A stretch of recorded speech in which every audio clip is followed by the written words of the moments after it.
Texas.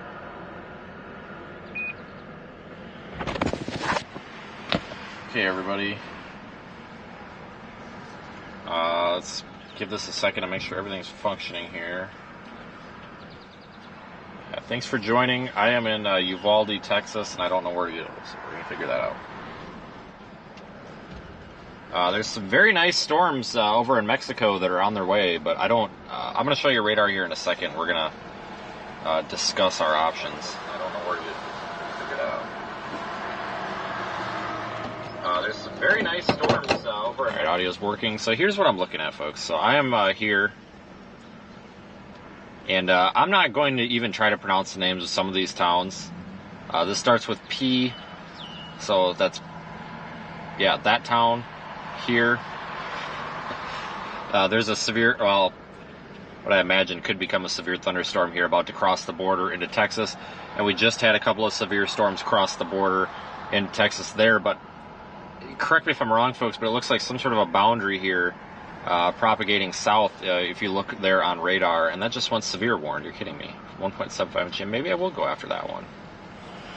Yeah, look at the structure on that. That's not too bad. There is one new severe thunderstorm warning for Texas. Let's get information on that here. I was considering this one, but he's diving so far south, that's going to be tough to catch. Weather Service in Austin, San Antonio has issued a severe thunderstorm warning for northeastern Kinney County, northwestern Uvalde County until 6 p.m. Central Daylight Time. At 5:05 p.m. Central Daylight Time, let's go after this guy. A severe thunderstorm was located 10 miles west of Montel, or 19 miles northeast of Brackettville, moving east at 20 miles per hour. Hazard, golf ball size hail and 60 miles per hour wind gusts. Source, radar indicated. Impact, people and animals outdoors will be injured. Expect hail damage to roofs, sidings, let's check all the cameras, they're all working good. Expect wind damage to roofs, siding, and trees. Locations impacted include Laguna, of course, we are live in the Radar Omega app as well. Montel, Garner always... State Park, and Chicken Cavern State Park. Am I going the right way? Are you? For your protection, move to an interior What are you room doing, on the Google lowest Maps? floor of a building. Head northeast on Oh, US shit. 98 There we go. toward Private Road 40. You're what? So,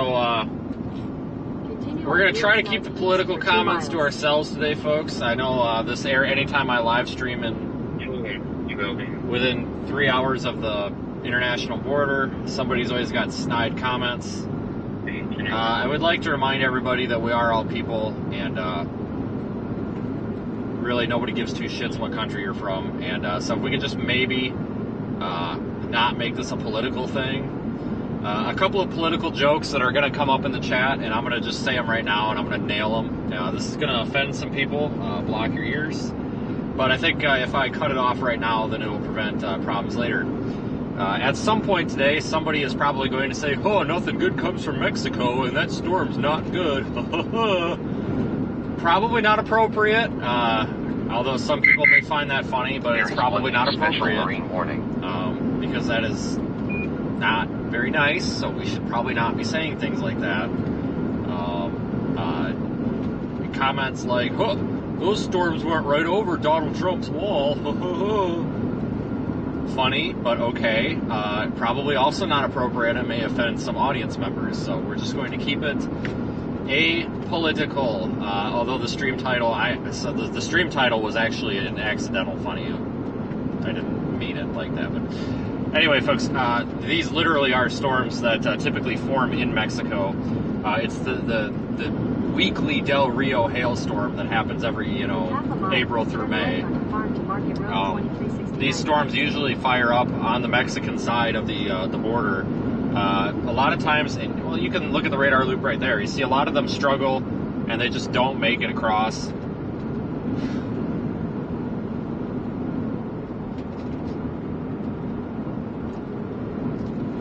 Some of them don't make it across. Some of them do. And there's Border Patrol, of course. Continue on Farm to Okay, Market so Road folks, what I'm getting at is 49 west for 5 miles. I'm making myself laugh because it's like every time I try to do this like the correct way, something keeps coming up. Like we just got passed by Border Patrol. There's another one sitting right there. These storms typically will sit there and piddle shit around on the Mexican side of the border. They don't really mature.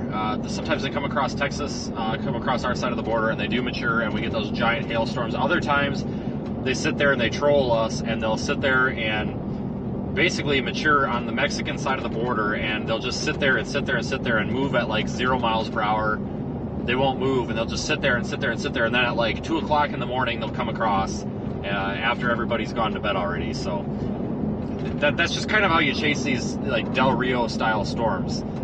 You get it's a crapshoot if, you know, sometimes they sit there and they just basically cook on the Mexico side and they never come over. But sometimes that's okay because you can drive right up to the border and sit there and watch them. I did that once and got a lot of questions by Border Patrol, and then they realized, because I think they thought I was like picking people up, and then I think they realized it was just weird. But that's okay. Because there's a lot of places we can go and sit and watch them. So even if they don't cross, it's still worth observing them. But in this case, they actually are coming across, and they're going to be possibly producing very large hail, up to baseball size, according to the Storm Prediction Center. This is a severe thunderstorm watch out for this area as well, and that goes until 8 p.m. Central Time. So right now our target storm is here north of Uvalde. And that's where we're going to try to get to. They're not moving very fast.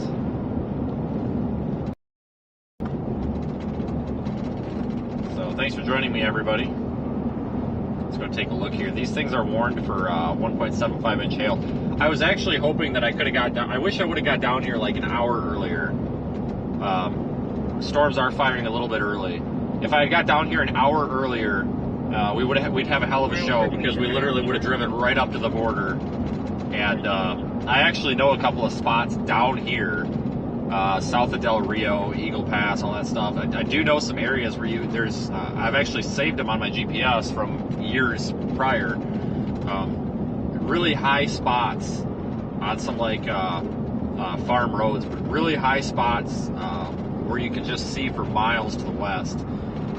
And that would have been awesome to sit there and watch these things initiate in Mexico. And we could have considered it our first international storm chase, I think, in a way, because the storm would have been coming from another country. But these storms are coming from Mexico, so the storm is kind of international, so kind of half-assed, but we might count it. This is one of my favorite places to chase because people usually don't come down here.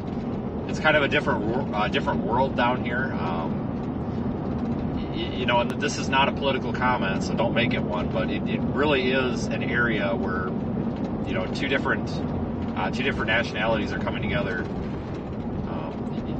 You know, this is, in my opinion, more of an extension of Mexico than it is Texas. Just the terrain and everything is very resemblant of Mexico. And I love it down here. Once we get a little bit north of Uvalde here, the terrain eases up a little bit. We've got all these scrubby trees. Even though we are in Texas where everybody drives like 100 miles an hour, we are still doing 39 miles an hour in a 55. So I don't know what's happening here. We've got a glitch in the matrix or something.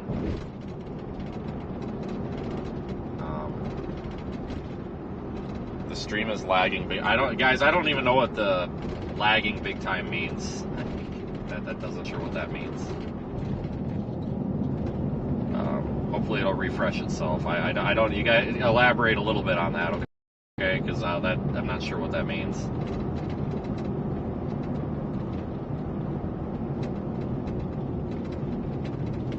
Everything's showing good on my end. I don't know what.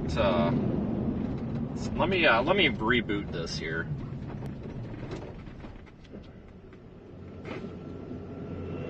So is the audio okay and the video's garbage, or what?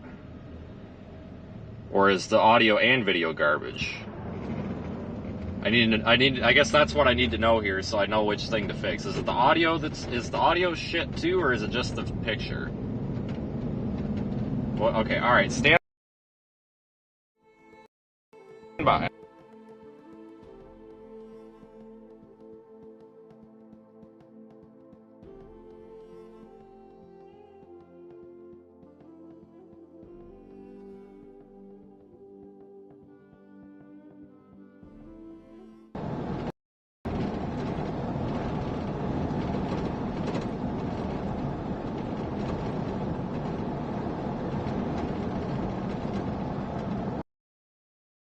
is one new severe thunderstorm Turn warning right for on Georgia. Waelti Street.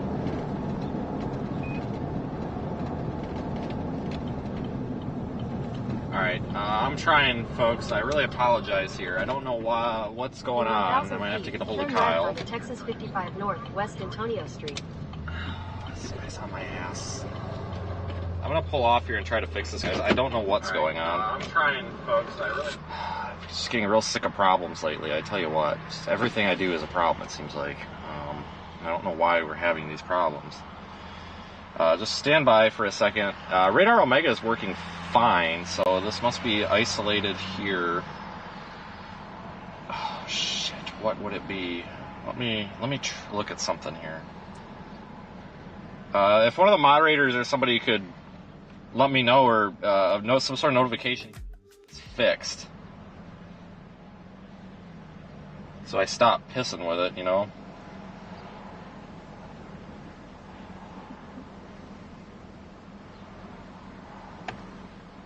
Alright, so let's try this and see if this fixes it. God, this ain't good, guys. Yeah, I'll let you know when it's fixed. Thanks, Keenan. I am really sick and tired of problems, guys. I hope I don't have to end the stream. Looking good now. Okay, fixed. Great.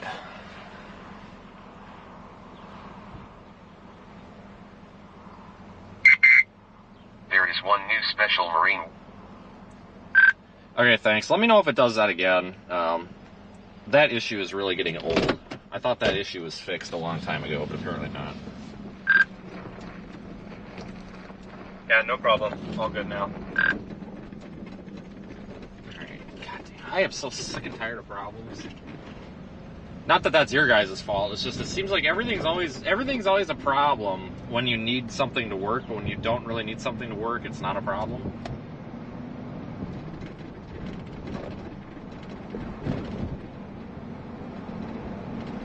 I have no idea what the deal was there. Oh, holy speed bump. Turn left onto Texas 55 North, West Antonio Street.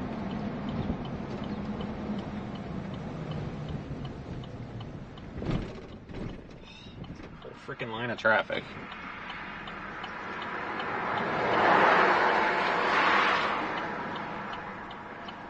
Oh, good blinker. Hell yeah, buddy. Yeah. Don't use that blinker. You don't want to wear it out. Oh boy. Continue on Texas 55 North for 37 miles. Alright, we're going to go right up this highway here, just like that, and right up to the storm. I almost hit a mailbox. Right up to that storm there. That guy's mailbox is on like a pole, and it's sticking out in the street. Holy crap, they can get that fixed.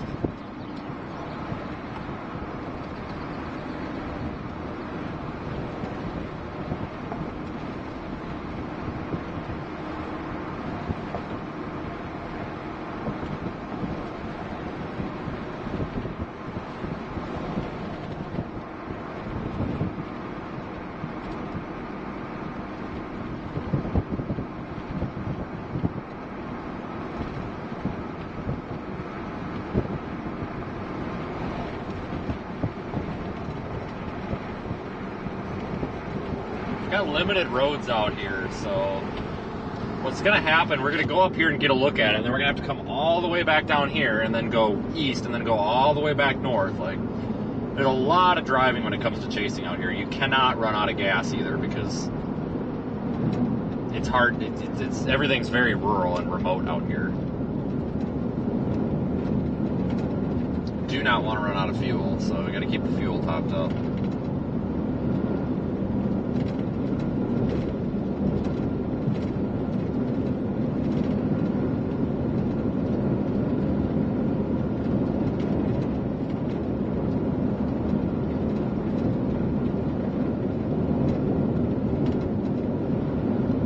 Thunderstorm warnings actually for 1-inch hail now.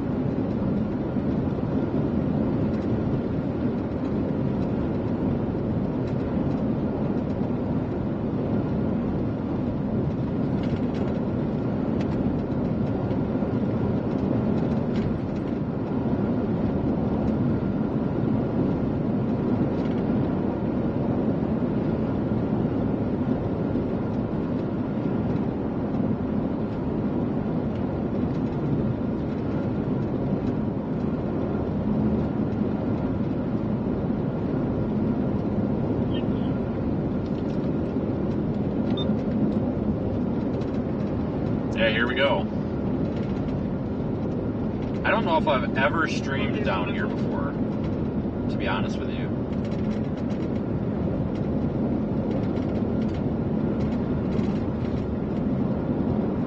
You can speak with the Lieutenant General. Telephone number 210-774-7567. Repeating 210-774-7567. And that rattle in here, I found what it is. It's a loose panel on this center console, so I'm going to get that fixed tomorrow. Looks like there's going to be a chase tomorrow, too, probably in the same area. However, she is stating she's sending the payment and listening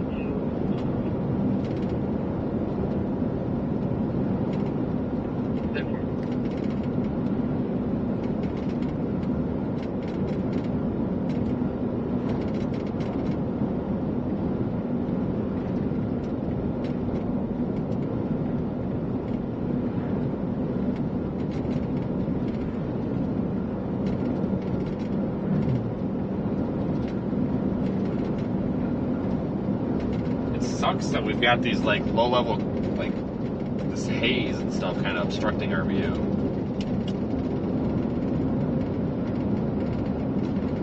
I'm also going to try to get this camera mount fixed up tomorrow too. The rooftop one doesn't shake so much.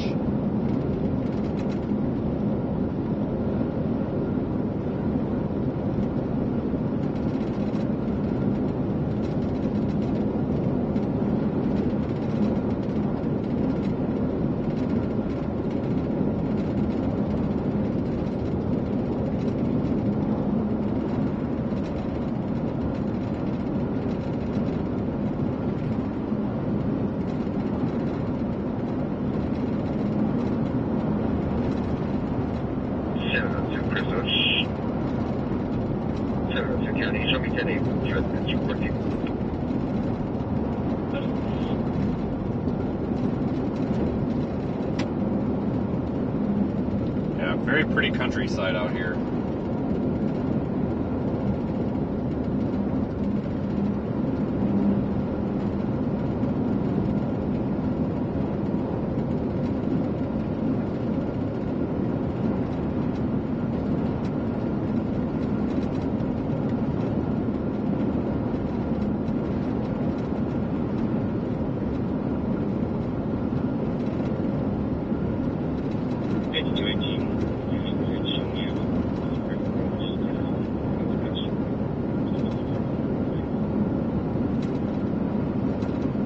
There's really no phone service in a lot of these areas, so we're going to be relying pretty much on the satellite today, I think.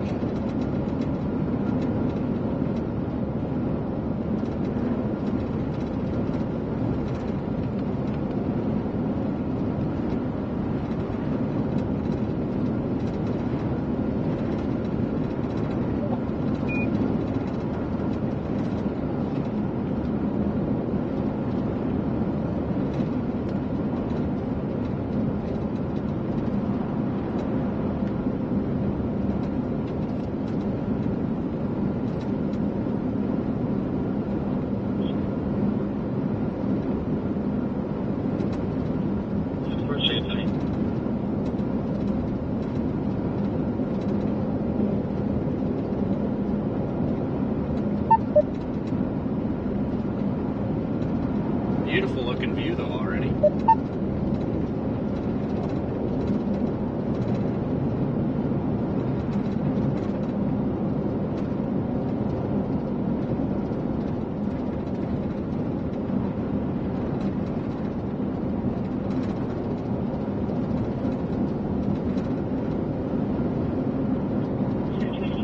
push my case over. Can I get my 977?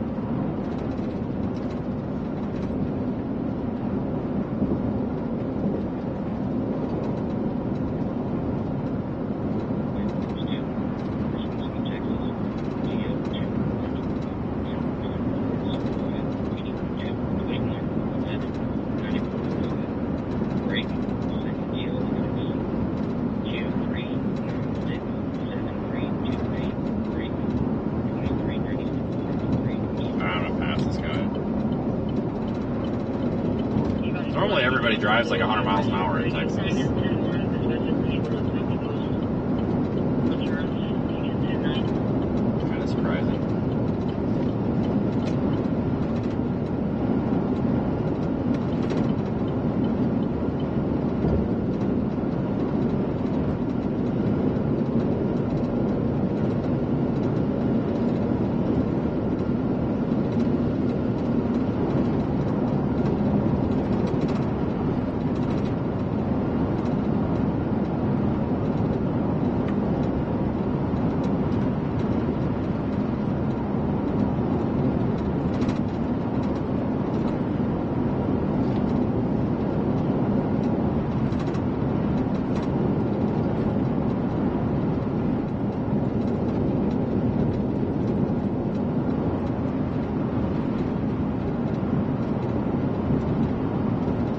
absolutely beautiful view out here. Looks like our storm is, I don't want to say struggling, but it's definitely not exploding like I thought it might. We'll go up here and take a look at it, and then we'll have to bail on it and reposition because there's no road that goes east. There's no road that goes east, which really kind of sucks.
One new severe thunderstorm warning for Texas.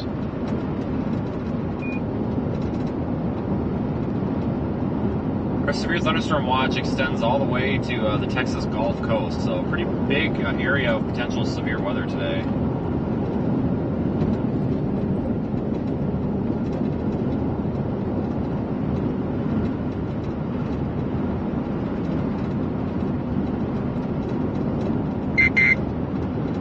One new severe thunderstorm warning for Louisiana and Texas.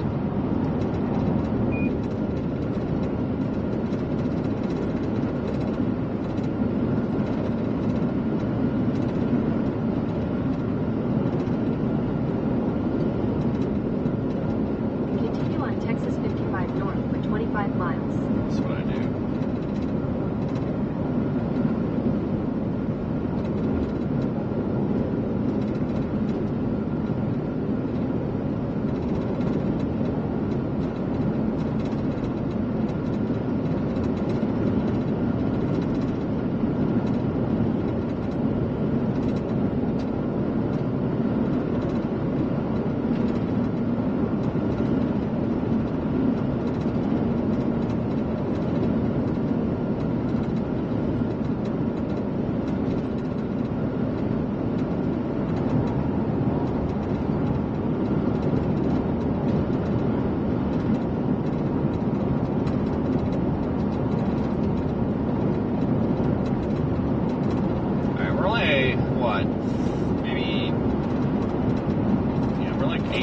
From this thing, so we've got some like low-lying clouds and some like haze out here, so we should be able to get a glimpse of it here pretty soon.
See what happens as these storms evolve. I'm not like super interested here with what's happening. I'm assuming at some point here one of these is going to go nuts.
I'm spinning the camera around. It takes a minute. Here we go.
Tornado risk today is not really. Well, I mean, there is a small chance that we could see a tornado. I mean, very small chance. But looking at how high base these storms are, this is a hail day. And folks, this is one of my favorite types of storm chase days. I just love being out here with these big high bases and being able to see for miles. It's freaking great. I love this.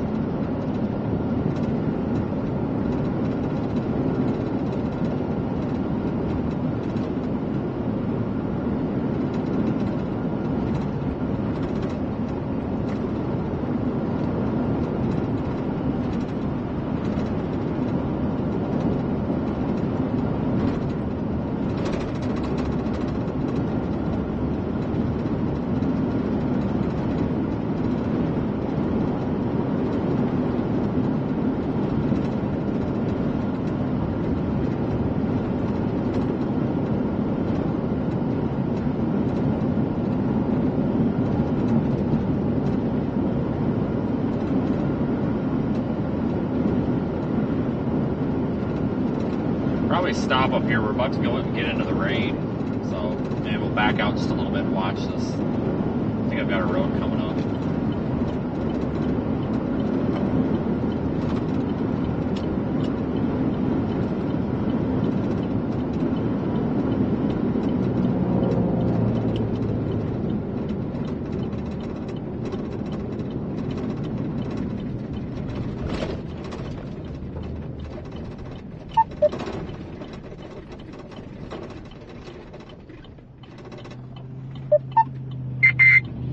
There is one new special marine warning. Okay. Sorry, this guy pulled up behind me and it was kind of freaking me out there for a minute. It says this is a county road up here. I'm tempted to take it.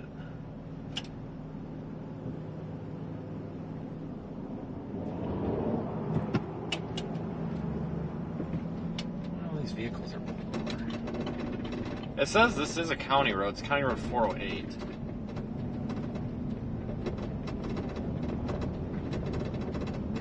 But it looks like a private drive to me. It's County 408. We'll flip around.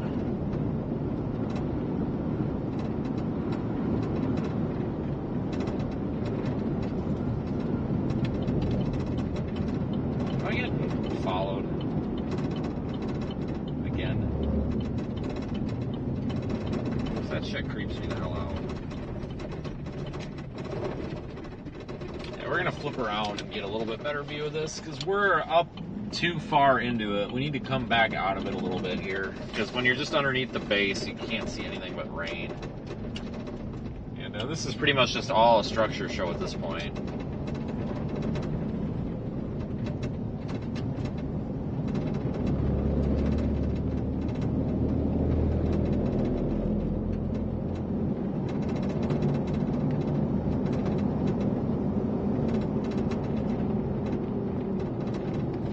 Go down this road here just for the hell of it. It says it's a county road. I'm pretty sure it's nothing but a glorified driveway.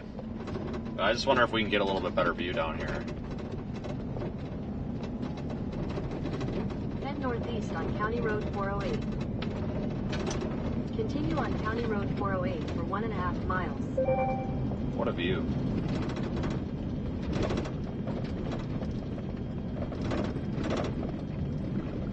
Well, it looks like this might actually just make a loop.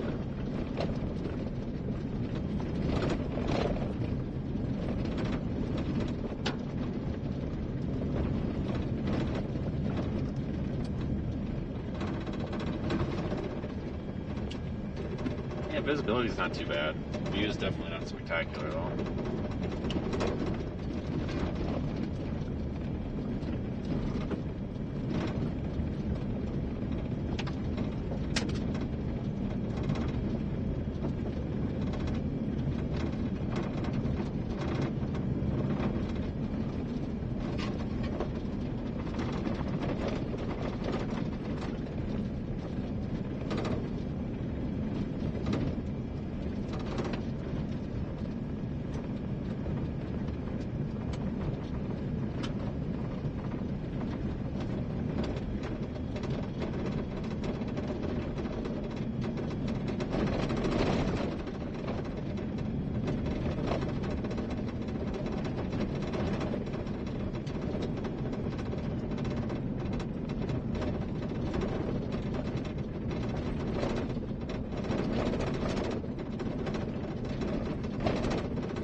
Interesting because Google Maps says this is 408. Mapbox says 408 is the next road. I don't know. There's no cow in the middle of the road, so it can't be too rural. And the road's not full of potholes either, so basically just an access road for a bunch of ranch land, I guess.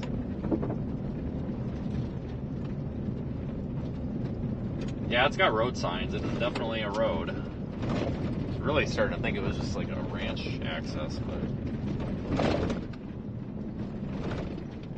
people live out here. House there.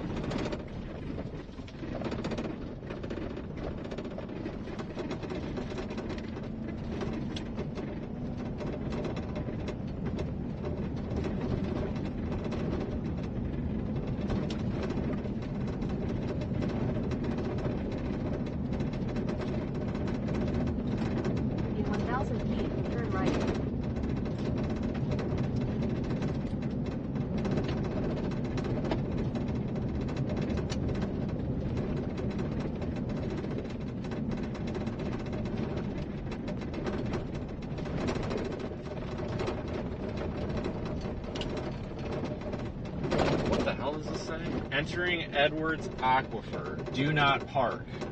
Turn right. Recharge zone. Driving in riverbeds prohibited by state law. Oh hell, this sounds like my kind of place.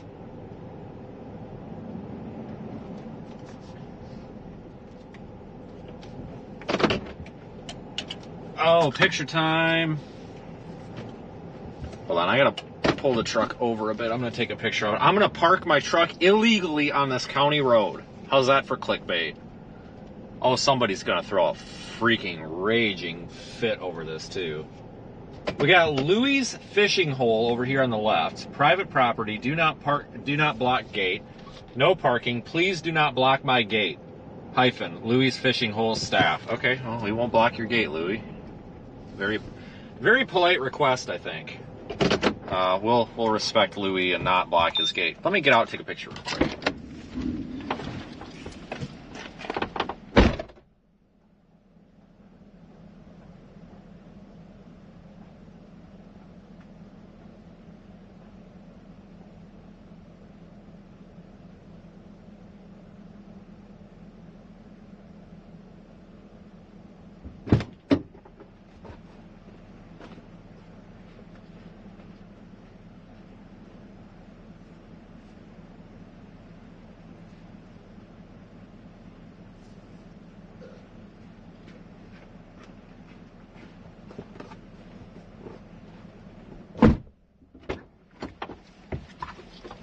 All right, everybody, that's Louie's Fishing Hole or whatever, not a sponsor.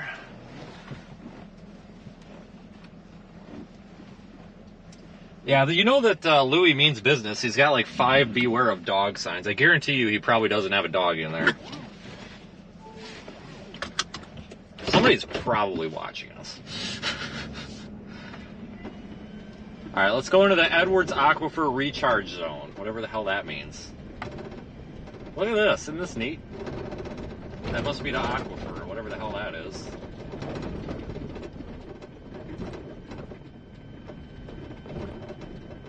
Whoa! Alright, I'm going to take a picture and illegally park my truck in this road. Somebody's going to cry about it. I'll take you out and show you here.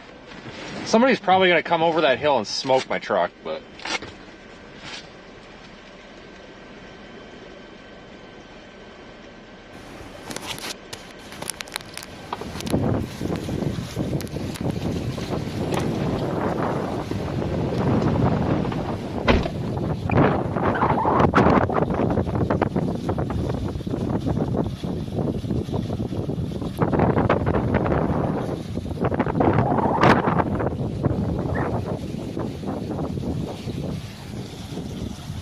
This would make a really cool picture, but I'd have to get my feet wet.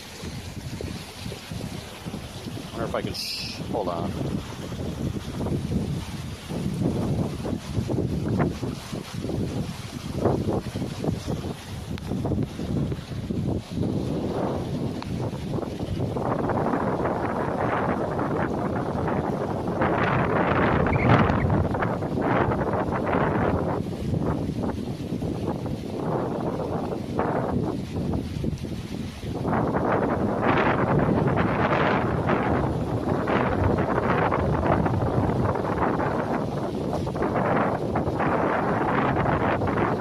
Beautiful area. Look how clear that water is.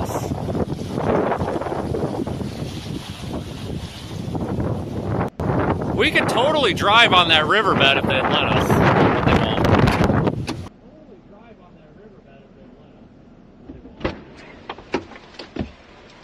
us. Oh, it sucks that we can't drive on their little riverbeds. There is I one understand severe why. thunderstorm warning for Texas.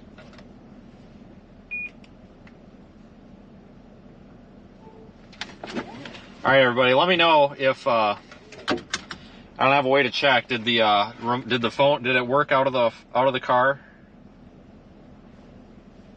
What a beautiful view.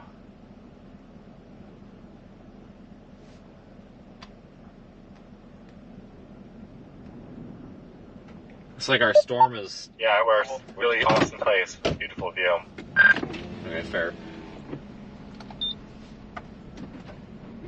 I wonder if some idiot's ever driven off of this before. Our severe warning has been dropped. I wonder if today's a dud.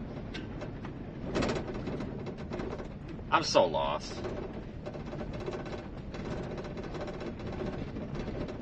We'll just drive around and look at the pretty scenery for now.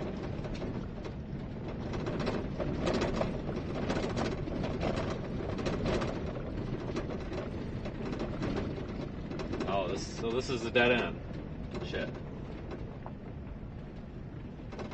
Oh my god, there's frickin' chickens running around. Jesus Christ. Yeah, well that turns into a ranch road, so I guess that's the end of the road for us. We got frickin' chickens just running around down there. This is great. What a great place. Whatever. Anyway.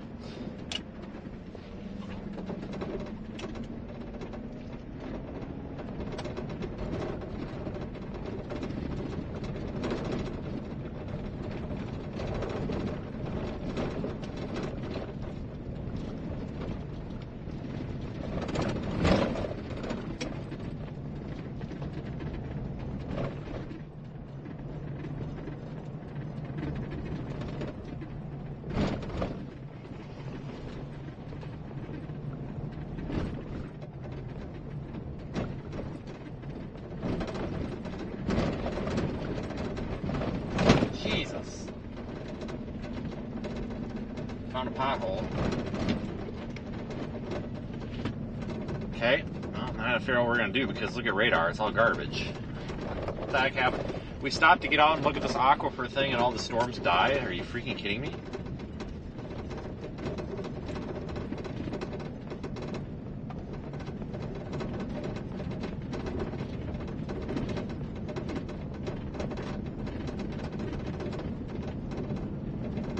Probably best to go back south. Probably go back toward Uvalde, I guess. I need to look at some data here. Yeah, I think it might. Well, we might just be all right staying put here. Looks like there might be a shower trying to go up over the radar site. I wonder if can I get a view of that? We are going north. Yeah, I might be able to get a view of that.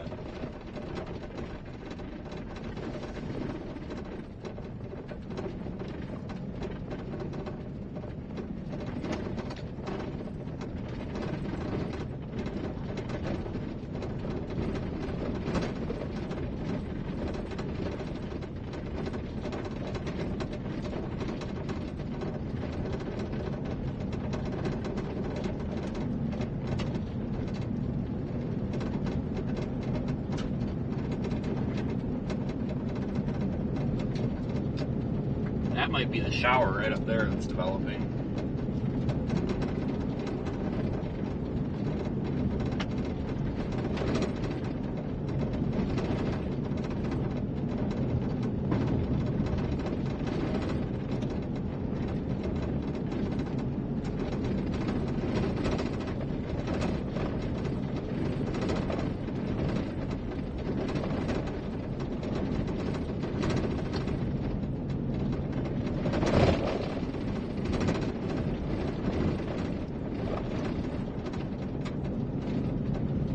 Oh, here, hang on. Let me spin the camera around. I think I found a little shower. This here is probably one of the little showers that we're seeing on radar.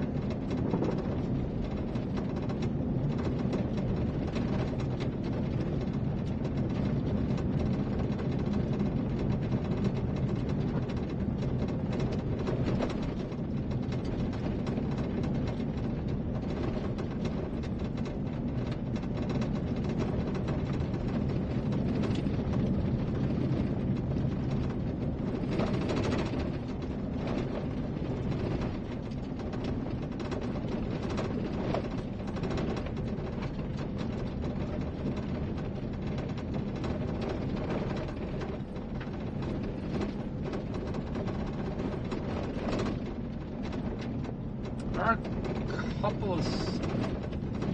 Yeah, I think we just need to stop and watch radar for a minute here. See how these storms interact. Let me find a spot if I can pull over up here.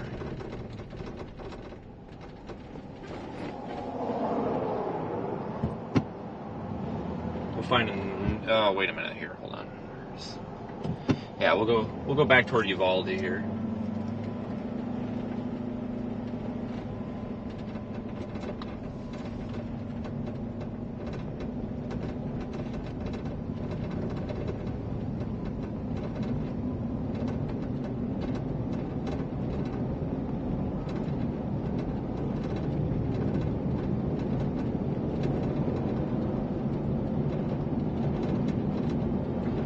Guys, my transmission just went out. So let me pull... God damn it. My transmission just went out. Let me pull over and we're going to restart the vehicle. There is one new severe thunderstorm warning for Georgia. Damn it. Let me pull over and let me see if I can figure this out. Son of a... transmission just went out.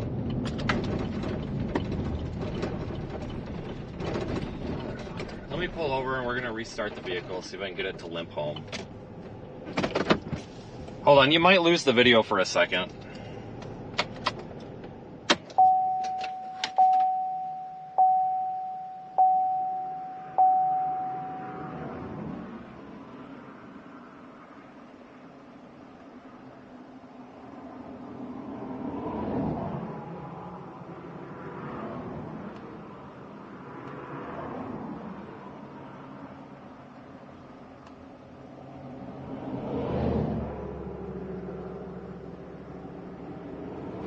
me get my code reader and see if I can figure something out.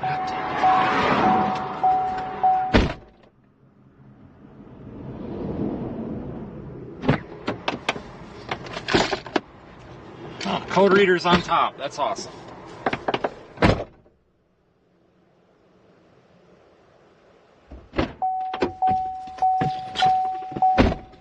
Let me plug my code reader in. Let me see what code we have. I'm sorry, guys. I just get so frustrated because I feel like I just keep getting kicked when I'm down. Oh my god. Well, good thing we're not missing anything right now. Let me just scan it with my code reader. Let me see what code we have. See what I can do about getting it back to town. I gotta check engine light now. God damn it. We may just start heading toward Bob. Damn it, I'm sorry guys, I just stress out with this shit. I just get really frustrated with stuff like this because it's just, you just keep getting kicked when you're down, that's all. I have a Bluetooth code reader, so it's going to take me a minute to scan it. So, if you lose the video, it's because the switcher runs on ignition power. So, it might, if you lose the video, I'll be back in a second.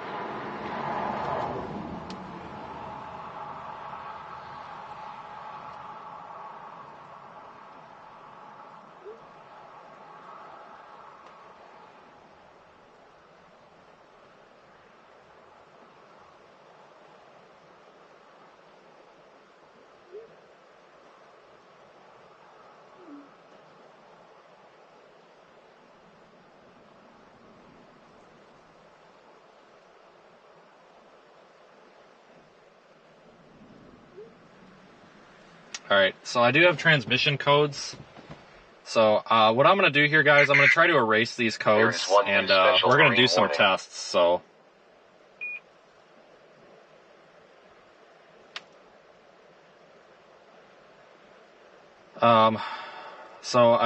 I saved my codes. That's my first thing. There is one new severe thunderstorm warning for Texas.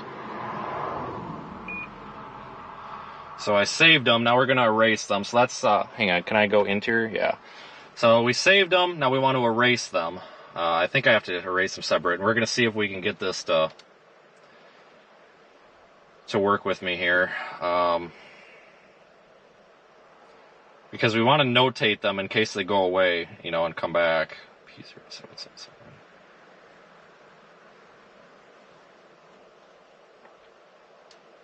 Let me just Google this code, figure out what it is, blah, blah, blah.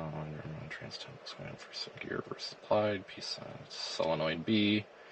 Next, like reverse, partially engaged, put it back in park, car moves backwards, blah, blah, blah. Torque converter, blah, blah, blah.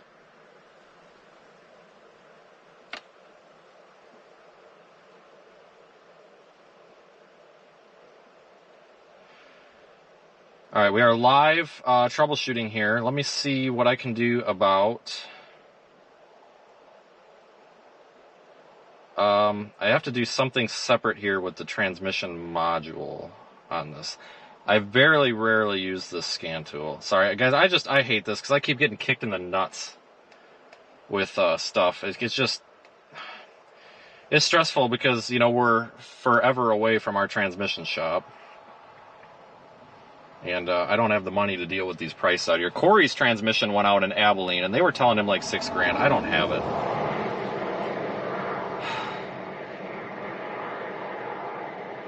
And of course, I didn't read the directions here to my scan tool, so I'm literally just winging this, and it is so freaking slow. Check engine, no. Whole system, no. Erase codes. Maybe I can't erase transmission codes.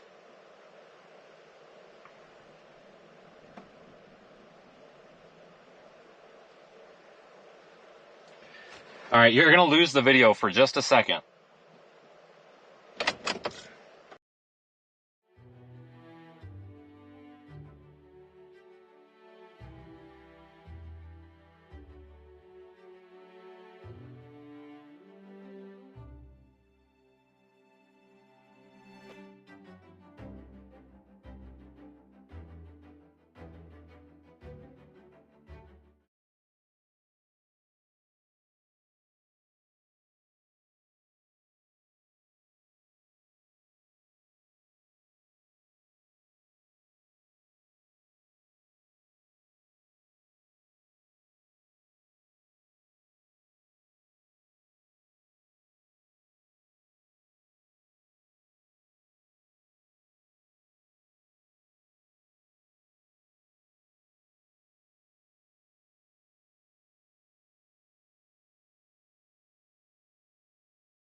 Okay, so I'm going to say everything that I just said because I have erased the code and I found a PID in here that I can. So I physically commanded the module, or I commanded the transmission control module to shut that code off.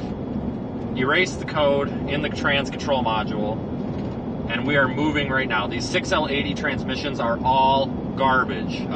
It wasn't acting weird though, so we thought we had some time. My transmission temp is at 1 now. Anybody with a Chevy, you know, we're doing mechanic talk now. Transmission temp is at 195. That's pretty normal for these 6L80s. It seems like they run from anywhere from 190 to 205, and that's usually what this thing runs at. So I am literally driving to Bob, our transmission shop, because I'm going to be honest with you guys, I can't afford to have it fixed out here. They told Corey like $6,000 to fix his up in Abilene. It ain't going to be much different out here. I don't have it. So we have to get it at least as far as possible. Remember, folks, that I may be able to get it, you know, if we get it most of the way out there and something goes wrong, you know, if I can get it most of the way there's always a chance I can get it towed.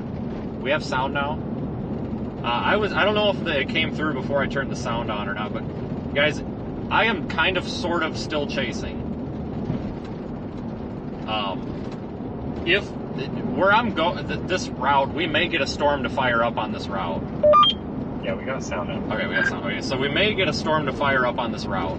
I don't need a transmission that's functioning properly to look at a storm. And putting this thing in park ain't gonna hurt it. So There is one new special marine warning. we're gonna continue streaming. The show goes on. Nothing's happening right now. We're not missing anything.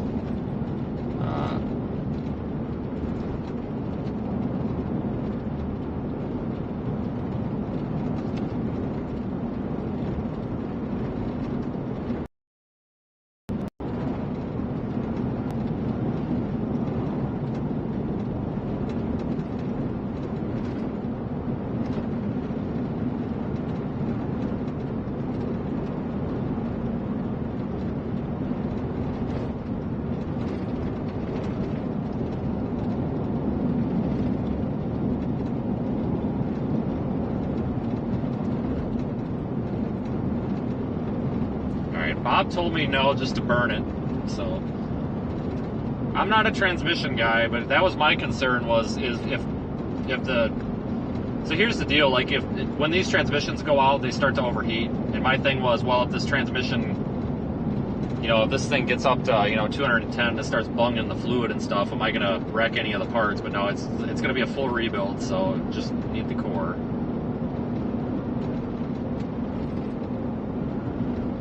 So we'll get this figured out. Let me, I gotta plug my range tuner back in.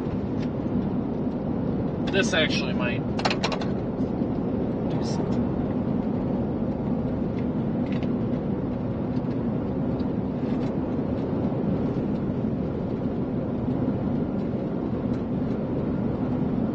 So we'll see what we can do.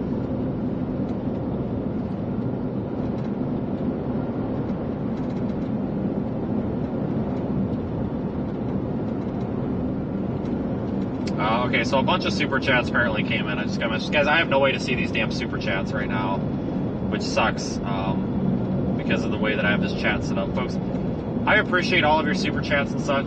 PayPal folks, all of you guys.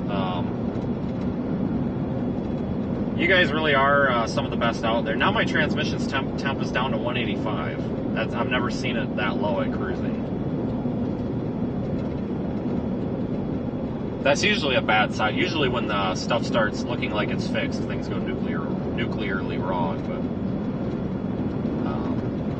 But I do appreciate the enthusiasm. You know, it is tough to do this because, you know, I'm going to be honest with you guys, storm chasing's tough doing this like as a job, and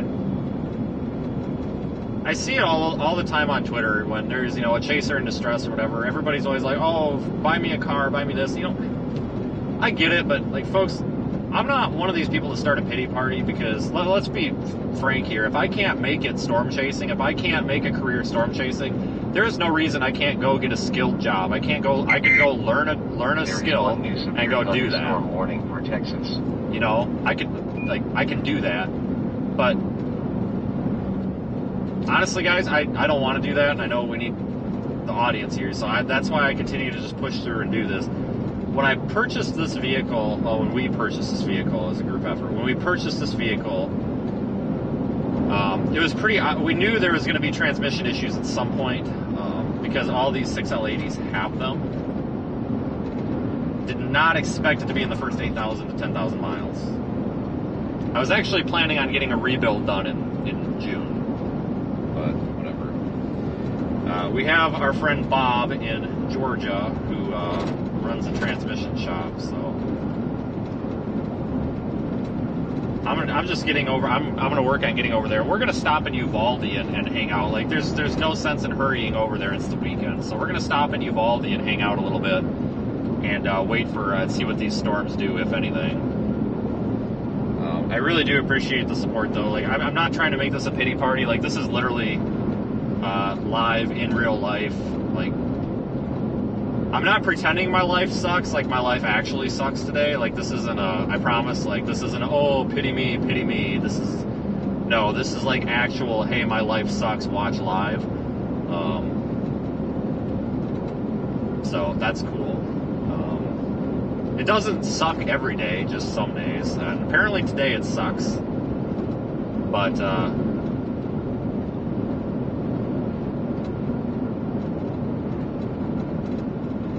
man, that's what we get for going past freaking Louis' fishing pit or whatever. I don't know.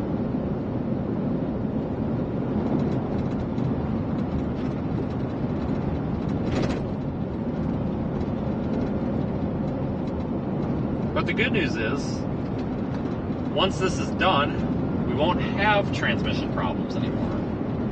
It's funny how that works. Because it'll be fixed.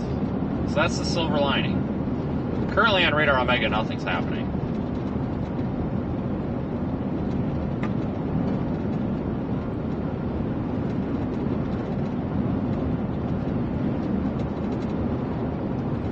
I guess I'll keep that. Well, we'll go forward facing, since I guess you can see here now.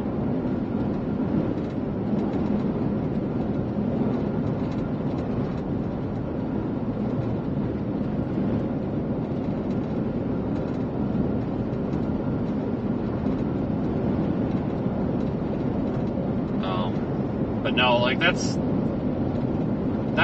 like what I tell people all the time. I get asked a lot by just the general public and stuff like, well, how do you do this? You know, blah, blah. The key to doing what I'm doing and being a content creator is literally just to like have an emergency fund for emergencies.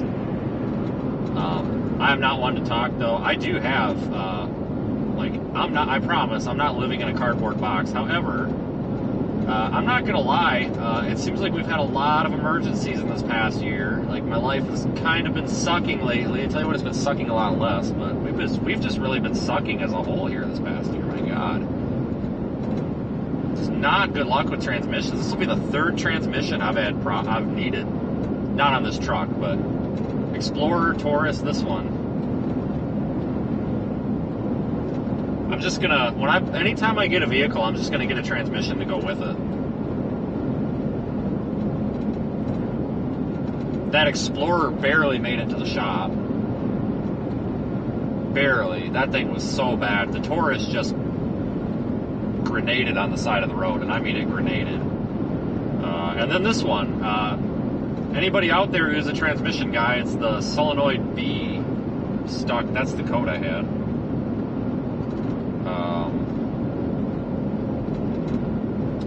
PO777 pressure control solenoid valve 2 stuck on. I don't know what pressure control valve solenoid 2 does, but I suspect it's the downshift solenoid or something. Automatic transmissions are actually extremely complex. I was able to clear the code, so I cleared it. I cleared the code, and now it's letting me drive again. I don't have a way, like, you know what? I'm going to actually plug my scan tool back in and see if I can look at live data, because I would like to see what the torque converter slip value is. So sorry to make this about cars, but currently the storm chase is full of car problems. So we're gonna temporarily discuss cars for a minute. So first thing you want to do, obviously, is verify complaint. We did that. So these 6L80s are known for burning up torque converters and the 5th and 6th gears having issues. The transmission's been running about 200 degrees flat. These are 6 speeds. It's been running 200 degrees flat, cruising down the highway. I have a manual mode where on the shifter where I can lock it into, you know, 1st, 2nd, 3rd, 4th, 5th gear, and it's not a true manual mode. So it's not, if I put it in 5th, it doesn't stay in 5th all the time. That's just the top gear that it'll let it go in. So it'll run through all the gears up to 5. I'm running it in 5th gear right now, or running it up to 5 right now, and my trans temp is 15 degrees cooler than it normally is. So I wonder if something is wrong with that 5 and 6. Well, I don't think these have bands in these transmissions. I think it's all clutches. I don't think there's any bands, but I suspect that whatever it is may be a problem with the top gear, the 6th gear on here.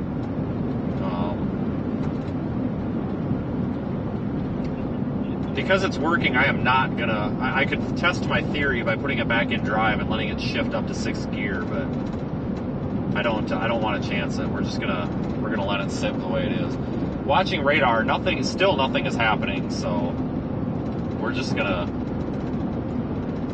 go back to Waelti. We're gonna go to Walmart parking lot or somewhere. I'm gonna get lunch, and we're gonna wait for storms, and I'm gonna keep the live stream running. I'm also gonna see if I have a way to look at live data off the transmission here. I don't know if the scan tool will access the transmission control thing.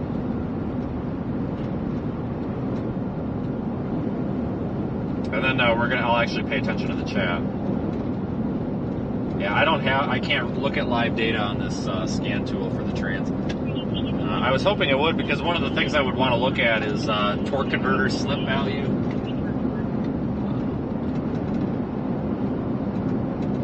Just to see if the torque converter is like cooched.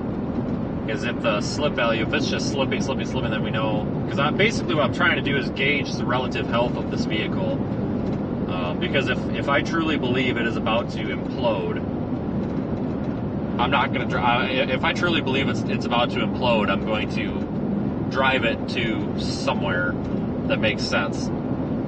You know, because driving to Georgia might take me out of civilization. So we're going to go back and we're going to go judge and see if this thing is about to implode or not. And I'll walk you guys along. If a storm comes up, we're going to go look at it, but we're going to be very, very ginger and very, very soft with our chasing style today. Not the typical aggression. We're not going to be going down into the frickin' aquifer no more.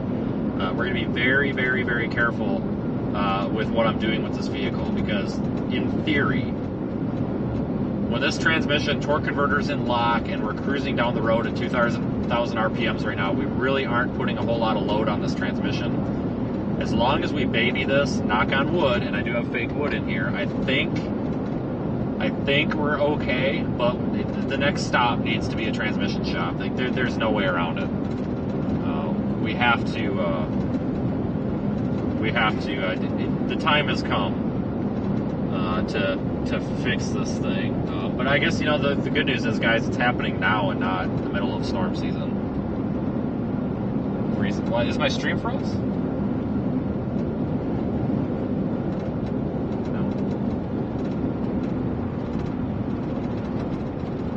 Yeah, dude, all the storms have just gone to crap.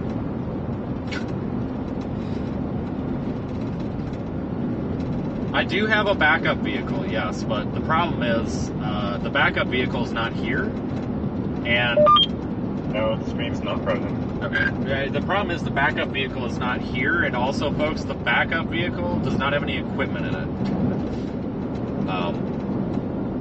I have to figure out. Fingers crossed that Bob can get this thing in. I hope he can get it in this week, because it's probably like a 4 to 5 day rebuild, or 4 to 5 day job.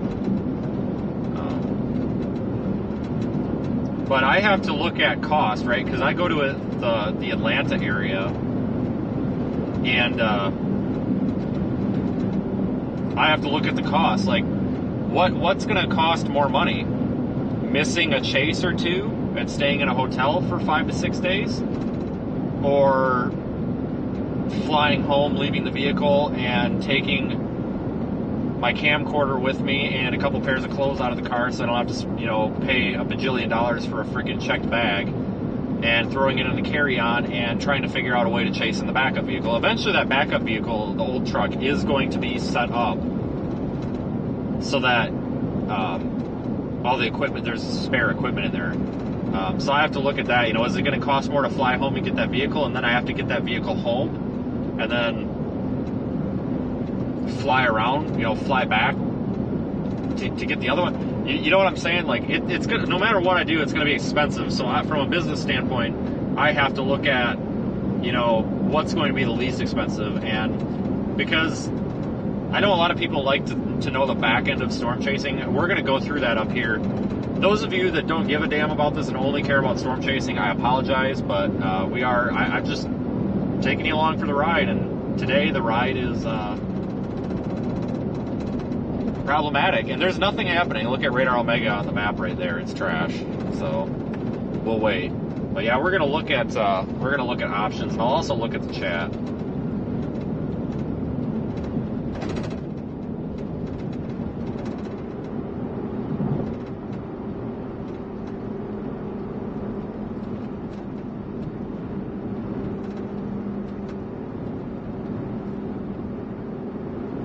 I probably should use the GPS because I don't think I'm going to remember how to get back to Walmart.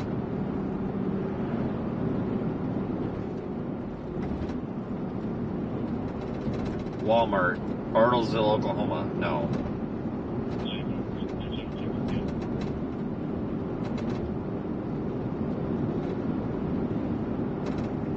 In a quarter mile, turn right onto Bowie Street.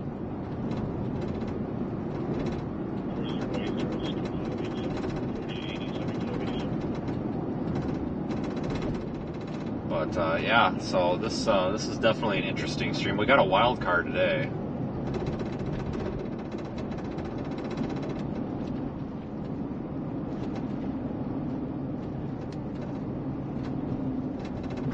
Turn right. I don't think I want to turn right there.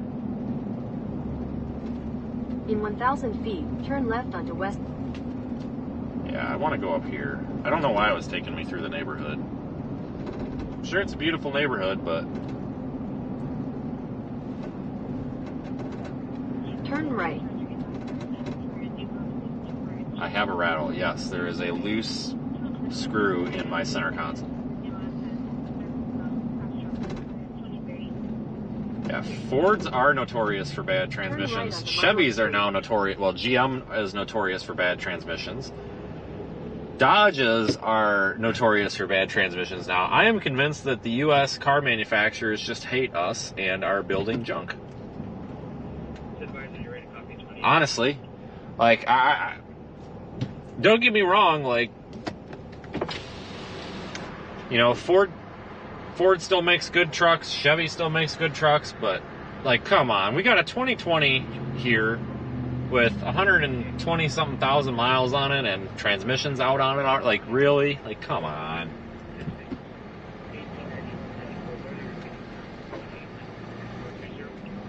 Come on, General Motors. Like...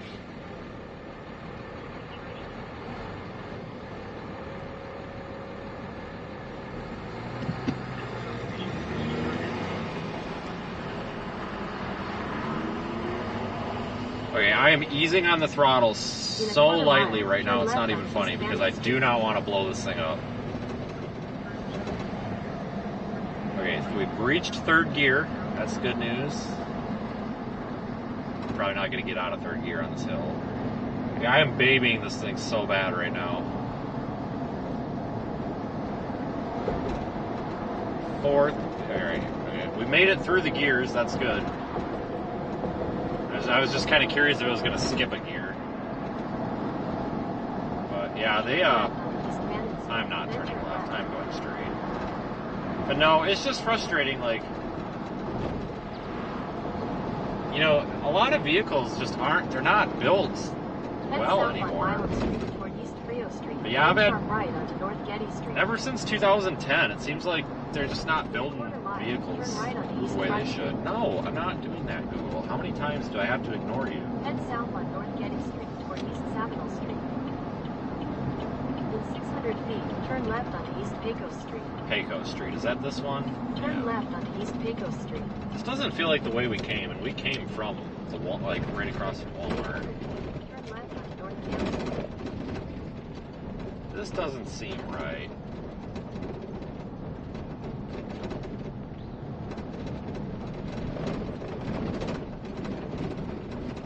Turn left on North Camp Street.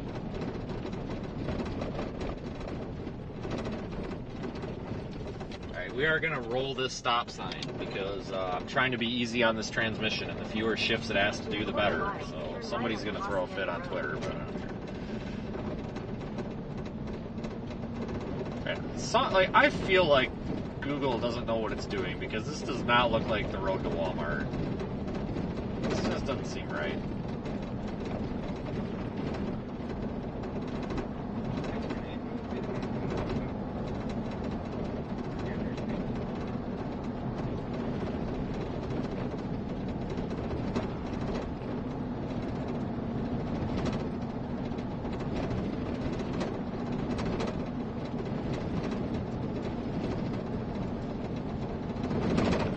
Well, I can tell you one thing, this is not the way we came.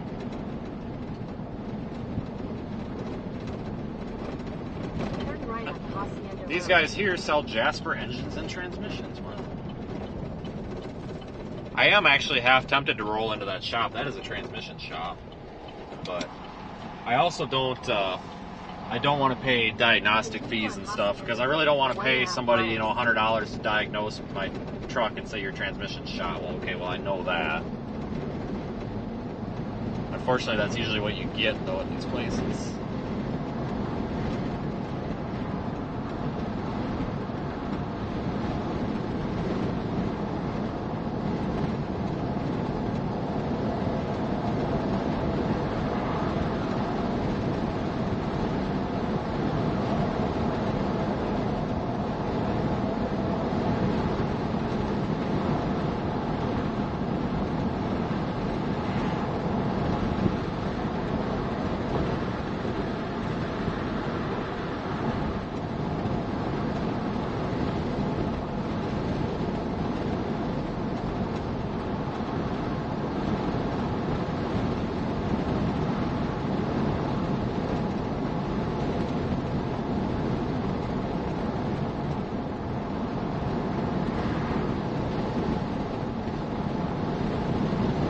I'm doing 50 because I was looking at my speedometer wrong. This is definitely 60 mile an hour road. I'm that guy.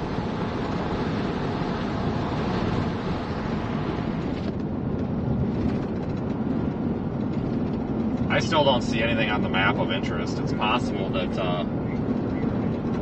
I almost wonder if today's going to bust on us.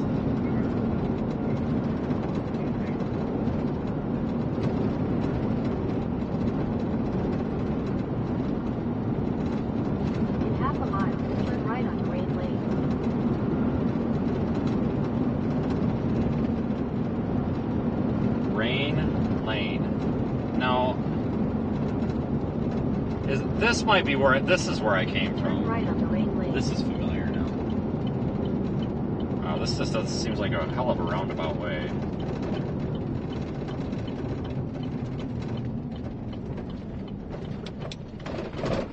Yeah, I'm looking at a map and I feel like we should have been there like 20 minutes ago.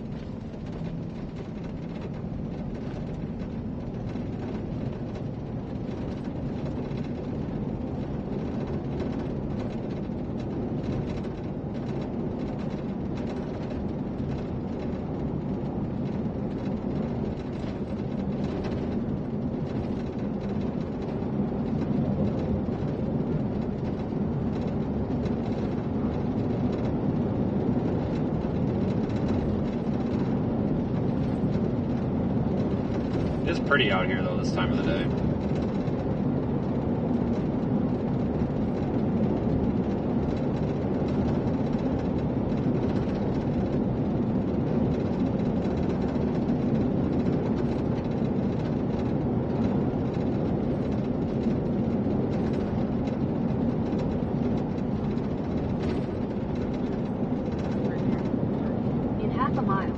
left on East Main Street.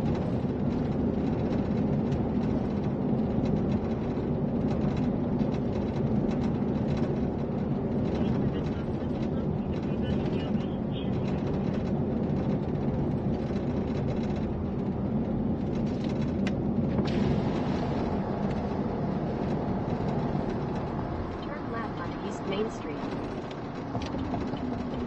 Yeah, this looks... I'm pretty sure I came through here. Yeah, this looks about right.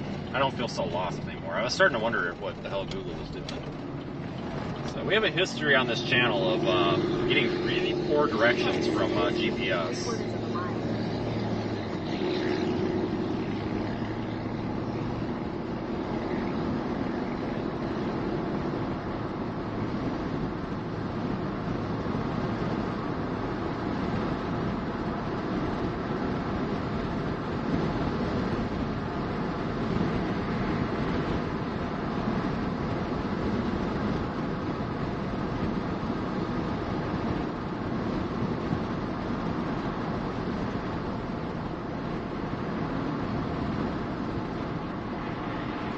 We have a Walmart sign in sight, so...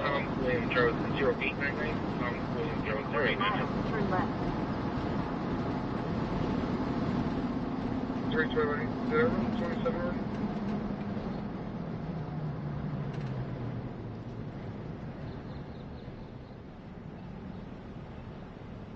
So yeah, a nice Walmart here. Yeah, because that's the gas station I was sitting at the beginning of the stream. Ready? Show me out North Getty and Studer. Yeah, sir.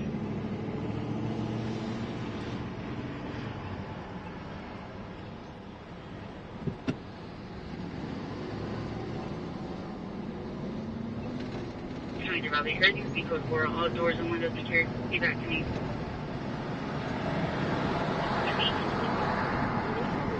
Turn left.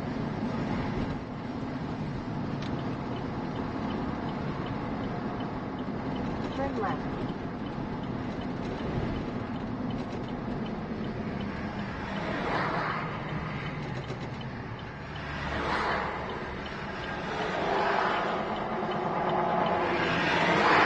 Holy traffic.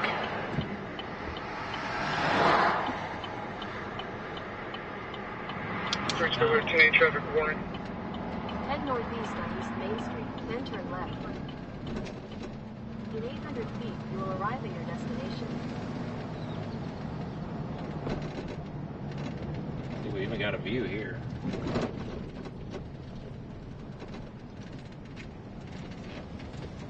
We'll just park here. All right, let me look at a few things and let me try to get the chat up here. This is gonna take a minute. On the 28th area. Also, 27 out of Texas, 1 ready to copy.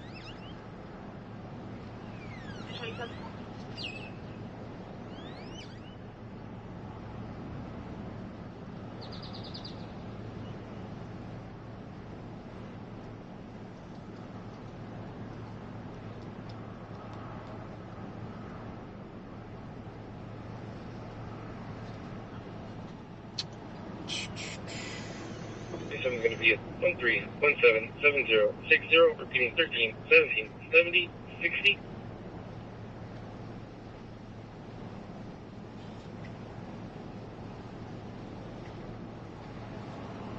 Okay, I need to get something here. So we're gonna look at a couple of things. One of the things is gonna be the holy smokes, that sun's bright. I need to look at the weather forecast here too. Let me look at SPC just for a quick once over because I need to think about options because if we're gonna have like I really don't have a way to put the other vehicle in service right now, but I just need to have all options available, you know?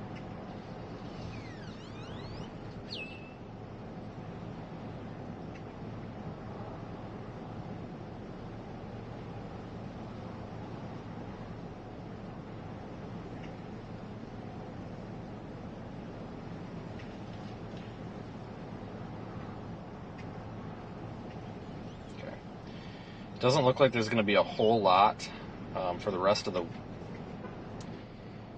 Sucks because there's a pretty halfway decent risk tomorrow, but I just don't feel comfortable chasing it. I honestly, I would love to, but I'm kind of afraid that this thing could die in the middle of nowhere, and then we have a problem if it dies in the middle of nowhere, you know what I'm saying? Let me try to get this to load my chat.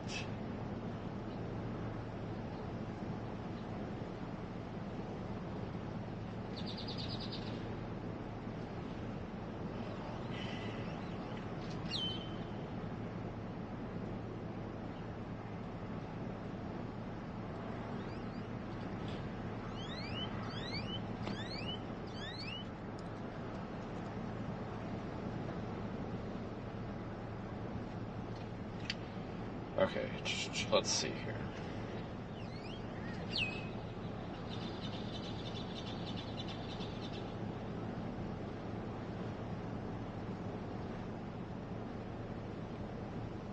Alright, so I do have the chat loaded. Folks, thanks for your super chats. Appreciate the, I can actually view them on here. So we've had, holy crap. Should be out on Park Road 49 near the intersection. Amy, Brenda, Kay, Sherry, Crystal, Dan, Richard, David, Mike's been in there, Elizabeth, holy cow. It's not showing me the usernames with all of these because of the screen resolution.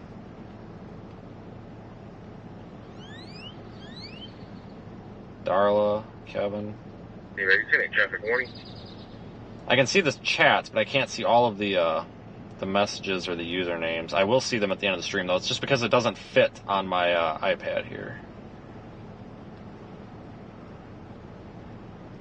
So we're going to take a look here back at radar.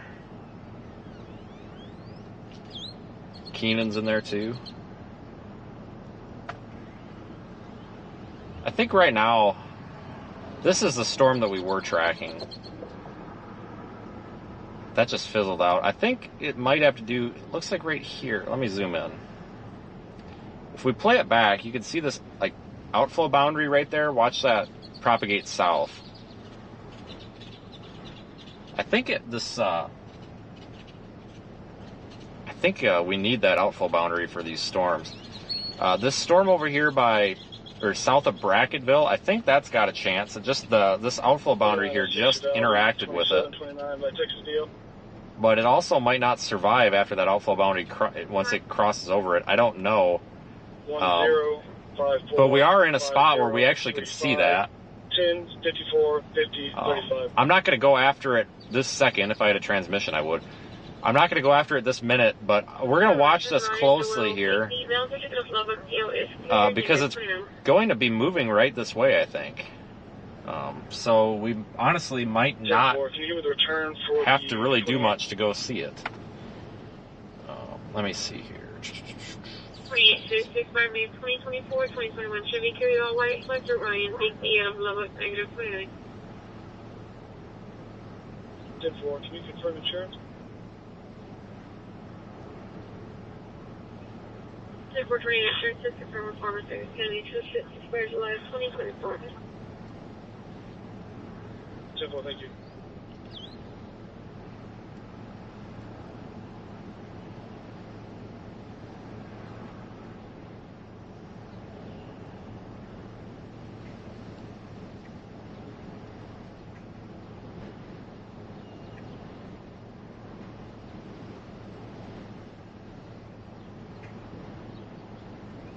Hold on here, I'm looking at something real quick, folks.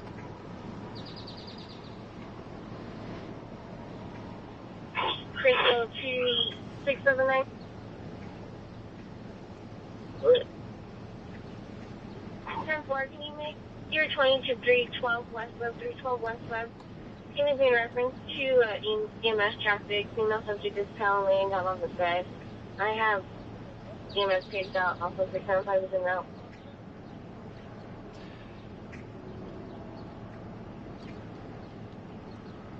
All right, let me bring the chat up. So this is now we are literally just watching paint dry. Did the transmission shop in Atlanta screw you? No. No. Yeah, I did get the transmission serviced. We changed the fluid and all that on it. I had a feeling this thing was going out. But we changed the fluid on it, and it started driving perfectly fine. So we decided to let it go, hoping that it would last longer. Did your transmission take a crap? Oh, for Christ's sakes.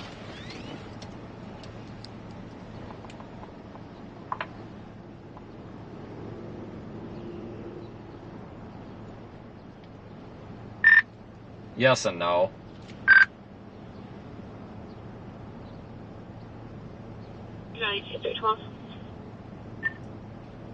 Alright, need assistance or are you good?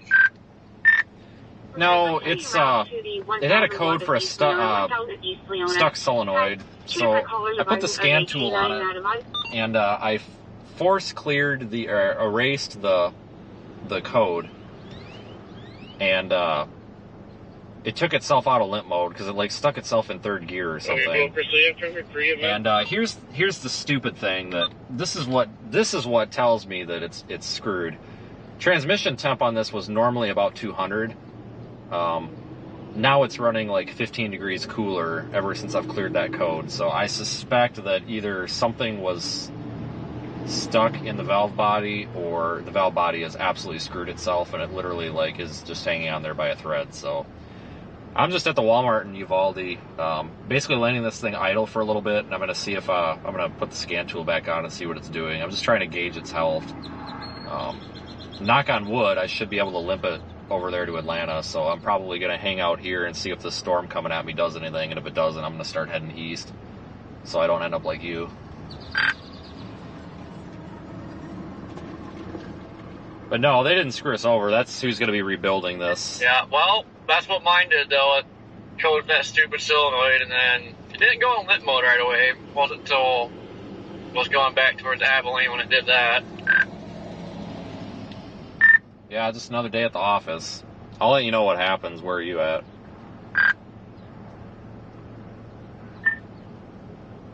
Oh, Christ. I don't even know anymore. I'm 35, coming up on more. Oh, okay. Yeah, I'll, there's a storm kind of coming at me. I'm in the Walmart parking lot. I'm just going to watch it and very softly, without much motivation, go after it here once it gets closer.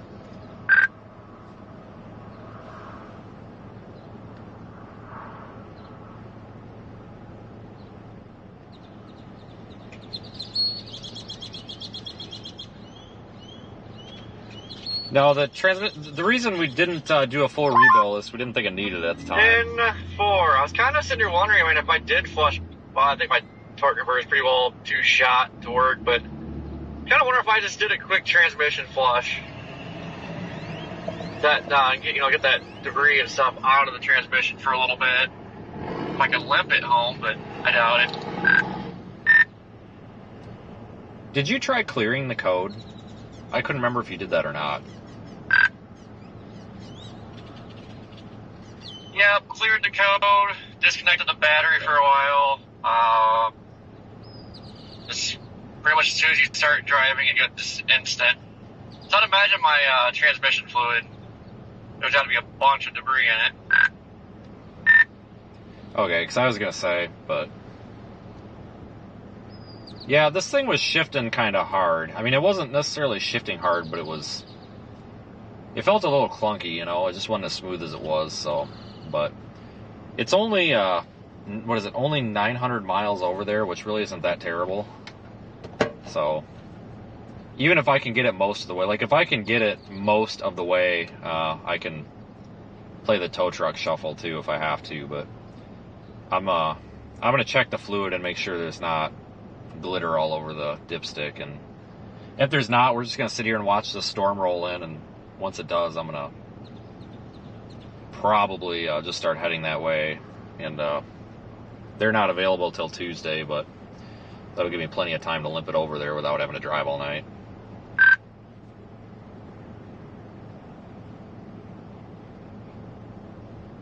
Let me pull back over here into a different spot, and we'll check the fluid together. I just don't want an audience. There is one new special Marine warning. Yeah, well, don't freaking break down here. We can't have two broke down in Texas. Yeah, no kidding. On the way into town, I passed a transmission shop too, which is kind of the ironic You have thing. arrived.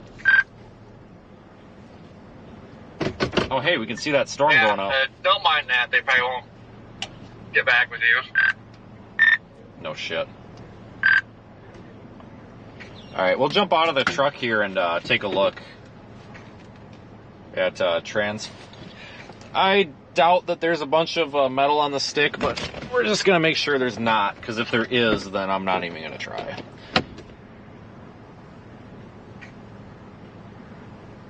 Yeah, AAA, oh shit. I just don't, a bunch of people are coming over. I just don't want an audience when my stuff's broke down is all. I'm trying to fix things. We'll let these guys move through. I just, one of the things that just like makes me nervous as hell is like when stuff's broken and you're trying to get it fixed and everybody's coming up and like telling you, oh, do this, do that. You know, this is how to fix it. And it's like, that's not helpful.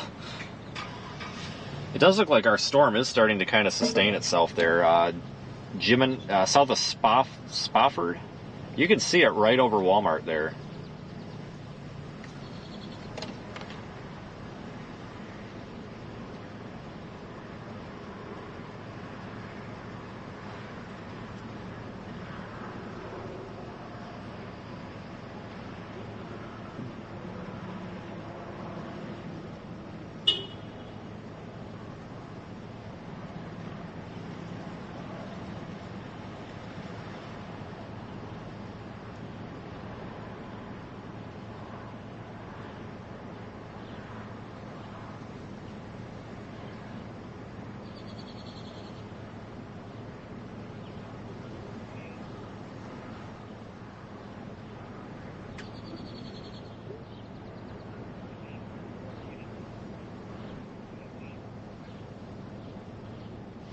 All right, yeah, we're gonna go.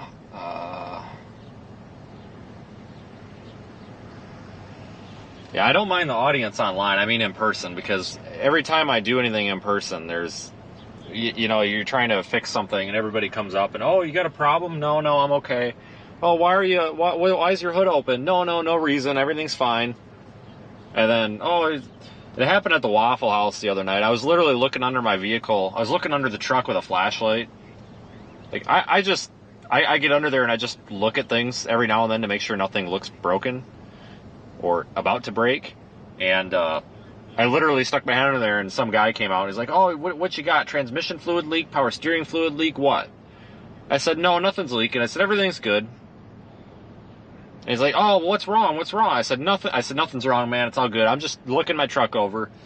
Oh, look, why? You think you got a problem? I said, no, man, I don't. I said, I'm literally just looking my truck over, just making sure that nothing's wrong. Oh, what makes you think something's wrong? I said, man, nothing. I said, I'm just making sure it's not leaking or whatever. I just got in the truck and left. You know, I appreciate how nice people are, but at the same time, it's like, literally nothing's wrong. Oh boy, it was such an awkward conversation. So we'll take you out of the truck here. I'm gonna mute you in the car. I'm gonna make sure that this feed goes over. Hold on here. Okay, so I'm gonna mute the car. Okay, so I'm gonna. Why is your hood open? I like talking to my motor. Yeah, no kidding. I gotta get a tripod. So we'll check the fluid, make sure, like I said, I doubt there's metal on the stick, but if there's a bunch of metal on the stick, then we really got a problem. Let's see how burnt the fluid is.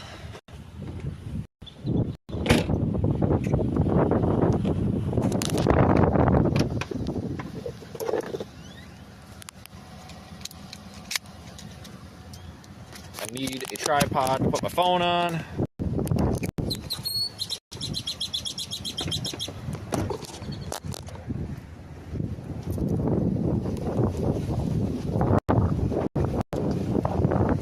Hood's not open.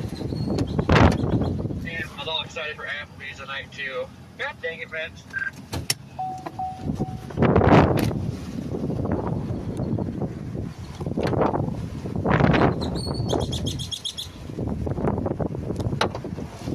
Alright, so pretty simple machine. Motor sounds good.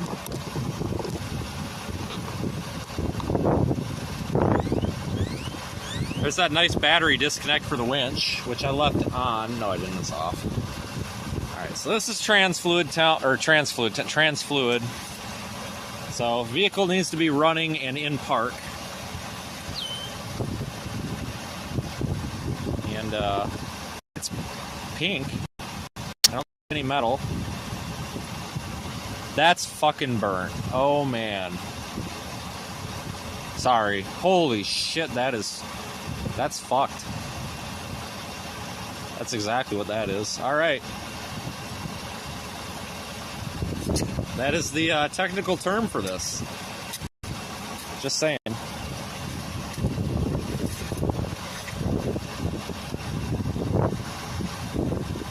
And it's it, yep, right there. Well, it dribbled now, but it was between cold and hot, so it's right where it should be. Not that I would expect it not to be. Alright. Cool. Great.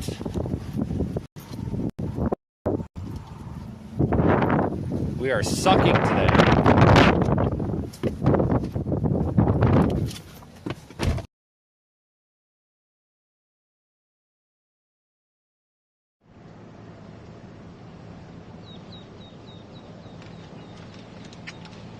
Alright, so yeah, that's screwed. Probably clutch material and who knows what. That's just... Keep in mind, folks, this fluid has about 10,000 miles on it. No, about 8,000 miles. Look at that. That's black.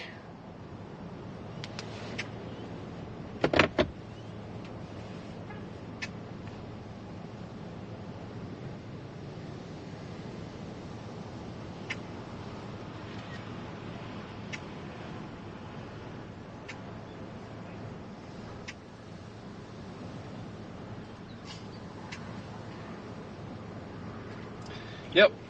So trans is screwed. So something's causing it to be like that, which is probably something burning up in there. So it's done.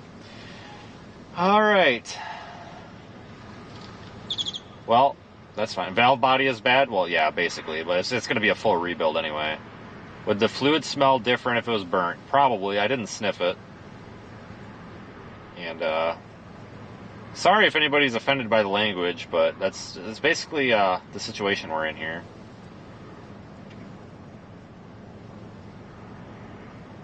We're going to sit here and watch this storm go up over the Walmart.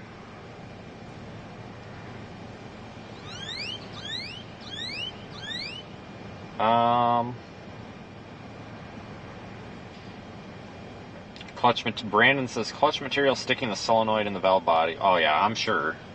Oh yeah, they did filter and fluid and all that. It's probably that 5th and 6th gear clutch.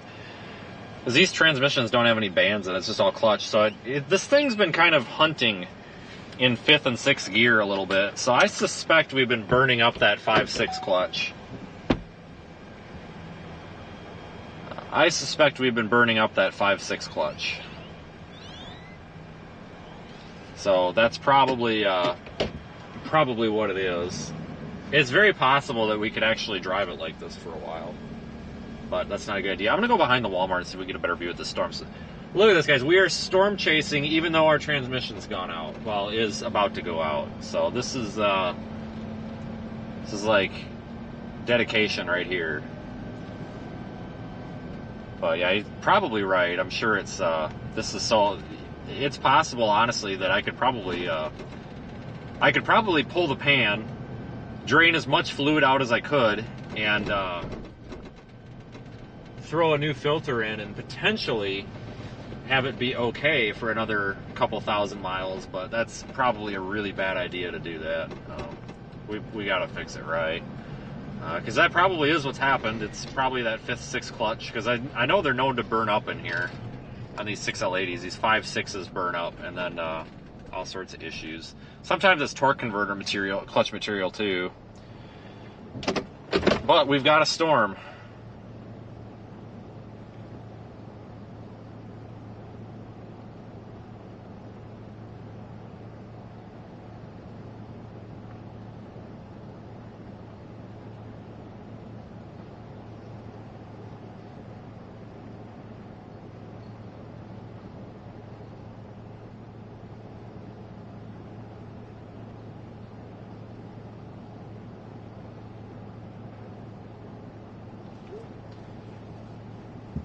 Yeah, you could dump Lucas in it. I have always had bad luck with Lucas, though, it seems like. I ain't even going to piss with it.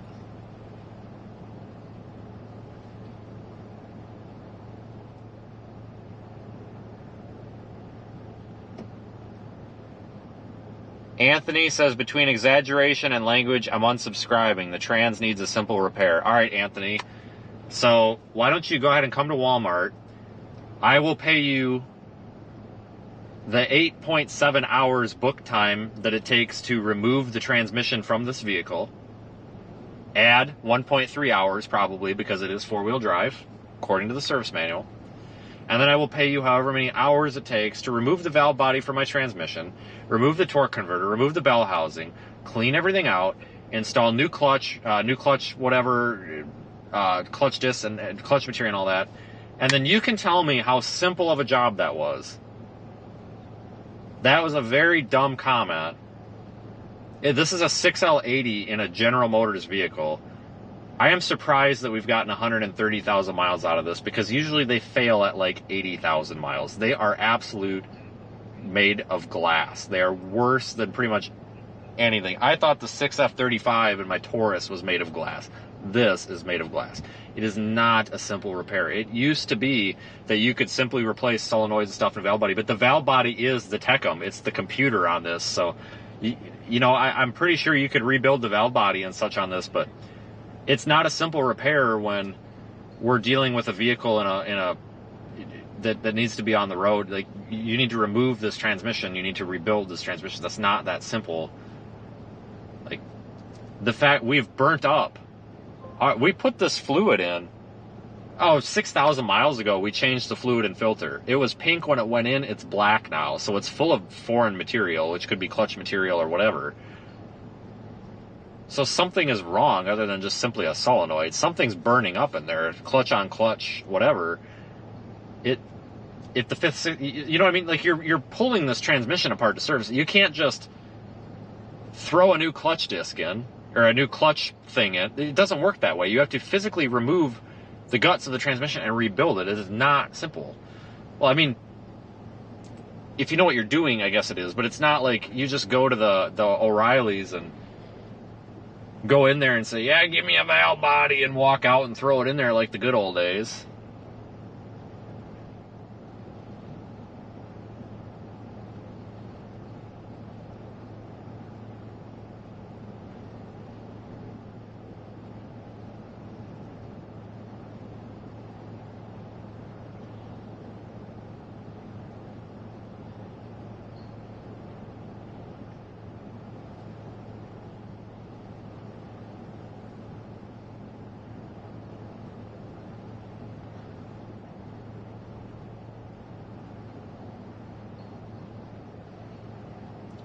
This is that storm, I'll show you. Actually, no, yeah. We're going to just continue watching the storm blow up here south of Brackettville. And I'm actually pretty happy with this. I'm going to back up a bit because I don't like that power line in my shot.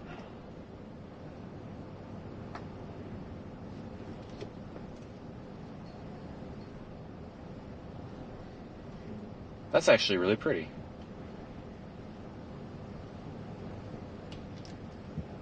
Hold on, I gotta back up some. I'm kind of in I'm parked at an angle here. There, that's pretty.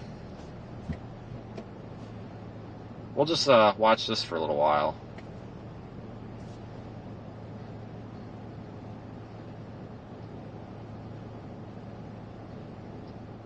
But I appreciate the support, folks. I like Connor's comment. Dude, if anything like this happened to someone's vehicle, bad language would be the least of the worries. Yeah, no shit, right?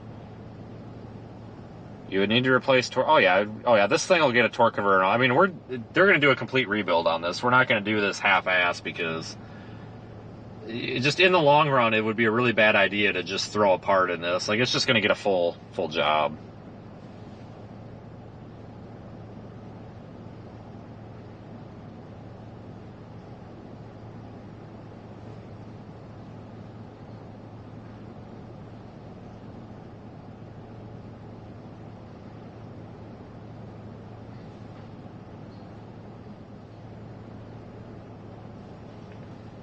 But yeah, we'll sit here and time-lapse kind of this storm as it's rolling toward us. I wonder if I can get a better view on the inside camera. No, we'll stick with the camera we're on, I guess. But this works out. You know, we can see what we're doing, or what's going on here.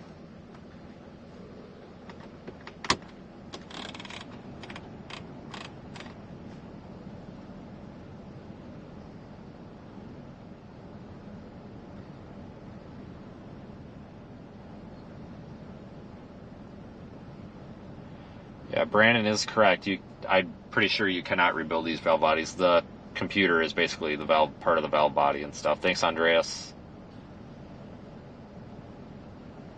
Yeah, these 6L80s kind of suck. Once they're rebuilt with better parts, they're pretty good, pretty reliable. A lot of people just get them rebuilt, you know, prior to having any problems, which is what we were going to do.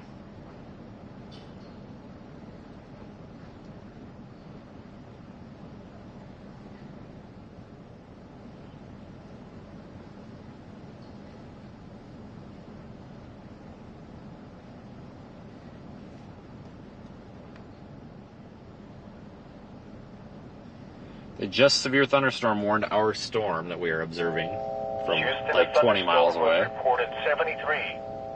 Corpus Christi partly 40 miles away. Once again at Hondo, 74. Your weather synopsis for south central Texas. There is one new severe thunderstorm warning for Texas. Storms are in the forecast today through Sunday morning. Scattered severe storms are possible Friday afternoon and evening, capable of producing large hail, damaging wind gusts, and pockets of heavy rainfall.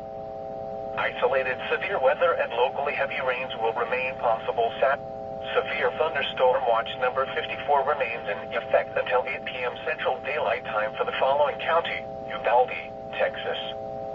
Remember, a severe thunderstorm watch means the conditions are favorable for the development of severe weather, including large hail and damaging winds, in and close to the watch area. While severe weather may not be imminent, persons should remain alert for rapidly changing weather conditions and listen for later statements and possible warnings.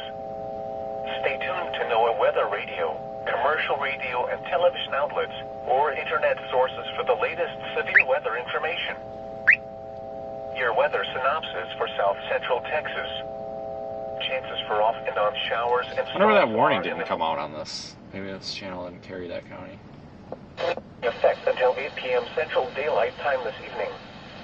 Tonight, mostly cloudy with a chance of showers and thunderstorms.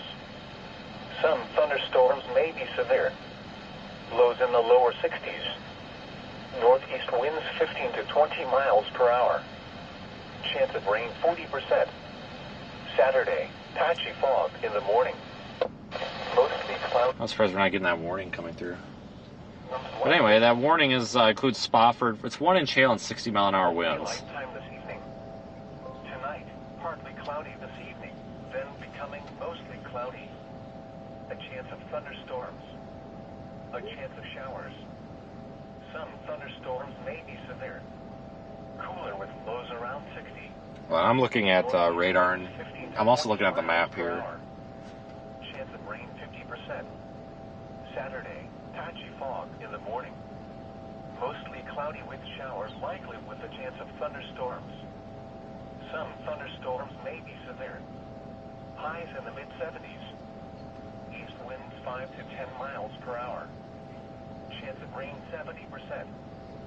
Saturday night, mostly cloudy with thunderstorms likely. Showers likely. Some thunderstorms may be severe. Lows in the upper 50s. Northeast winds 5 to 10 miles per hour. Chance of rain 70%. Sunday, mostly cloudy with showers likely with a chance of thunderstorms. Highs in the lower 70s. Northeast winds around 10 miles per hour. Chance of rain 60%. Sunday night, partly cloudy with a slight chance of showers and thunderstorms in the evening, then mostly cloudy after midnight. Lows in the lower 50s. Northeast winds 15 to 20 miles per hour. Monday, mostly cloudy with a slight chance of showers. Highs in the mid-60s. Monday night, mostly cloudy. Lows in the upper 40s. Tuesday, mostly cloudy. A slight chance of showers in the morning. Highs around 60. Tuesday night and Wednesday, mostly cloudy. Lows in the upper 40s. Highs in the upper 60s. Wednesday night, mostly cloudy with a chance of showers with a slight chance of thunderstorms. Lows in the mid-50s. Chance of rain 30%.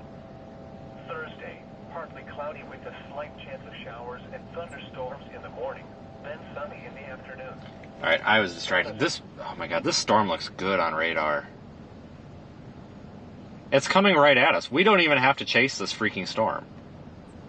Like, this is literally a great consolation prize. This is like, you know, the world has said, go F yourself, and it's like it's saying, oh, I'm sorry, you don't have to go F yourself. Let me see if I can time-lapse this. Yeah, if a tornado came here right now, I'd probably just let it go. Severe thunderstorm warning for Georgia. I got full coverage.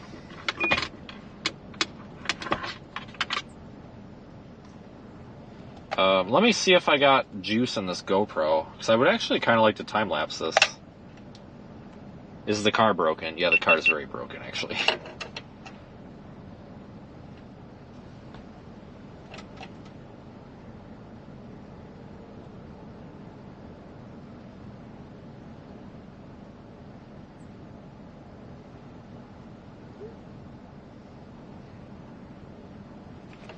Alright, GoPro, how much battery you got?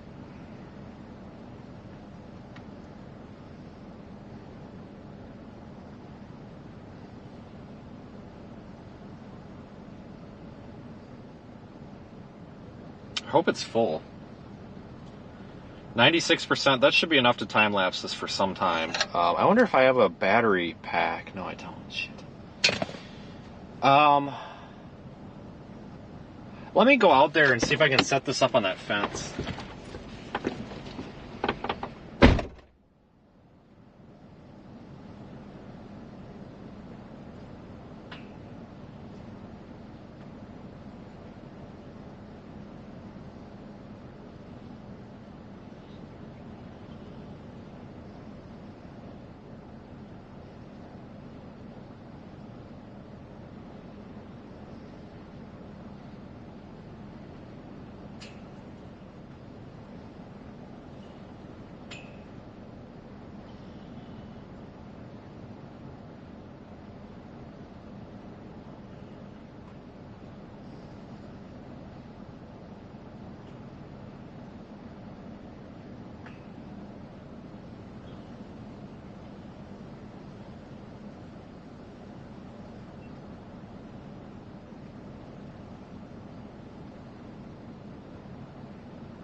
Whatever. I was trying to get it framed up a little nicer, and I can't because the power lines are in the way. It's not a very good shot, but whatever. It's better than nothing, I guess. You've seen one storm, you've seen them all. Whatever, we'll figure it out. So we'll let that run for a bit. I'm surprised nobody's come back here wondering what the hell we're doing yet. Some guy sticking a camera. Some guy sticking a camera on there. Frickin' fence.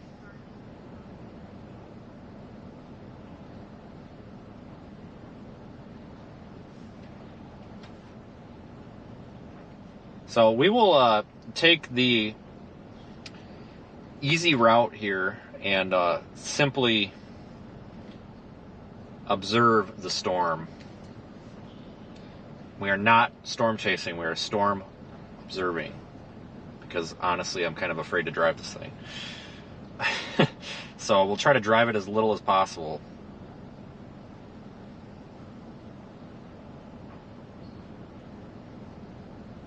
I'm just looking at hotels and stuff here real quick.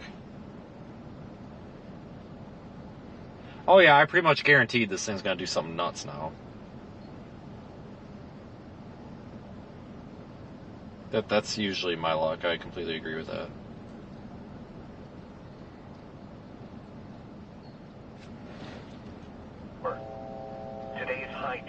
was 85 degrees and a low 70 degrees. Sunset tonight is at 7:48 p.m. You're listening to NOAA Weather Radio Station KW851 in Uvalde, broadcasting on a frequency of 162.425 megahertz, originating from the Austin San Antonio Weather Forecast Office. The current time is 7:05 p.m. Central Daylight Time. Severe thunderstorm watch number 54 remains in effect until 8 p.m. Central Daylight Time for the following county: Uvalde, Texas. Remember, a severe thunderstorm watch means the conditions are favorable for the development of severe weather, including large hail and damaging winds in and close to the watch area. While severe weather may not be imminent, persons should remain alert for rapidly changing weather conditions and listen for later statements and possible warnings. Stay tuned to NOAA Weather Radio, commercial radio and television outlets, or internet sources for the latest severe weather information. Your weather synopsis for South Central Texas.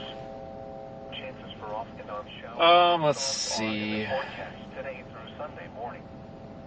Scattered severe storms are possible Friday afternoon and evening, capable of producing large hail, damaging wind gusts, and pockets of heavy rainfall. Isolated severe weather and locally heavy rains will remain possible Saturday through Sunday morning. Cooler conditions are expected this weekend with highs in the upper 60s and lower 70s, and Monday and Tuesday will be even slightly cooler. Your local forecast. Severe thunderstorm watch 54 in effect. Severe thunderstorm watch number 54 remains in effect until 8 p.m. Central Daylight Time for the following county: Uvalde, Texas. Remember, a severe thunderstorm watch means the conditions are favorable for the development of severe weather, including... We might have to reposition the truck here at some point. This thing is just barely moving, isn't it? Severe weather may not be imminent. Persons should remain alert for rapidly changing... But thanks for watching, guys. We are going to sit here and let this thing come toward us, I guess. Why not? Stay tuned to NOAA Weather Radio, commercial radio and television outlets, or internet sources for the latest severe weather information. Your local forecast. Severe thunderstorm watch 54. Well, I got to look at hotels real quick. I keep forgetting to do that. I keep getting distracted. Tonight, mostly cloudy with a chance of showers. A chance of thunderstorms. Some thunderstorms may be severe after midnight. Lows in the lower 60s. Northeast winds 15 to 20 miles. I got to look at our super chats, too. Thunderstorm warning for Texas. Oh, let's see. Where's that warning? That warning is not for anything close to us. That's something over there out west or east, Houston area. No, that's for the storm that's south of... Well, actually, I don't even see anything in that county. It's just an empty county. Okay. Saturday night, mostly cloudy with thunderstorms. South of here. Showers likely. Some thunderstorms may be severe. Lows in the upper 50s. Northeast winds 5 to 10 miles per hour. Chance of rain 70%.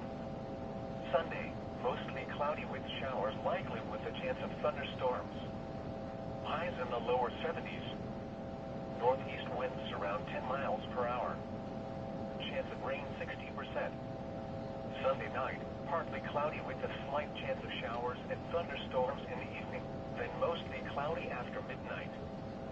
Lows in the lower 50s. Northeast winds 15 to 20 miles per hour. Monday, mostly cloudy with a slight chance of showers. Highs in the mid-60s. Monday night, mostly cloudy. Lows in the upper 40s. Tuesday, mostly cloudy. A slight chance of showers in the morning. Highs around 60. Tuesday night and Wednesday, mostly cloudy. Lows in the upper 40s. Highs in the upper 60s. Wednesday night, mostly cloudy with a chance of showers with a slight chance of thunderstorms. Lows in the mid-50s. Chance of rain 30%. Thursday, partly cloudy with a slight chance of showers and thunderstorms in the morning, then sunny in the afternoon. Not as cold highs in the lower 80s. Thursday night and Friday, clear. Lows in the lower 50s. Highs in the mid-80s. The San Antonio climate summary for this evening as of 5 p.m. March 15, 2024. There is one new special marine warning. The temperature was 78 degrees and the low 71 degrees. Not for here. 0.01 inches of precipitation fell today. Sunset tonight is at 7:43 p.m. The Del Rio climate summary for this evening as of 5 p.m. March 15, 2024. Today's high temperature was 91 degrees and the low 73 degrees. Severe thunderstorm watch number 54 remains in effect until 8 p.m. Yeah, we might have to reposition this camera soon. County, Waelti, Texas. Remember, a severe thunderstorm watch means the conditions are favorable for the development of severe weather, including large hail and damaging winds in and close to the watch area. While severe weather may not be imminent, persons should remain alert for rapidly changing weather conditions and listen for later statements and possible warnings. Stay tuned to NOAA Weather Radio, commercial radio and television outlets, or internet sources for the latest severe weather information. The San Antonio climate summary for this evening as of 5 p.m. March 15, 2024. Today's high temperature was 78 degrees and the low 71 degrees. 0.01 inches of precipitation fell today. Sunset tonight is at 7:43 p.m. The Del Rio climate summary for this evening as of 5 p.m. March 15, 2024. Today's high temperature was 91 degrees and the low 73 degrees. 0.01 inches of precipitation fell today. I'm still looking here. Give me just a minute. 7:52 p.m. The Waelti climate summary for this evening as of 5 p.m. March 15, 2024. Today's high temperature was 85 degrees and the low 70 degrees. Sunset tonight is at 7:48 p.m. You're listening to NOAA Weather Radio Station KW51 in Uvalde, broadcasting on a frequency of 162.425 megahertz, originating from the Austin San Antonio Weather Forecast Office. The current time is 7:12 p.m. Central Daylight Time. Severe thunderstorm watch number 54 remains in effect until 8 p.m. Central Daylight Time for the following county: Uvalde, Texas. Remember, a severe thunderstorm watch means the conditions are favorable for the development of severe weather, including large hail and damaging winds in and close to the watch area. While severe weather may not be imminent, persons should remain alert for rapidly changing weather conditions and listen for later statements and possible warnings. Stay tuned to NOAA Weather Radio, commercial radio and television outlets, or Alright, almost done here. for the latest severe weather information. App is being kind of screwed up here. I'm gonna bump this here to the. Oh, shit. Chances for off and on showers and storms are in the forecast today through Sunday morning. Scattered severe storms are Yeah, this storm looks good on radar. capable of producing large hail, damaging wind gusts. Really sucks not being able to get over there to it. Isolated severe weather and locally heavy rains will remain possible Saturday through Sunday morning. Cooler conditions are expected this weekend with highs in the upper 60s and lower 70s, and Monday and Tuesday will be even slightly cooler. Your local forecast. Severe thunderstorm watch 54 in effect until 8 p.m. Central Daylight Time this evening. We may need to position to the other side of the parking lot to get a better view here in a minute because A chance of thunderstorms. Some thunderstorms may be severe. I have a feeling that Lows in the lower 60s. we're going to need to spin the camera partially the other way. 20 miles per hour. Chance of rain 50%. Saturday, patchy fog in the morning. Mostly cloudy with showers likely with a chance of thunderstorms. Some thunderstorms may be severe. Highs in the mid-70s. East winds 5 to 10 miles per hour. Chance of rain 70%. Saturday night, mostly cloudy with thunderstorms likely. Showers likely. Some thunderstorms may be severe. Lows in the upper 50s. Northeast winds 5 to 10 miles per hour. Chance of rain 70%. Sunday, mostly cloudy with showers likely with a chance of thunderstorms. Highs in the lower 70s. Northeast winds around 10 miles per hour. Chance of rain 60%. Sunday night, partly cloudy with a slight chance of showers and thunderstorms in the evening. Then mostly cloudy after midnight. Okay. Lows in the lower 50s. Anyway, all right, folks. Yeah, thanks for the support today. I know this kind of sucks that we can't really do a whole lot. Definitely trying my best. I mean, unfortunate situation, but we're not going to let that stop us from at least watching this, you know. Mostly cloudy. A slight chance of showers in the morning. Highs around 60. Tuesday night and Wednesday, mostly cloudy. Lows in the upper 40s. Highs in the upper 60s. Wednesday night, mostly cloudy with a chance of showers with a slight chance of thunderstorms. Lows in the Even when shit goes wrong, you still got to get the job done. So we got to get the job done chasing. Partly cloudy with a slight chance of showers and thunderstorms in the morning, then sunny in the afternoon. Not as cool as highs in the lower 80s. Thursday night and Friday, clear. Lows in the lower 50s. Highs in the mid-80s. The San Antonio climate summary for this evening as of 5 p.m., March 15, 2024. Today's high temperature was 78 degrees and the low 71 degrees. 0.01 inches of precipitation fell today. Sunset tonight is at 7:43 p.m. The Del Rio climate summary for this evening as of 5 p.m., March 15, 2024. Today's high temperature was 91 degrees and the low 73 degrees. Now it'll be nice though, because once this is taken care of, then Sunset tonight is at 7:52 p.m. then we won't have to worry about transmission problems. That is the good positive thing. You know, we will not have to worry about the transmission. Today's high temperature was 85 degrees and the low 70 degrees. Once it's fixed, and that is the problem with these damn General Motors vehicles. So that's, like I said, it is a good positive to think that way, because it's true. Once that's taken care of, we don't have to worry about it anymore. The current time is 7:18 p.m. Central Daylight Time.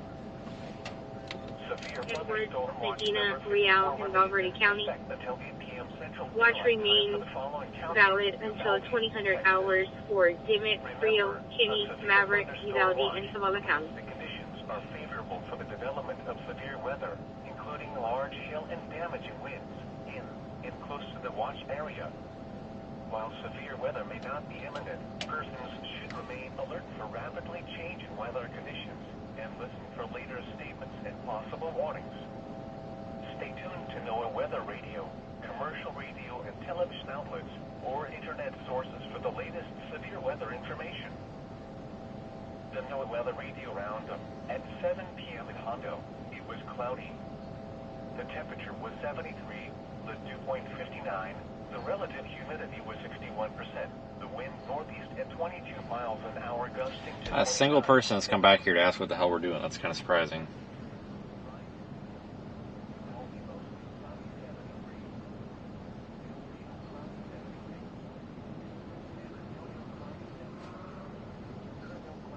I think this storm's actually going to dive south. I was hoping it was going to come right over us, but it looks like it's going to dive south.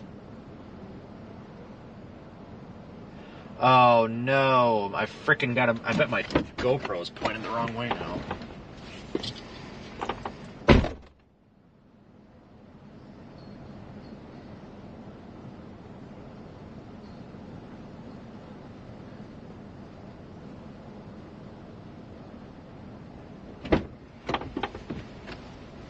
No, it's actually fine. GoPro's fine. It's still got it in frame.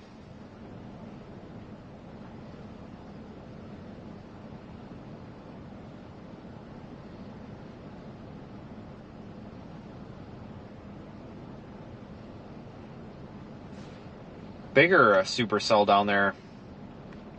Still coming across from Mexico. I don't want to change the screen right now just because we got a good view of this, but about 45 miles south of the one that we're looking at, there's an even better looking one. It's still in Mexico, but it's going to be in Texas here probably within the half hour.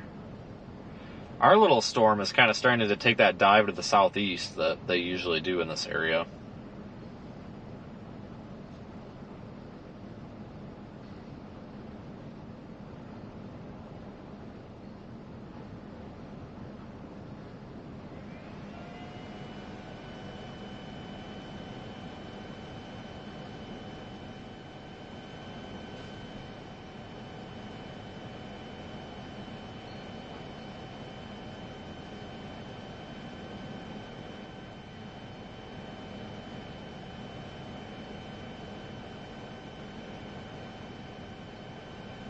Yeah, this thing's not moving, like, at all.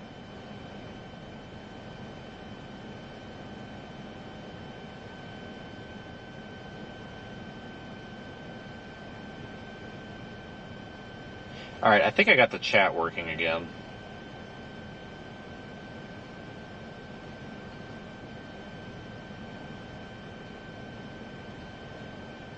What's I say? 1 inch hail. This thing is warned for 1 inch hail. The one to the south of it is for 1.25.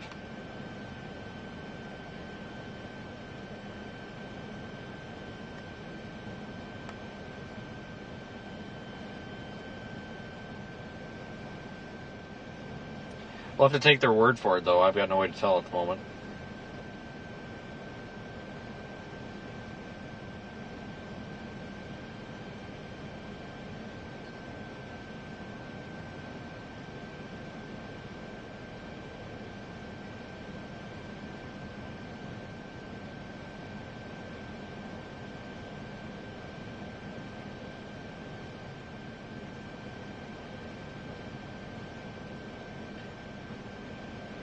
That is pretty, though. I mean, at least we've got a good spot to sit and watch this. I mean, that's kind of the positive thing about today is we can see. If we were down in the southeast, you know, Dixie Alley or anywhere with trees, this would have been not possible.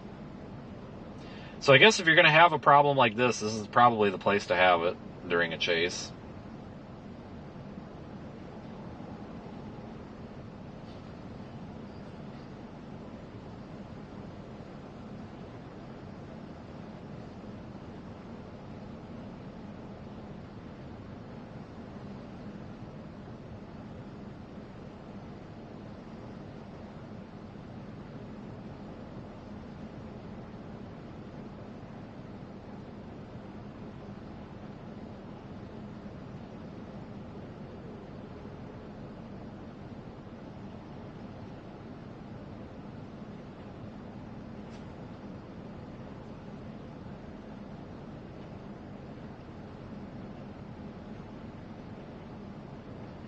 Yeah, I might take us down to the other end of the parking lot in a minute. Because the camera on the roof and the Starlink dish are probably going to block the view of the storm if I move this camera anymore.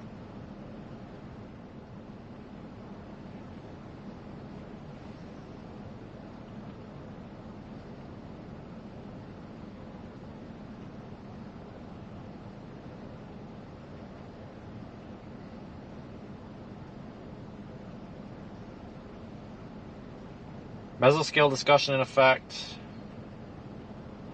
Watch issuance needed. What? Large hail and wind damage will be possible for several more hours. Oh, additional watch issuance will be needed.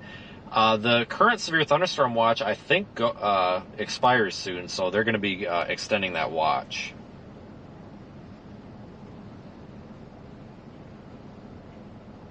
That's interesting. But understandable because we've got actual storms.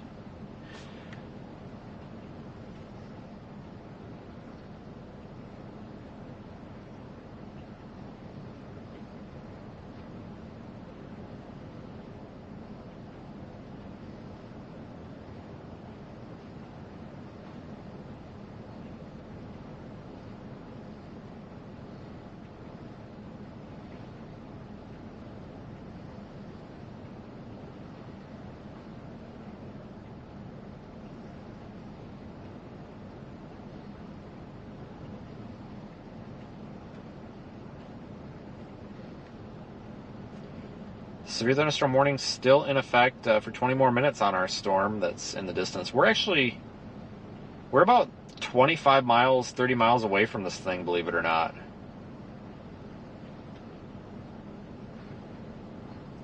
We're damn near able to see.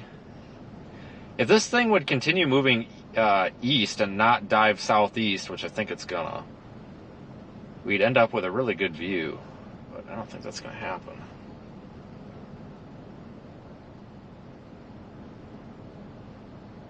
I mean, I'm not complaining about this one, but it'd be nice if we could get a view from the base. We might start being, as the sun gets behind that cloud, maybe we'll see some lightning in there. I don't see any lightning indicators on the Radar Omega map right now, though. The south one is producing lightning, but I don't think this one is really producing any. I almost wonder if this one's going to die off. It looks like it could be struggling a bit.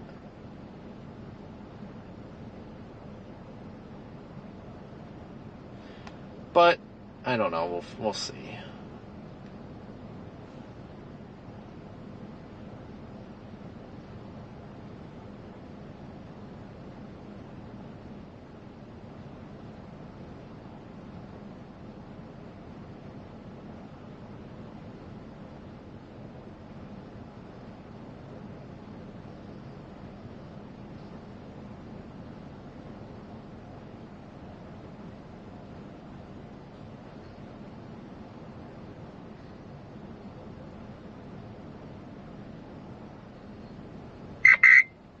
Series 1 new special marine warning.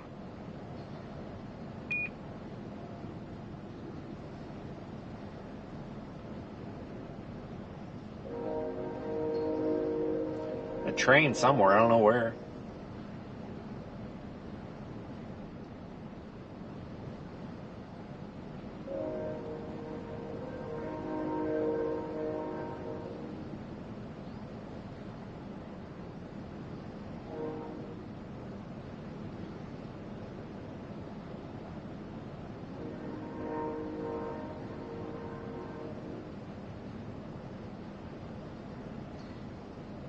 I need to go check that GoPro and make sure that this is still in frame.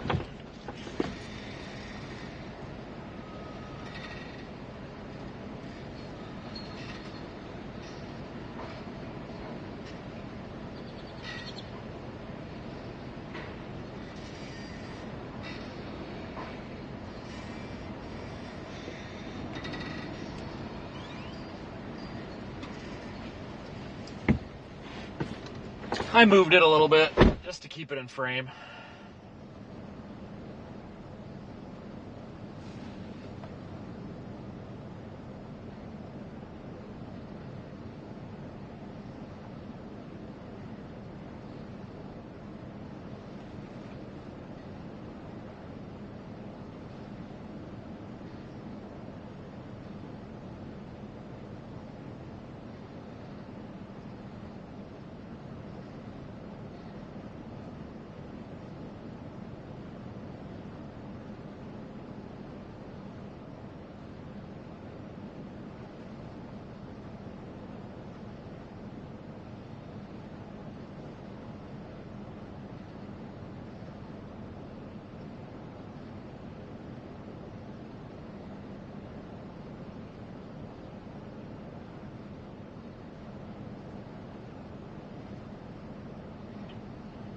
King 1105 cars.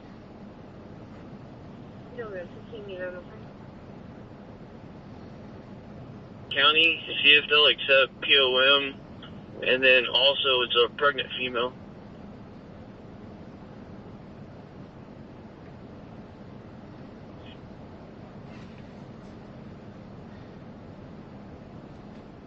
The eclipse? I forgot all about that. Yeah, I forgot that was coming up, isn't it?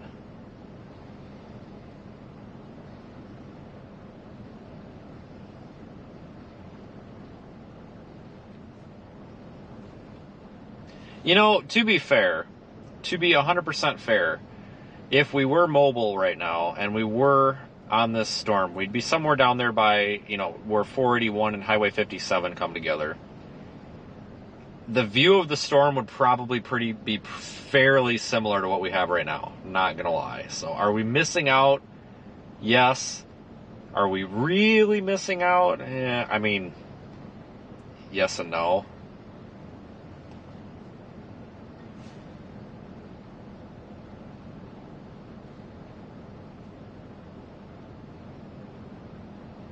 Like I said, I mean, for it to have vehicle problems, this is the spot to have it happen, I guess, you know, right where we have a view of the storm.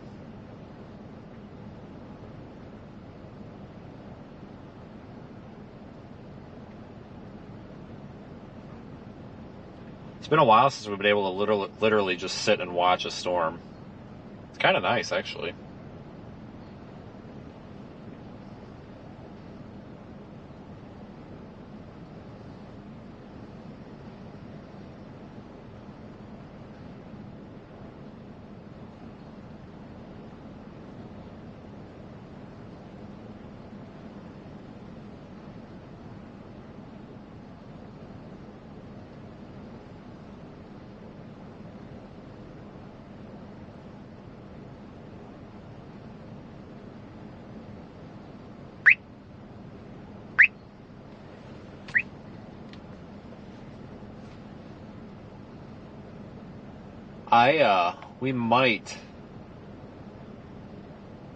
We might go down 481 just a little ways here.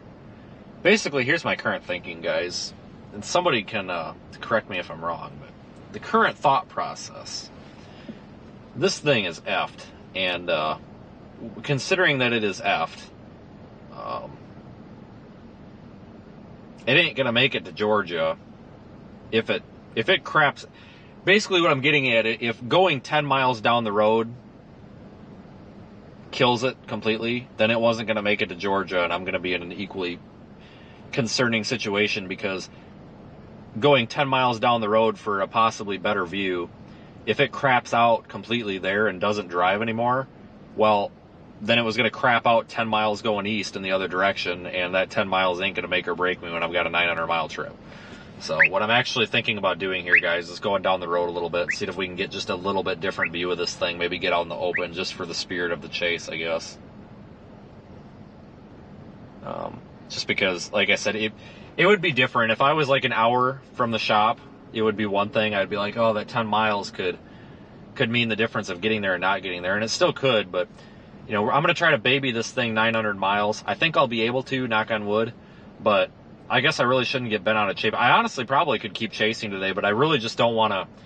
I'm trying to minimize the cost. Like, I don't want to end up, you know, 20 miles outside of town and have to get a tow truck. I really don't want to leave my vehicle here because I don't know anybody here, and I don't, you know, like if it crapped out here, I don't know anybody here. I don't know any shops here. Like, I'd be very nervous about leaving my vehicle here, not knowing anybody, and just leaving it. You know what I mean?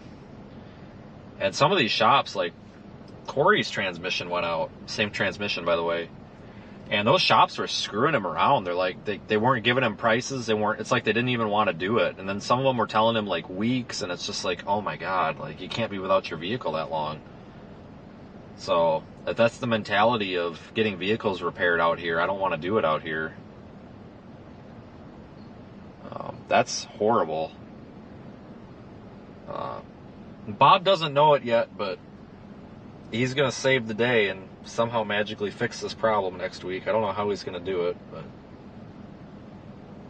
we're going to dump a truck in his lap and say, figure it out, and hope he can do something. They're good over there, though. One of the few people I trust with my truck.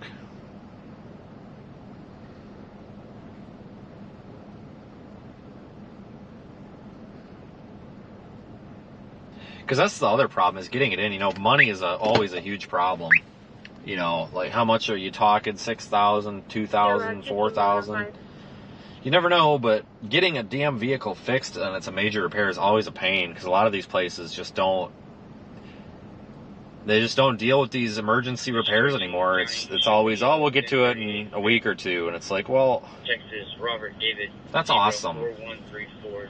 And then it's going to take a week or two to fix it, like. And like I said, I do have a backup vehicle. The other I can use the other Tahoe, but the problem is it doesn't have any equipment in it right now. It's it's going to. I'm going to be re-equipping it when finances allow this summer, but it's got no equipment. I mean, it doesn't even have an inverter. I mean, I could buy a cheap inverter to run the camera and stuff, but I don't have anything in it. It would be very difficult to chase and live stream it. We could. It would be really, really tough, though. Really tough. So I don't know. I mean, that would be kind of a last resort, but I wouldn't want it. If we can get this somehow with like a miracle fixed within the next, within this week, I mean, obviously we're going into the weekend, but this next week, then we're not going to be missing too much because it looks like it's going to be dead up until the weekend, like weather pattern wise.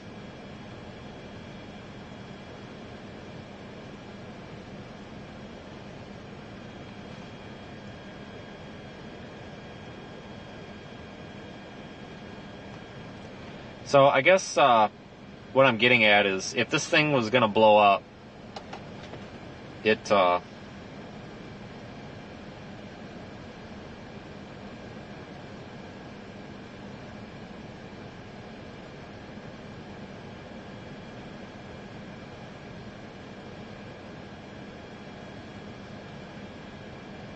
this thing's going to blow up, it's going to... What I'm saying, if this transmission is literally going to shit its pants and just completely die and leave me 100% stranded... 5206, you validated, show me out with 5218. If we go on a 20 to 30 mile round trip little storm chase here and it dies and shits the bed, it was going to die and shit the bed 20 to 30 miles east of town on my way to the shop. So are we really out anything? No. So I think we're going to do that. I think I'm going to go down the road a little bit, try to get us out in the open for the spirit of the chase. I can't sit here. Like, work so hard to get my ass out here. I can't sit here and not make an attempt. If it blows up, I'll just cry in pity. Somebody said go to Mexico and have it fixed. Honestly, Head southwest toward Northam Lake. it'd be a hell of a lot cheaper. Probably could actually get somebody to work on it if we crossed the border. I bet you'd... Frick, I probably could get somebody to work on it there. Shit.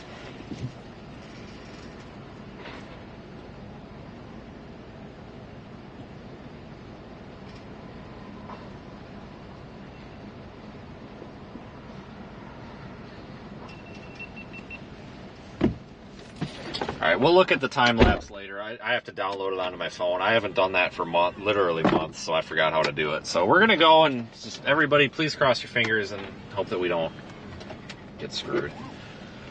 Because I don't want to get stuck in this town. This Hampton Inn is $235 a night. I can't do that. So I'm going to lock this pisser into fifth. It's not a manual transmission, but you can cap out the gear. I'm going to top it off at fifth because I think the fifth, sixth clutch went let loose. I think that's what happened. In 400 feet, it's probably clutch material clogging up that solenoid. Yeah, so we're going to not let it go into sixth gear if at all possible. If you hear a really loud bang and then I start swearing, that's probably because it died. Also, if you just start hearing the F-bomb repeatedly, that's also a bad sign. And if it gets really, really quiet and then the truck stops moving and it's really, really silent and I don't say a word, and then you hear the door open and slam shut, then you know something's really wrong. And then especially if I don't get back in the truck for like an hour, then that's when you know something's really bad wrong. So... like I said, if you hear a really loud noise and it stops moving and I don't say anything, then just give me a minute. Just forewarning everybody. Turn right on East Main Street. Probably if this thing does die on me in the next couple of minutes, rest assured you will probably hear more bad words than you've ever heard in your life. Continue on East Main Street for 4 miles. I'm resisting every urge in my body to just floor this right now. Because if I floored it and did a hard pull on it and got it to run through the gears and it successfully did that, then I would feel better. Because I would feel like maybe it would last a little bit longer. But I feel like that would be a really stupid idea. They did drop the severe thunderstorm warning, by the way. I feel like that would be a really good way to screw myself out here. Because I'm not paying $234 a night for this hotel. I have no idea, that one right there that we're passing, I have no idea why this hotel is so expensive. I don't know if it's like a spring break thing or what. I mean, I don't know who goes to Waelti for spring break, but Nothing against this town, I'm just saying. Where's this cop at?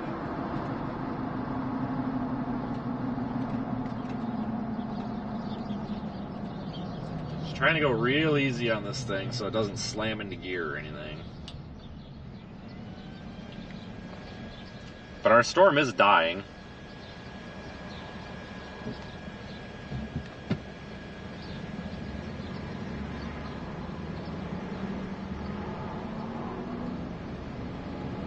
Yeah, some hotels in some places are really expensive right now. I-75 in Georgia, holy smokes. I found a hotel the other night in Macon for like $130. But when I was coming out of Florida going back up to Atlanta, when I went up I-75, and oh my God, folks. Some of these really crappy hotels were like $200, and they were bad. I mean, this is not a good time of the year for hotels. Yeah, I got the GoPro. You must have missed me pull it off there. I got it. But that's the crappy thing. This is all a gamble. It's possible that this truck could last a little longer if I baby it. But I guarantee you, if we don't go and get this fixed immediately, I guarantee you what's going to happen. It's going to crap out in the middle of a chase in the middle of nowhere, and we are going to be so unbelievably screwed. Especially going into severe weather season where we cannot have the vehicle down.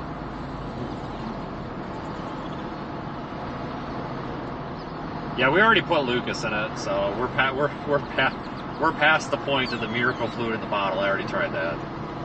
It was it had a little bit of shudder and slippage and going between 5th and 6th yesterday, or no, the day before yesterday. So I put a bottle of Lucas in it. Didn't do anything. So we're past that. But that's anybody that knows anything about these automatic transmissions, these 6L80s, knows that 5th and 6th is known to go out. Torque converter clutches are known to burn up, but I honestly think that's what happened. I think the 5th, 6th, we're losing 5th and 6th, or we're losing 6th. So when we're driving, or when it's shifting into 6th, and shifting back and forth and shuddering and not knowing what gear to be in, we're just burning those clutches. And that's probably clutch material, dirty fluid, causing that solenoid stuck open code. It could have been a fluke. It could have been a one-time fluke that might not happen again for another 3,000-4,000 miles before it actually blows. But it's all about the financially responsible thing to do is just go get it fixed so that it doesn't cost more later. So that's what we're gonna do. We're gonna go get it fixed so it doesn't cost more later. We're gonna miss out on tomorrow, which sucks because I think tomorrow's gonna be a good storm chase out here, and we're gonna miss it. That's okay. I mean, we're technically missing today because we're not where I want to be, but at least we are out here, so we can say that we were out here. You know, I basically drove to Uvalde to blow my truck up. That's cool. Whatever. Oh, shoot, I gotta put my window up. Oh, no, sprinkler. God damn it, I got everything wet. Freaking lawn sprinkler got me wet. I had the window down. Get it up all the way in time. 6L80s are made of cardboard? No, more like paper.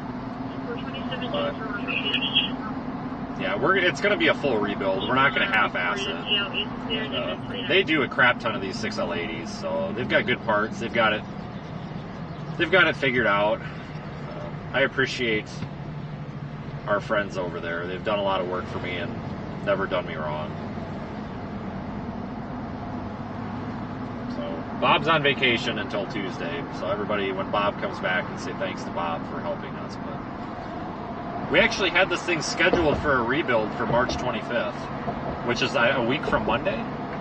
So coming in a week early, and like I said, I don't think Bob. I don't know if Bob knows this, but they're gonna work a miracle for us somehow. I know they will, but I honestly thought this was gonna make it a week. You know, it was having the telltale signs of transmissions blowing up, and I knew this thing was on its last leg. But I honestly thought we could make it another week. Because to make it another week, we're really only talking about probably another, 6,000 miles on it. And I thought I was going to make it. And you know what, guys? It might make it, but I'm not willing to chance it. We're going to go a little bit west of town here and see if we can get a better view on this storm.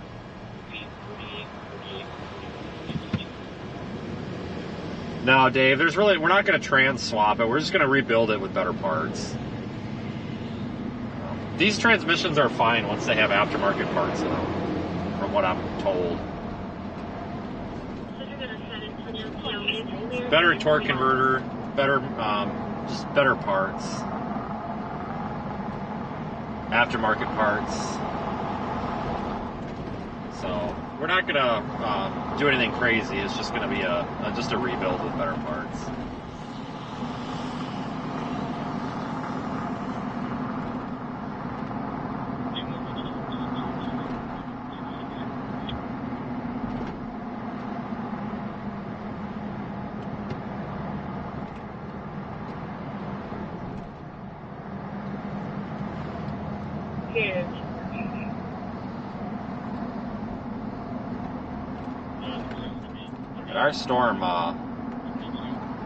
Our storm on the right side of the screen there is really falling apart, but you can see that bigger storm to the south.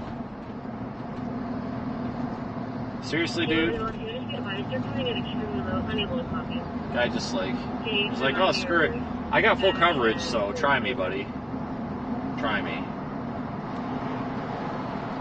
14, the 27 is 38, 71, 22, 84. 38, 71, 22, 84.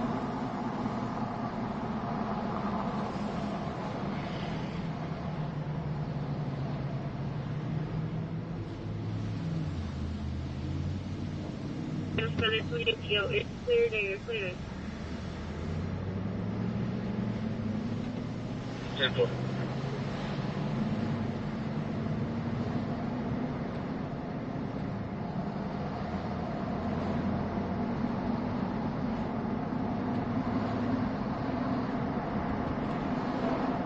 Man, it sure is pretty out here. This is what I love about out here. Everything just looks pretty.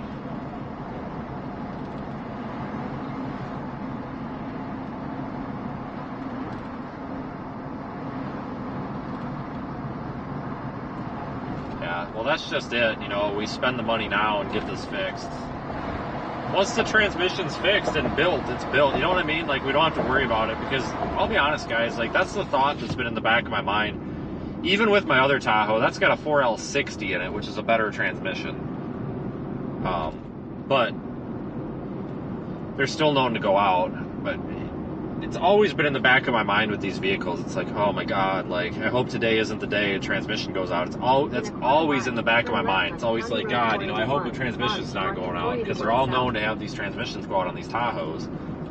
So for me, once we get this transmission built or rebuilt, it's going to be a weight off my shoulders, because I know that that's done and I don't have to deal with it anymore. It's taken care of. I feel better. Turn left onto County Road 481. It's a huge stress off my shoulders once it's done. It's just a matter of we got to get it done without bankrupting me, and we got to get it done quick enough that we don't miss everything in the future. Frickin' hotels are expensive. Thanks a lot, Spring Break. 481 south for 43 miles. We're 58 miles from Eagle Pass, so we're only 58 miles from Mexico. So we are pretty much at Mexico, which is kind of cool. I think this is the closest to Mexico we've been in a while. I'm really having a hard time finding anything on the roof camera to look at. There we go. This storm is really falling apart.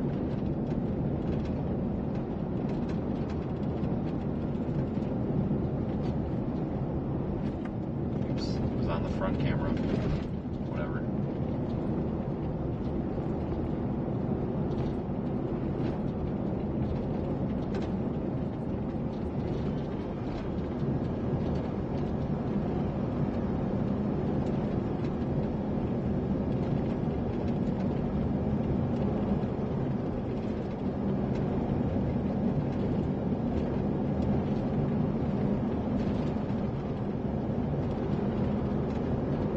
I tell you, that damn aquifer thing that killed our transmission. No, I'm just kidding. That was just coincidental. It honestly might have been, the check engine light came on right when we were going up that steep hill, so that steep hill might have just been enough to put it over the edge. I saw that check engine light come on, and I thought, oh no, please just be like an O2 sensor or something. And then when we got to the stop sign and I gave it gas and it wouldn't downshift, I'm just like, oh no. Got to be kidding me. Then I plugged the scan tool in and I'm like, yep, sure as hell. Yeah, it's a real defeating feeling out here to just get kicked in the face. Like, everything always goes wrong. You don't end up with a lot to show for stuff this time of year. Like, it's this time of year, you know, because in the winter, you know, as a storm chaser and doing the content creative stuff that I do, like, in the winter, you don't make a lot of money. You're basically surviving off stuff from the summer, and everything always goes wrong, like, during the slow time. You know what I mean? Like, it's tough, but it's my job to figure out a way to make this work, and we're gonna make this work.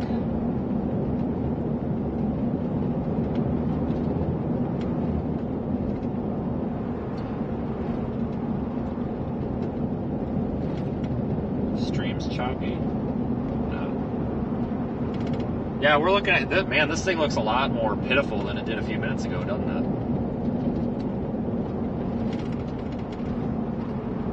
They dropped the severe warning on the south storm too.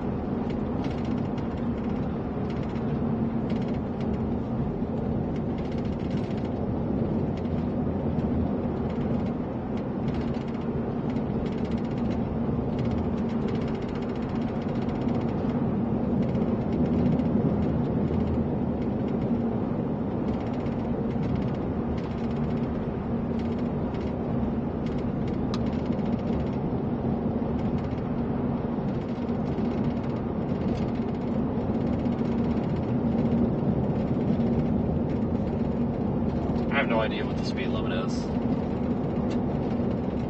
Yeah, what a pretty road though. Look at how pretty this is with the sunset. But yeah, this storm, like, this thing looked like an absolute animal here 20 minutes ago, and it's just falling apart. I mean, we've been watching that thing in the Walmart parking lot ever since it was in Mexico. And we've been watching it for, what, a good hour? This storm kind of formed right on the border of Mexico and the U.S.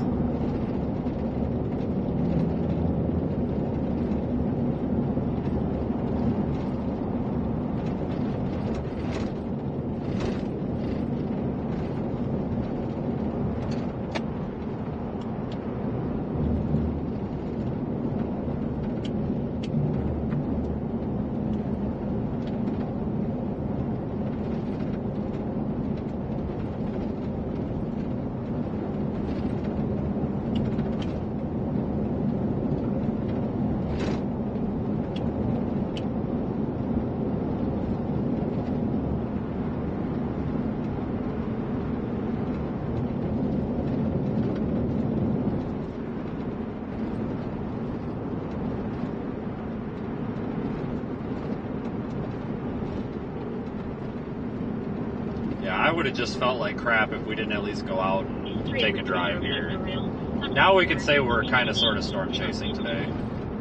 But no, I'm really sticking to my theory that I suspect that the issue is with sixth gear. I don't know if that means it's the clutch, the fifth, sixth clutch, or if it's actual the sixth gear, or if it's something in the valve body or what. But transmission temp is about 10 to 15 degrees cooler than what it normally is. Now that we've locked it out of sixth gear and only letting it go into fifth gear, it is 10 to 15 degrees cooler than it normally is. So I think as long as we keep this thing topping out in fifth gear, which is perfectly fine. I mean, it's going to drive just fine. Sixth gear is just for fuel mileage, basically. But I think we're okay. Honestly, probably could chase tomorrow, but I'm gonna be honest with you guys. I'm gonna let out some financial disclosure here, and I'm not saying this for pity. I'm saying this because there are people that have a genuine interest in this. I expect, with ad revenue and all that, I expect that tomorrow on a good live stream with good views, I would probably make $300. To be completely honest, a hotel is going to cost me $100. The fuel is going to cost $60. I'm probably going to be able to stick about $150 to $160 tops in the business account tomorrow after expenses.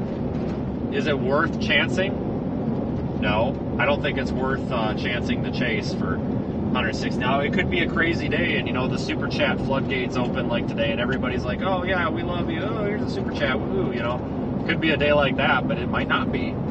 It might be the average amount. It could be the average $160 profit day. And if we break down tomorrow, we got $160 that's going to pay for the tow truck to get it back into town. So I'm not going to chance it. But I have a sincere appreciation for you folks that did send super chats today, because the super chats will come in. We'll get paid for those next month and on April 20th or 1st or whatever. It's April 21st, but that's really going to help out next month because we're kind of getting screwed on this month. So, I'm not trying to make this a pity party. I'm just trying to give you guys a little bit of explanation of, how and why I do things the way I do out here sometimes. Couldn't do this without the financial support of our audience. And this isn't a pity party to get you to pay money. Like, you don't have to spend any money on this channel. Like, just watching does a big favor, And if you really want to support what I'm doing out here, sharing the channel is a big one, because we just need to keep building the audience. We are at 119,000. Oh, come on. I need to pity one person. I need one person. 199,999. I need one person to subscribe to this channel so we can hit 120,000. Oh, for Christ's sakes, come on. There's got to be one person I can pity into subscribing. Somebody okay, we are now at 119,998. Somebody unsubscribed because they're a troll. All right, we just pitied 4 people. We're at 120,002. So we have hit 120,002 subscribers today. So all right, yay. So that's all I had to do was burn my transmission up. So that's cool. And whoever unsubscribed to be a troll, you suck. No, I'm just kidding. That was probably one of the other ones that subscribed. Now, thank you guys for making this YouTube channel a success. My truck is literally about to piss its pants and crap out, but it's only like 990 miles to the shop from here. So what's another 10, 15 miles? I will literally push this piece of shit back into town if I have to. Actually, no, I won't. This truck weighs like 6,000 pounds, but God damn it, I'm going to come out here and enjoy what I'm doing. So we're going to go stare at this cloud that's dying. And it's absolutely dying. This looks like crap. But we're out here to say we're out here, damn it.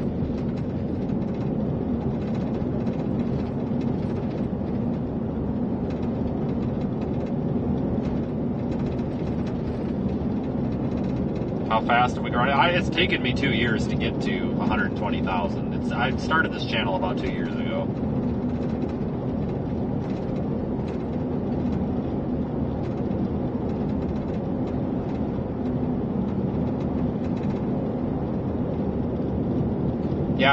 Yeah, on today's episode of Does My Life Suck or Not? Maybe that's going to be a future stream title, Will today suck? You almost have to find a little bit of humor in it, because that's one thing I've found. I'll be honest with you guys, I've been in some really bad spots. And not necessarily like financially, just in like really bad spots, bad situations, like bad scenarios, like vehicle broke down, things not working, parts not available. I've just been in some bad spots in my journey as a small business owner. And honestly, the one thing that I've found is about a week after you solve the problem, you always go back at it and you're like, wow, that was stupid. Or, wow, that's actually hilarious. I have the shittiest luck on the whole planet. And honestly, the only way that you can get through this stuff is to almost take it as a joke. I mean, if we get stranded out here on the middle of Eagle Pass Road, whatever that is, 481, if we get stranded out here, it's almost hilarious. We've basically, I mean, you think about it, like how hilarious is this? I literally was just at the transmission shop had a wheel bearing replaced, 3 days ago? Everything was fine. Truck was fine. And here we are, 3 days later, basically in effing Mexico, and it shits the bed. Really? It's almost funny to a point, Yeah, I agree. This literally is, we are at the point we are just here to be not marked absent. I agree. This storm is gone. Look at it. It is gone. Look on radar. That's our storm right there that's dying before our eyes. It's evaporating.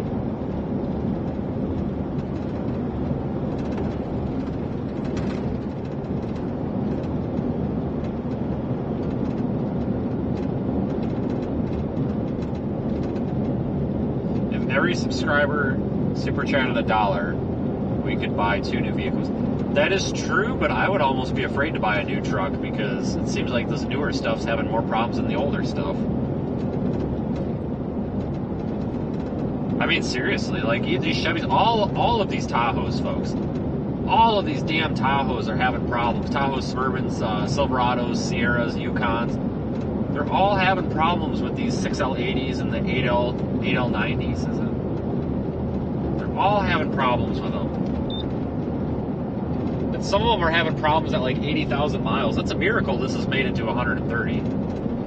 I mean, I was hoping to get it through till June, but started having issues the other day, so I was talking to Bob, and we decided we were going to do a rebuild on this March 25th. Didn't make it. We're a week early.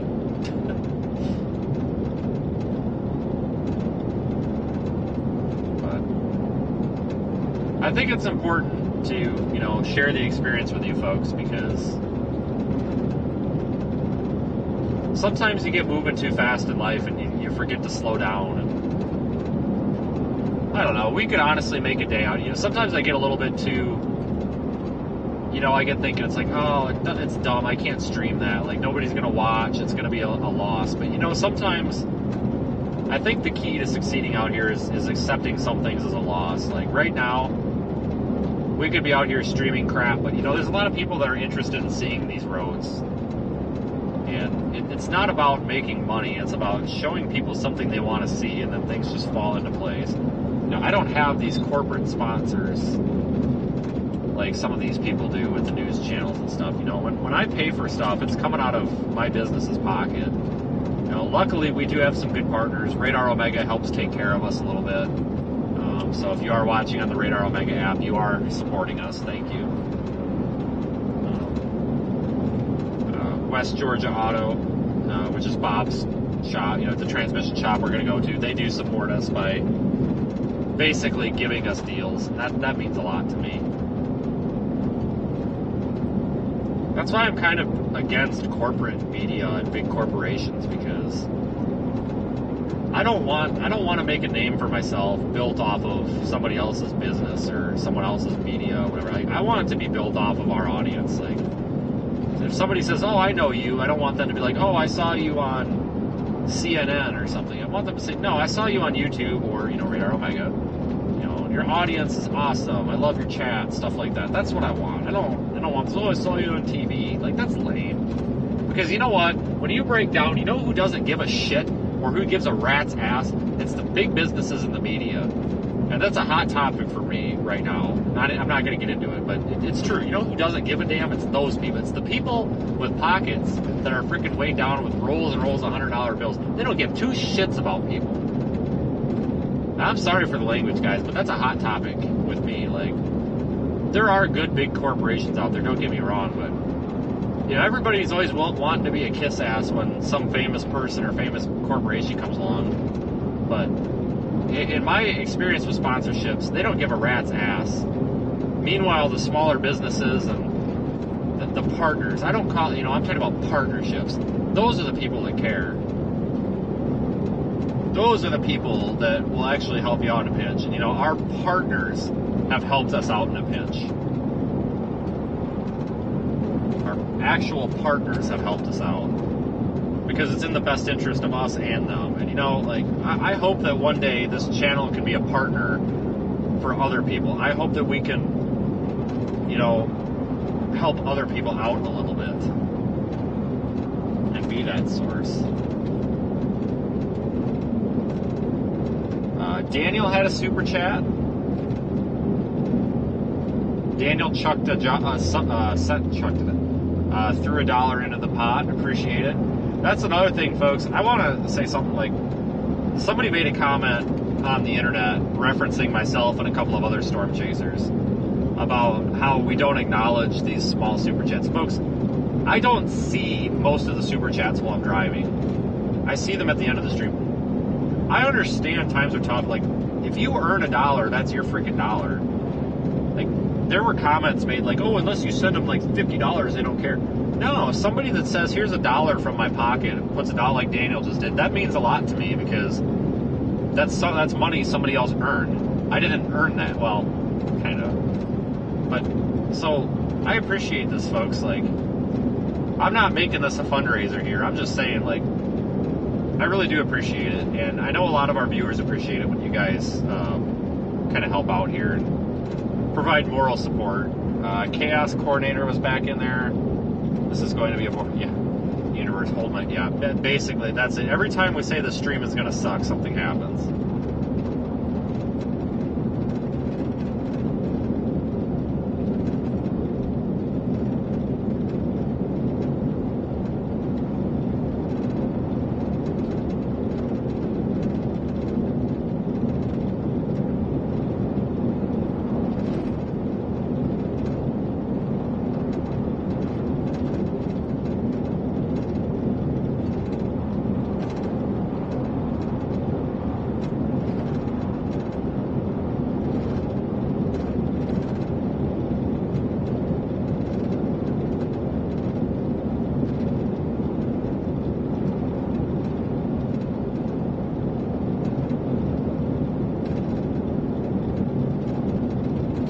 Catch the lightning bolt up there?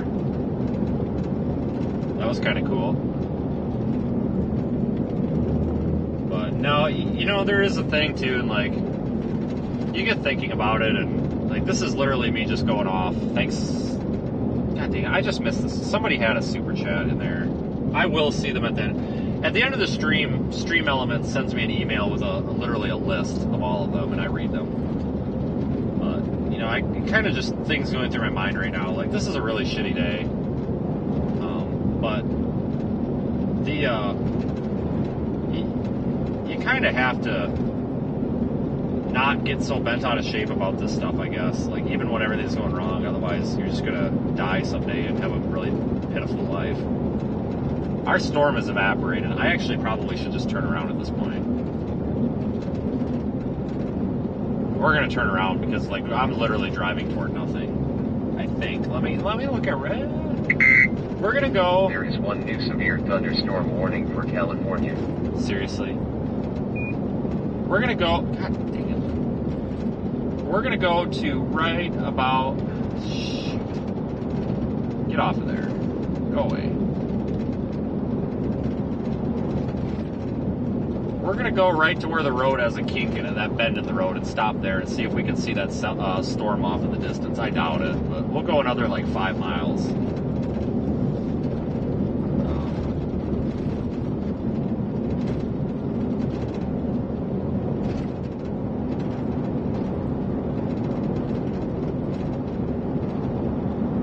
There was another strike. I don't know if we saw that.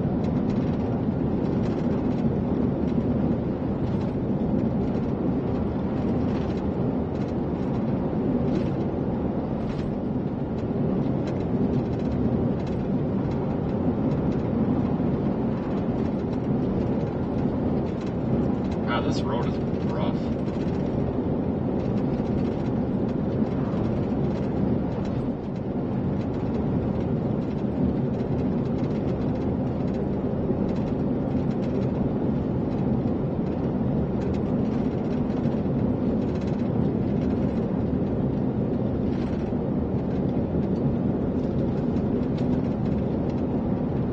Yeah, what a kick in the pants. Like, seriously, California now, really? Thanks, Terry. Yeah, I do see some of the super chats coming by because so many of them have been coming in. I made it a point to bring up the web browser version of the chat here just so I can kind of monitor that.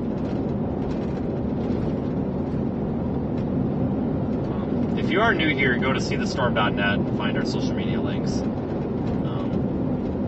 Folks, we do have like a channel membership option and like a PayPal option and stuff to support the channel. I don't see either of those, period, during the stream, especially the PayPal ones. Like, if you've contributed there, I'm not going to see that until the end of the day. So I don't want anybody to think that, like, we don't appreciate you. It's just, I don't see that. In the car, anyway. I don't think, no, today's not a bust. Honestly, this might not get going until after dark, so big hail is still possible. We're coming into Maverick County. We are literally flirting with Mexico right now. Like, there is a good potential that we are closer to a transmission shop in Mexico than we are in the United States. I do have a passport on board. In theory, we could take this to Mexico. If I've got any Mexican transmission repair shops, anybody on the Mexican side of the border that wants to sponsor the channel and install a rebuilt transmission and charge me nothing, I will be there probably in a few hours. Just kidding, that's not going to happen because no one's going to do that. Are you kidding me? No, we're going to take this to Georgia and have our friends work on it. No, in all seriousness, like, we probably are closer to a repair place in Mexico than we are in the United States. But I love this area. Like, it's so pretty out here. Like, it's kind of a mix of, like, desert terrain and hill country. Like, it's awesome.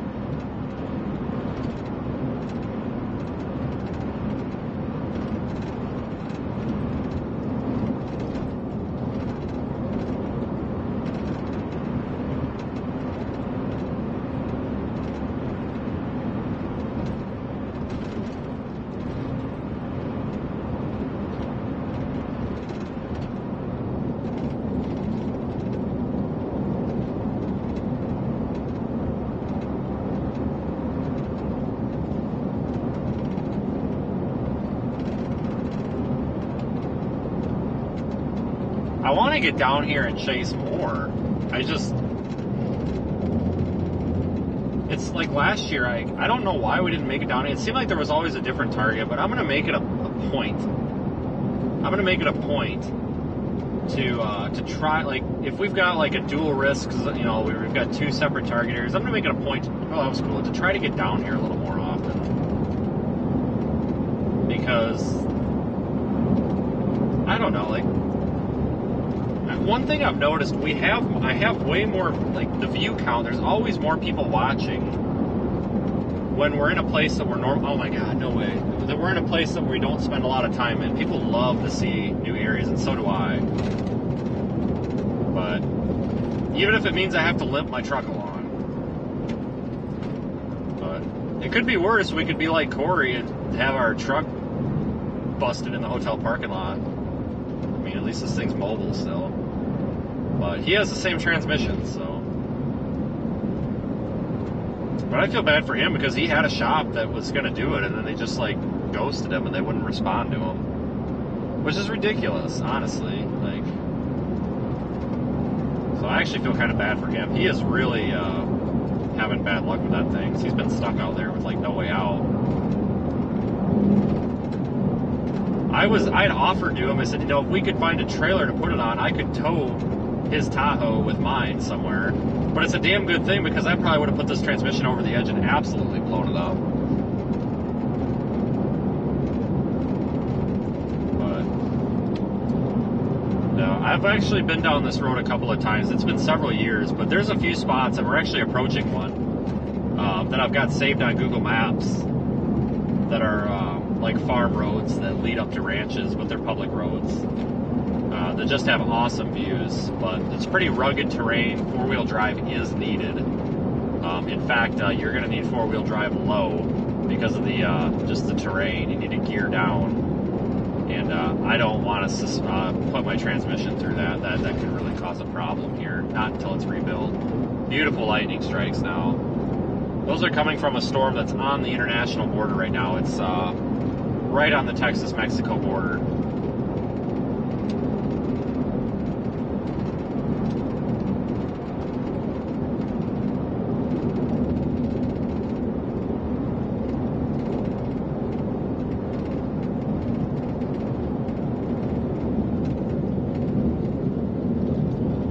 Yeah, I would love to have a cheaper channel membership option, but there's nothing I can offer for $1.99 though, unfortunately. It costs a lot to run this channel. Like I'm talking like $25,000 to $30,000 a year in fuel. It's freaking nuts. Like I thought about having a 99-cent or $1 channel member option, but I don't know what to offer because if I do anything else, it's going to cost me quite a bit of money to do it, and I'm maxed out on what I can do. Like my workload, I'm maxed out. We've got some people that are helping, and we're building a team. It's taking time. Like I don't know what else I can do. Like my workload is just ridiculous. But if we want to go down, since we're kind of going down the finance talk, and we've actually, like, I'm looking over at the chat every couple of miles here, and I'm seeing people like actually talking about the logistics of the financials in this. Like people seem to be enjoying this, so we're going to keep going, I guess. But people that want to break down this, like, this isn't me like bragging, because when I talk about finances, sometimes I get comments like, "Oh, you're just bragging about all the money you make." It's like, no, wrong. So I really don't make that much. Gross income versus net income is very different when it comes to something like this. Trust me. If you look at gross income, you're like, "Oh man, that guy's rich," and then you look at net income, and it's like, "Oh man, that guy eats Cheerios for breakfast, lunch, and dinner." But no, seriously, my annual expenses for fuel are about $30,000, 25 to 30. Hotels really vary because, like, this year they're a lot cheaper than they were last year. So you're looking about $1,000. Well, whoa, $1,000 to $2,000 a month in hotels. So, and food. Food really, people. I get asked, like, what's the food budget? The food budget isn't something that I really even consider, because if I have to budget for my family at home's food too. If I was at home, we would be, and when I am at home, we would be budgeting for groceries to feed myself, but when I'm gone, I'm basically using the money that would be feeding me to feed myself somewhere else. So, like, I don't really, like, have an ungodly, like, I don't even really budget food, but vehicle repairs are through the roof, as you would imagine, but I reduce a lot of those costs by doing this myself. Like, that's the number one way to run a business like this, is to reduce. It's not necessarily to increase your income, it's to reduce your expenses.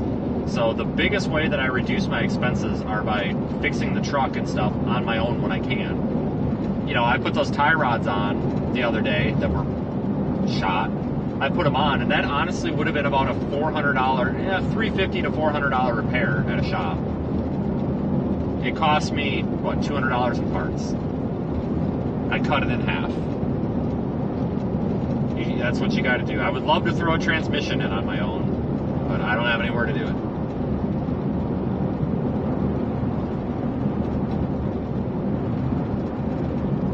But no, I wouldn't do anything else in the world. Like,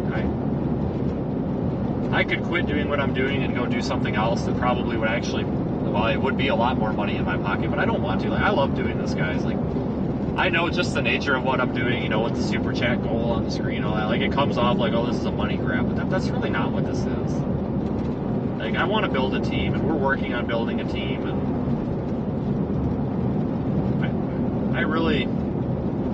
I just want to do something cool, and that's what we're doing here.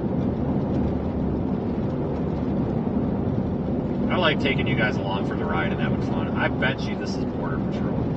I have passed, like, probably 5 Border Patrol vehicles since we left Walmart. I don't know if you've noticed or not. A lot of them have been unmarked. And you can recognize the unmarked ones. You've got if you know what you're looking for. In the emergency vehicle industry, there's you kind of get used to, I've worked in that industry, upfitting public safety vehicles, and you kind of know what to look for in these unmarks. And like, we passed a Yukon back there, but it had the front bumper chopped. The bottom of the front bumper was sawzalled off, and it had a leveling kit on it with an interior light bar. That's Border Patrol.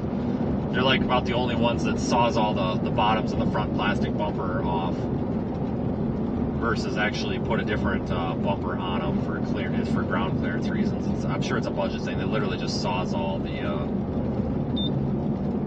the bottom bumper off. Is this a That's a deer. Look out, Bambi. Yeah, thank you. You better run.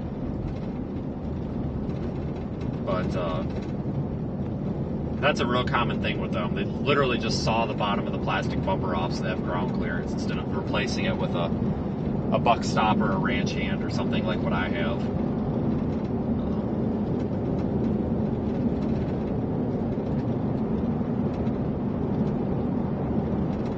I guarantee you if I pull over and shut all the lights off, somebody's going to stop and ask us what the hell we're doing. In 2018, I drove an F-150 and I had that parked up, perched on basically on kind of not a ledge, but I was up on a hill that overlooked Mexico. Like literally, if you looked into the valley, like the international border was like there, watching a storm. This is before I live streamed, and Border Patrol came up and had about 1 million questions for me. I didn't have to answer any of them. I mean, I was doing nothing wrong, but I said, no, I'm a storm chaser. I said, I'm literally just here to look at clouds. And, like, they were looking, yeah, there they are right there. 1, 2, there's 4 of them right there. They're looking at them. So, but 2 outside the gate, 2 inside the gate. But they came up, and they were looking, kind of like, looking, trying to see what was going on, and the 2 of them, they both shook my hand and they said, well, we're just making sure you're not harboring any fugitives. And I'm like, no, not today. I get it. A little suspicious, but probably even more suspicious with a blacked out Tahoe, but it does have my website on the side, so. They were actually super nice. Like, they offered if I wanted a bottle of water and shit. Like, honestly, like, they were really, really nice.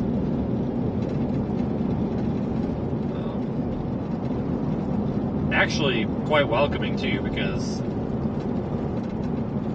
that was actually the first thing that they said when cause they pulled up in front of me and then they walked back to me, and the guy goes, oh, you're from Wisconsin, well, welcome to Texas. I said, well, I appreciate that. So he was actually very nice. I think we're going to stop and watch the lightning. Let me see if I can find a spot to pull off.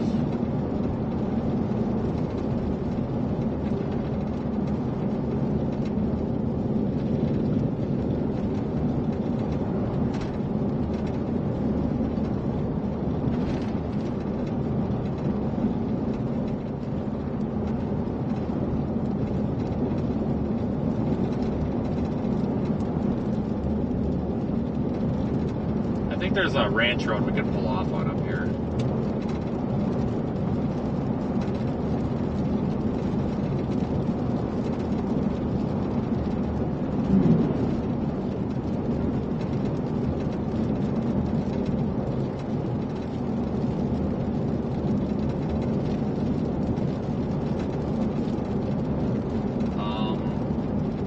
There's a fence here, so I'm looking for a break in the fence line, because I think that's where the driveway is. So should be somewhere we can pull off of here, but I got a car on my bumper here, and I'm going to have to stop abruptly. Ah, shoot, it's right there. Right here. We're going to stop right here.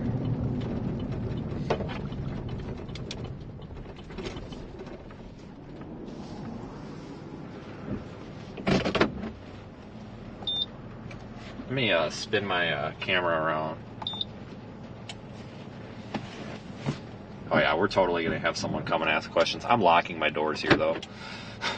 Just saying. Oh, shoot. That camera... Hold on, I got to turn off that camera. The infrared is blowing my camera out of... Copy. That would be because my phone shut itself off. What? What's he talking about?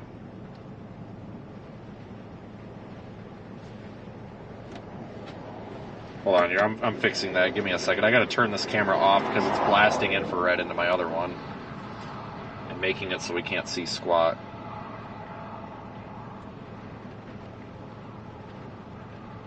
This should turn off. It'll turn off. There it went.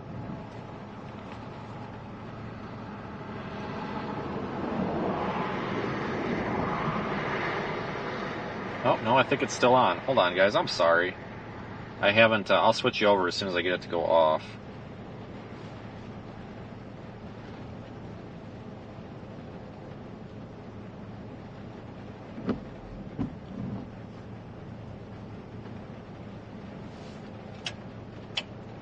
I have to physically shut that off. Stand by.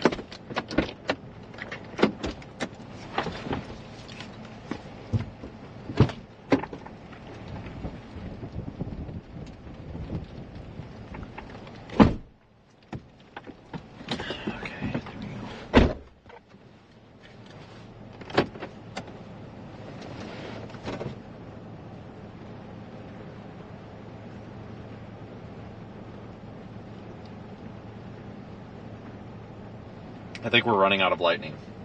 Well, this kind of sucks.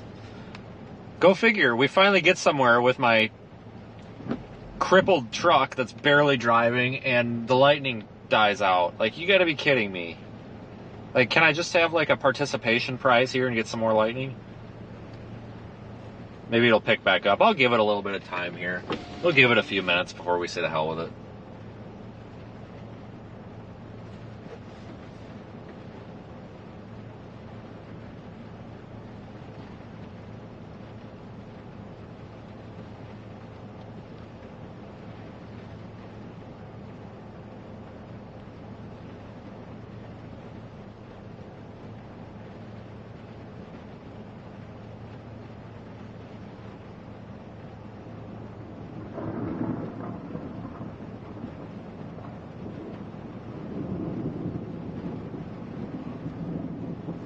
Oh, we've got thunder. That is a good sign.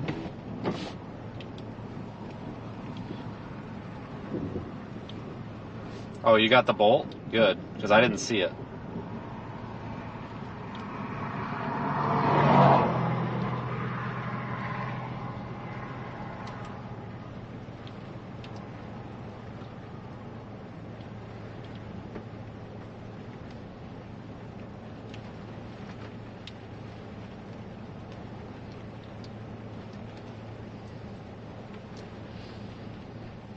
Yeah, I did not see that lightning strike if there was one. Man, we're just not looking out. I think the lightning's kind of dying down. These storms are falling apart, so that doesn't surprise me, I guess.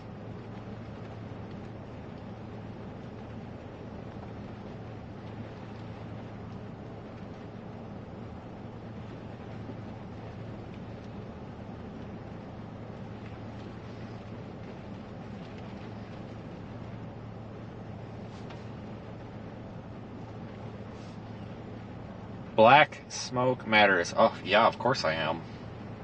Wouldn't go anywhere without it.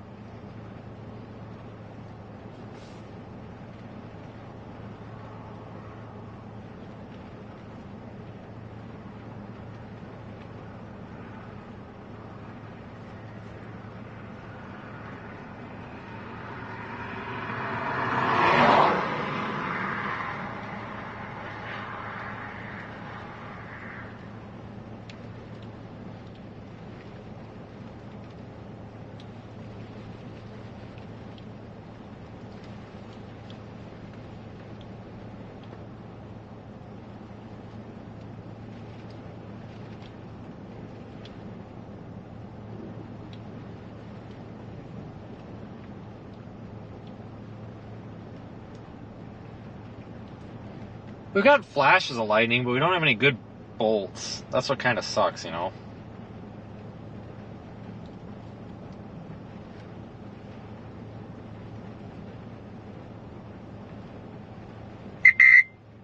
There is one new special marine warning.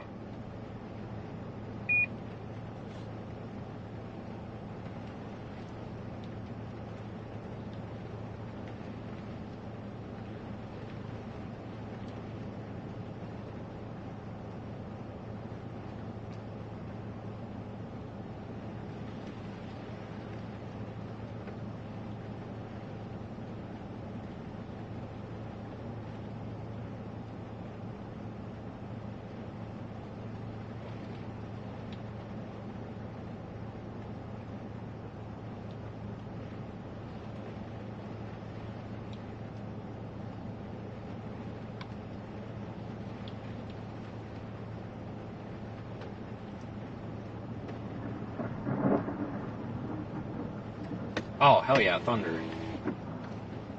There's a little eyeball staring at me over there. I think it's a raccoon. I think it's a family of raccoons, actually. Little ones, little fat little raccoons went into the bushes over there.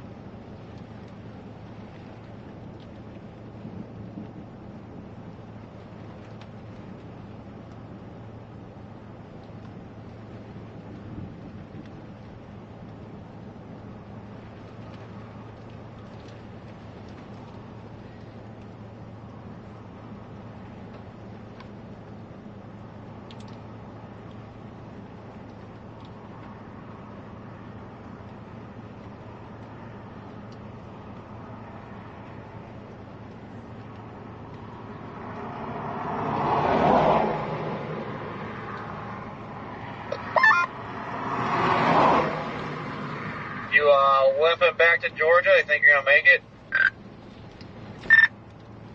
Are you able to log into Facebook? Check your messages, reference that.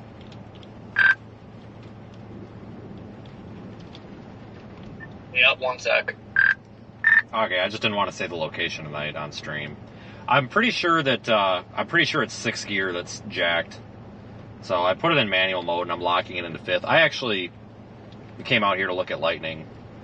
So it's going to be like 30 extra miles to go to the hotel tonight that's already paid for. And my thing is, you know, it's like 990 miles. Well, it's like, well, from here it's 1,000 miles to get to the shop.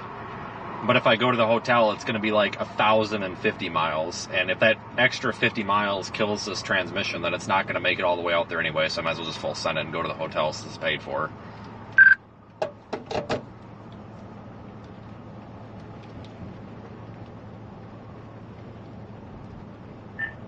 Alright, yeah, I'll be, I'm gonna go down here towards Laredo for this cell that's, floating on the other side of the border, and then I'll be headed up that way. Yeah, it'll take me a while to get over there. These are all falling apart up here. How's the temp holding up? 10 degrees lower now that I locked it out of 6 than it normally is. So, you know, that fluid got changed like 6,000 miles ago, and it's black. So, it's been like, it's like it doesn't know if it wants to be in 5th or 6th gear. It like hunts for 5th and 6th a lot. And those are known to burn up on these 6L80s. So I wonder if I've just been burning 5th and 6th gear up the clutch, and it's just got a bunch of material in the fluid, and that caused that solenoid to stick, and then it unstuck itself. So if I keep it out of 6th, fingers crossed, I'm hoping that I can avoid future problems and get it there. Because it's been running, no kidding, it normally runs 200 to 205, and it's been running 185 to 190.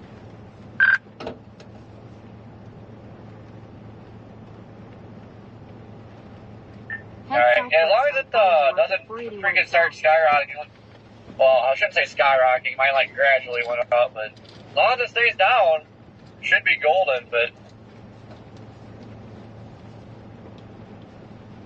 I don't know, I could probably change as soon as you start venturing back that way and then you're by yourself. It's usually when shit goes wrong. Well, I know, as long as I could get it to like Birmingham, I know from there I could get it towed over. It's not that far, but I don't know. I'm going to start sliding back that way and figure it out. I got to go through this rural area, which is good because I like the less that it has to shift, the better. So I kind of just want to get it up to like 70 and set the cruise control and hopefully not have to, you know, just let it get into gear and just let it sit in gear for the whole way and not have to up and down and stuff. So I think on my way out there, I might actually stay here tomorrow, and I might make the drive out there in 2 days and actually do it at night just to avoid traffic, because I think stop and go traffic would kill it. Alright guys, I think we're going to flip around. Yeah, plus it'll be cooler out. Well, this is probably make your day. I thought I was going to get pulled over by Border Patrol. God, they're all over out here. Oh, this is the border right here, that's why. But I turned off 35 onto whatever state route this was to go west. And I looked in the mirror and I seen that Border Patrol Tahoe come flying off the highway towards me, and they just flew up on my butt. I'm like, oh my god, my first time down here, I'm going to get pulled over, but they ended up flying around me. Oh my god, I know, there's a ton of them. I even saw a Border Patrol, like, van. I mean, they're all over. Like, there's two trucks outside of a gate and 2 trucks inside. So there's four of them, like about a quarter of a mile behind me, just on the side of the road, like at a driveway, just sitting there.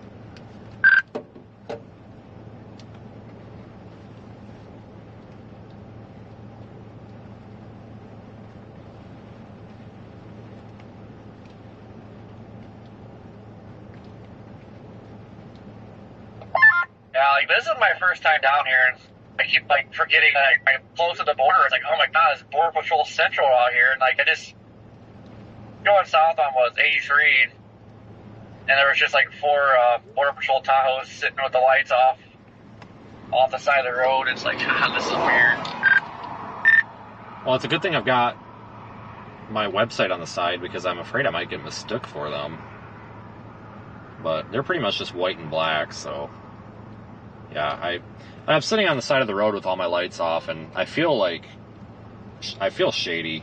Like I feel like I'm scaring people. Everybody that either goes past me or comes up behind me, I see brake lights light up the road, and it's like, oh, like, no, you don't have to slow down.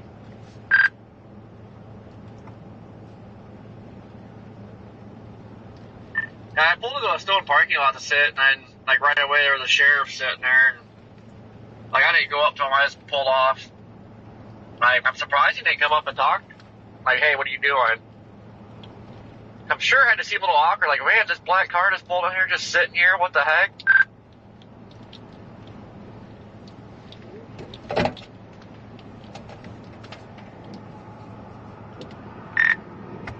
Yeah, no kidding.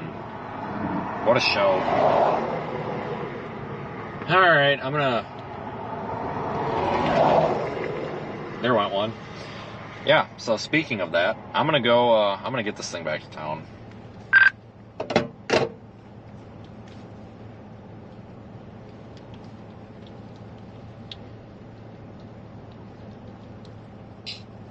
Copy that. Yeah, I went through that town on 35. Looks pretty sweet. Obviously never been down here before, but looks like a sweet town. There should be open Applebee's. I didn't see nothing though.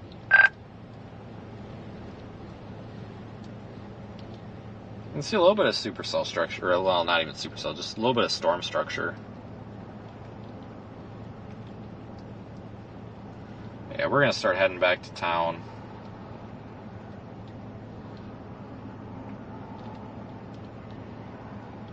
I'm trying to get the damn chat back up. I don't know why it went away on me.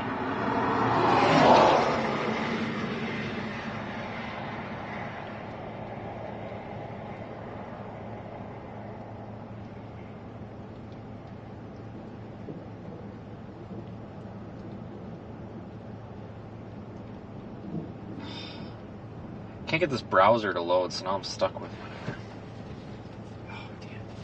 Bunch of cars. There's a ton of traffic on this road, guys.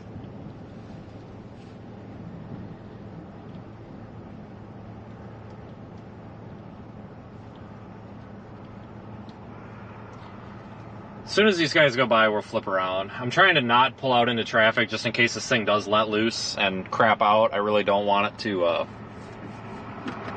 have me get in an accident.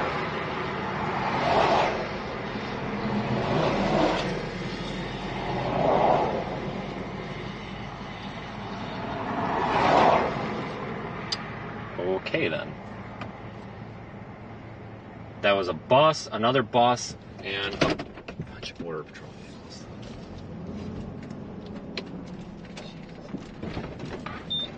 Holy hell, this is a steep cliff, or a steep ditch.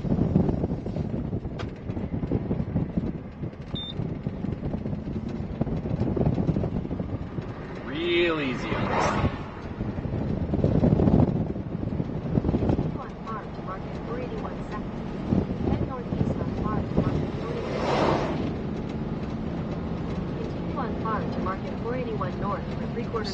Helps if we take it out of first gear. There we go. For a minute I thought, oh no, it's not shifting. Well, of course it's not. It's locked into first gear.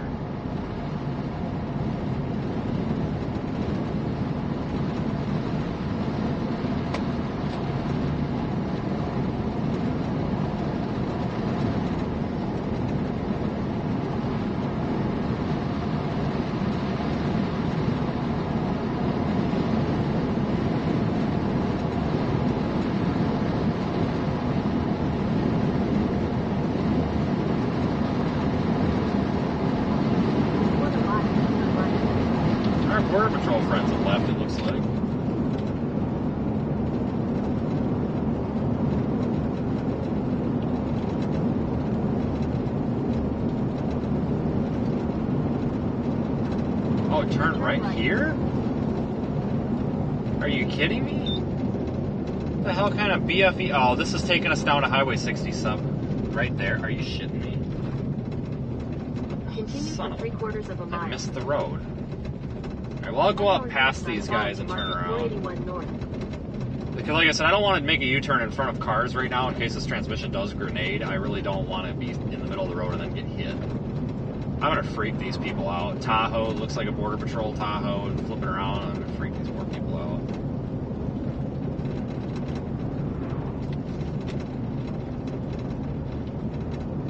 Oh, never mind. It found an alternate way down there. No, it didn't. Yeah, that's the road that I have to take to, literally just have to go like a mile.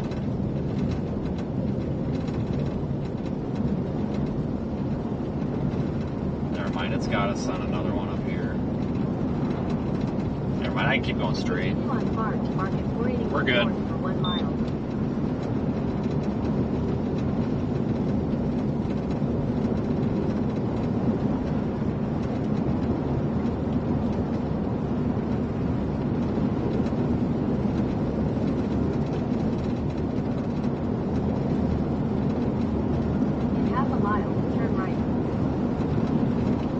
Some good lighting now. It's also starting to rain. A little bit of a shower coming overhead, nothing crazy.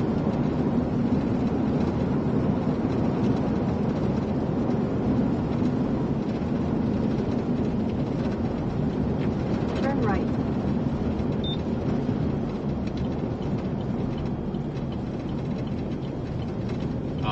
Google, that's not a freaking road. Actually, yes it is. That's not a freaking road. Crying out loud! That's literally somebody's lawn. Or well, it's not like like the lawn of a ranch home. Like that's not a road. Continue on Far to market. I'm not driving through somebody's road or lawn or whatever you want to call that. Why does it have me going this way? All right, I'm vetoing everything Google is telling me to do. I'm turning around because there's like no reason for this. I don't know why it doesn't just take me back down the other way, because here's the intersection I need to get to. I need to get to this road here, and I'm up here. Well, just take me back the other way. Like, come on, Google, get it together. You're falling apart on me here. Crying out loud. This car behind me probably thinks I'm just nuts. I've like stopped and pulled over and stuff like 5 times here, it seems like.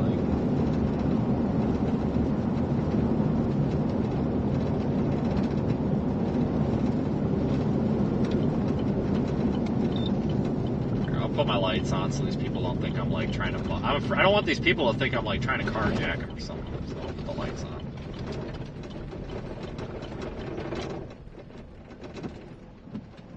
on. No, do not pull up behind me. That's creepy. Yeah, okay. All right, we're good. I was gonna say, don't pull up behind me. That's gonna creep me the hell out.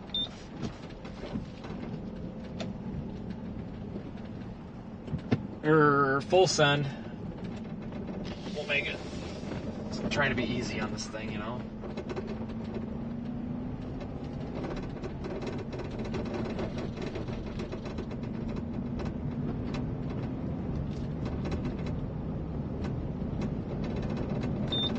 Just kidding. Yeah, that's the one thing with Google though, like it'll take you, you know, it'll take you down some kind of stupid roads just to save 10 miles, it seems like.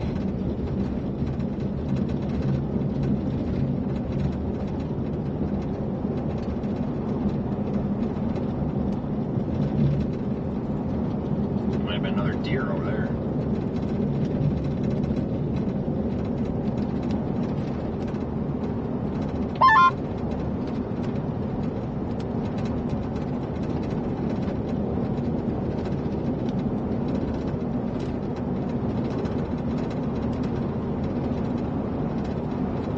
I almost wonder, like, this just seems dumb. I almost wonder if it would be easier to go back to Waelti and then down. No, definitely not. Yeah, this is what's silly. It says an hour and 53 minutes to go the way it was taking, but to go the way that I'm taking, it's now down to 140. Like, what the hell? Continue on Far to market 481 south for 10 miles.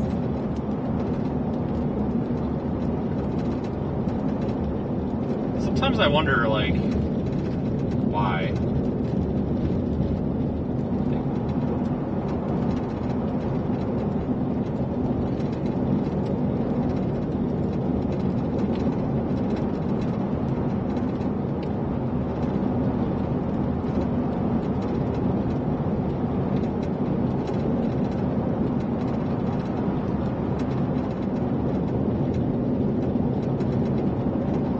It's probably going to try to take me down that guy's ranch road again.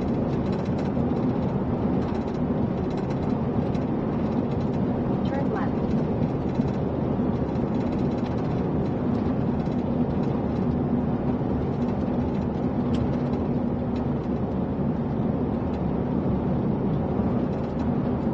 Head southwest on Farm to Market. I say if you want it done right, you got to do it yourself. I guess that goes for navigation On too. Farm to Market 481 south for 8 miles.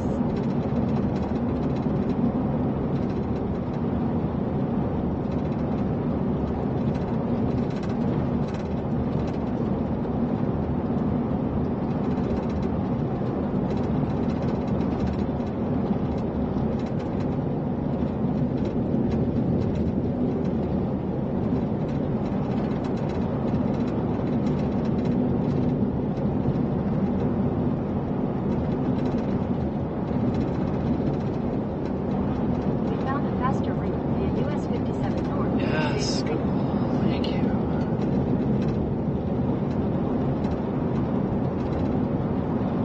I've always got this like open dialogue of argument with Google Maps.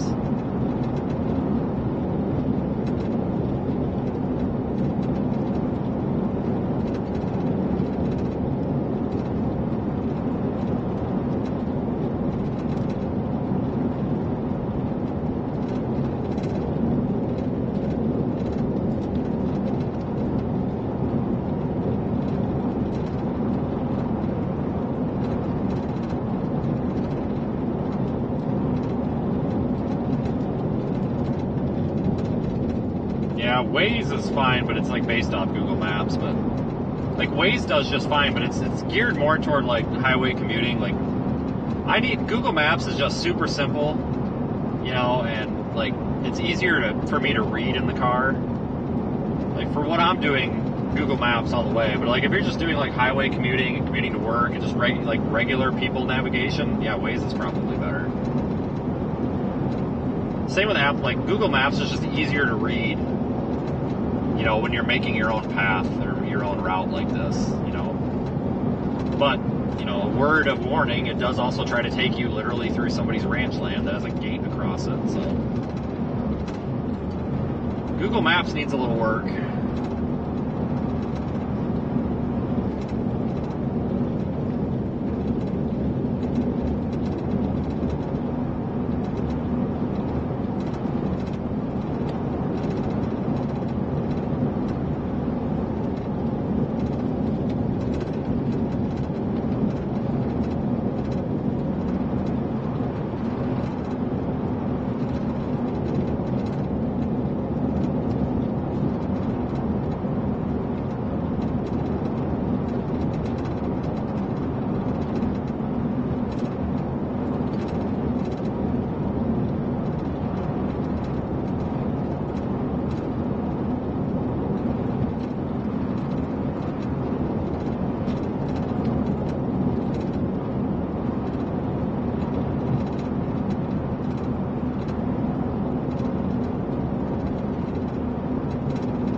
.7 miles, and I think that'll be the actual highway, not somebody's fenced-in road. I tell you, we do some weird stuff on this stream. We go some weird places. This is one of them. This is like basically Mexico. We are, for the statistics people, we are 16.77 miles from Mexico.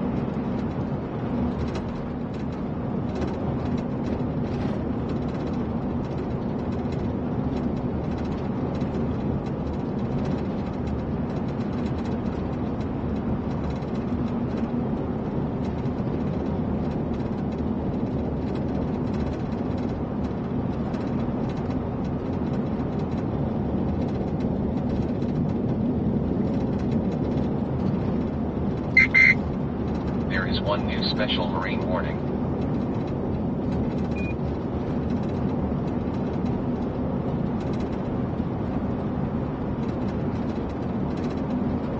In half a mile, turn left. Yep, it's trying to take me down that road. I don't want to go down again, but that's okay. And like a mile and a half up the road past this, we actually come to the intersection with 57, which is the highway that we want.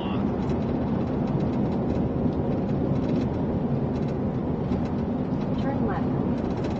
Like where? Turn left where? There's nowhere to turn left.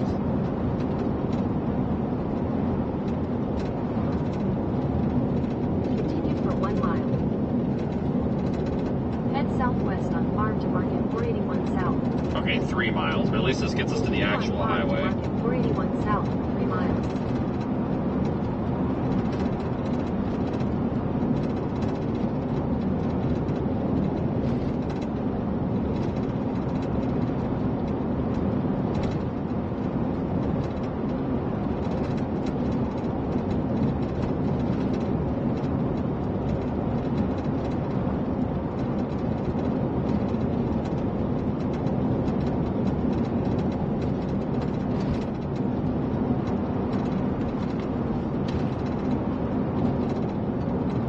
We found a faster route at US 57 North, which saves 4 minutes. Yeah, Google, I'm You taking prefer the to stay on faster the route current right route, now. tap number. That's literally what I'm doing.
Alright, 0.7 miles.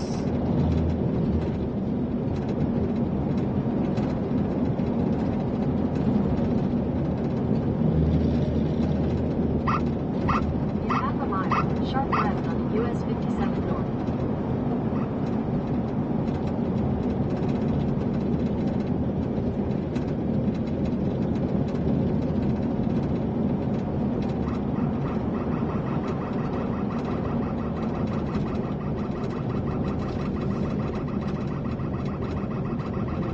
Sharp left on US 57 North.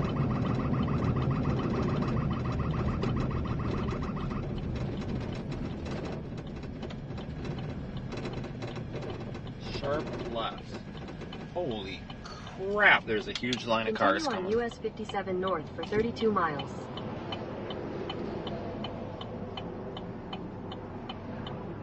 Head south. We're going to be waiting a minute.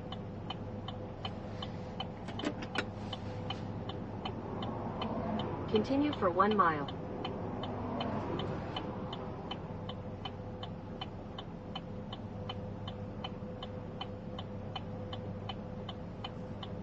Head south on Farm to Market 481 South toward US 57 South, then turn right onto US 57 South.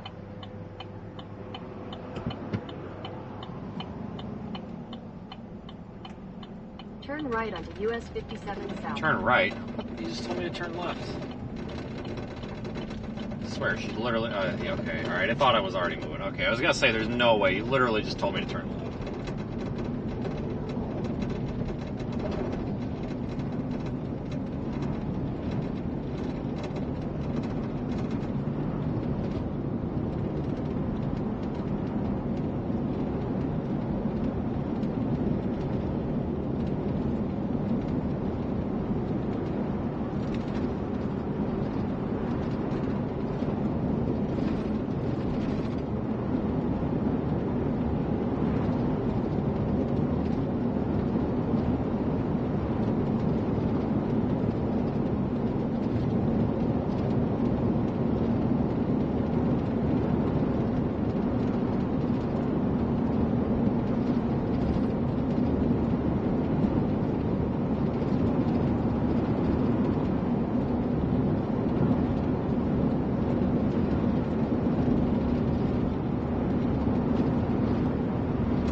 little bit of lightning still.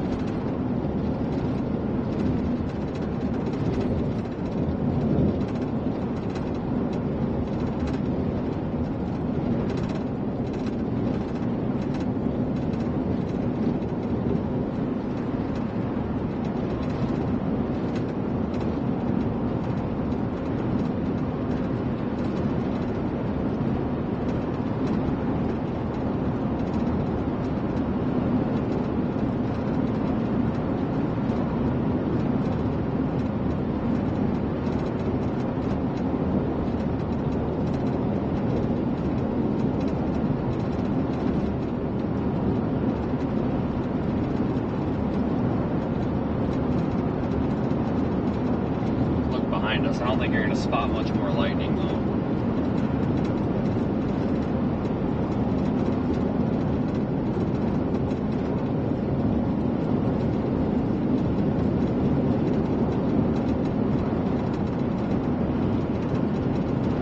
Yeah, there's a ton of traffic on this highway. Holy smokes.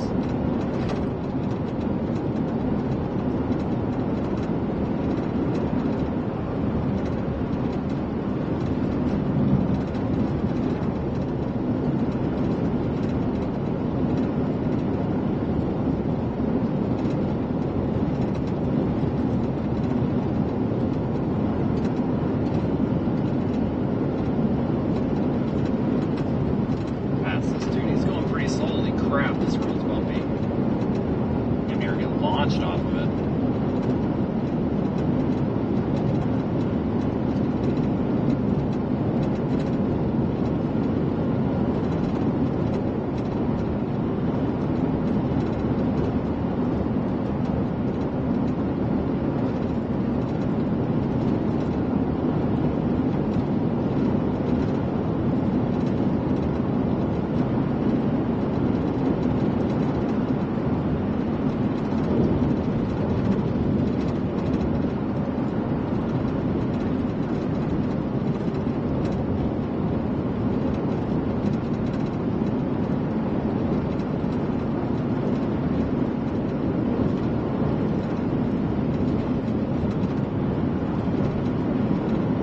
Wow, I never would have thought there'd be this many cars on this road.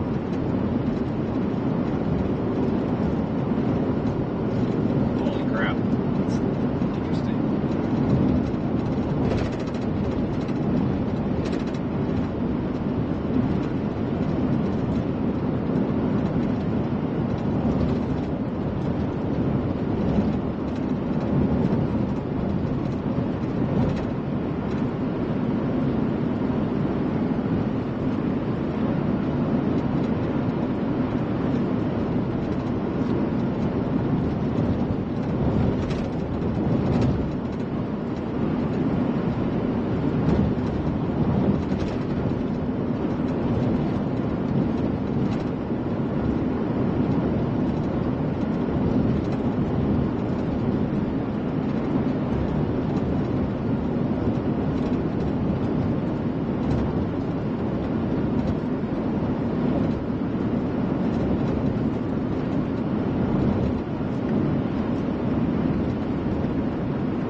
Really beautiful night out though. Let's see where we at. We're at 75-ish degrees, so it's pretty nice out. Man, this road is not no potholes, but man, this thing is just all over the place. It's seen its better days.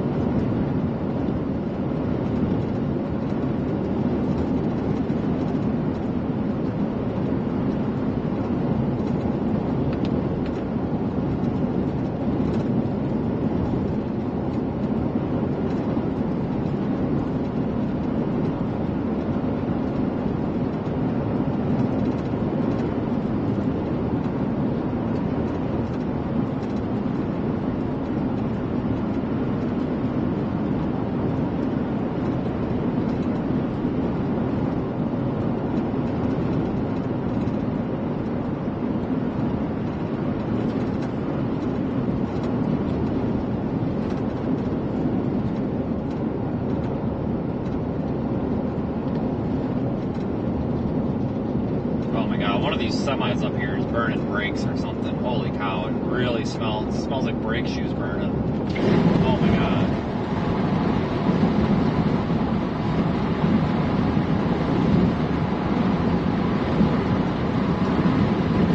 I think it's this one right in front of us.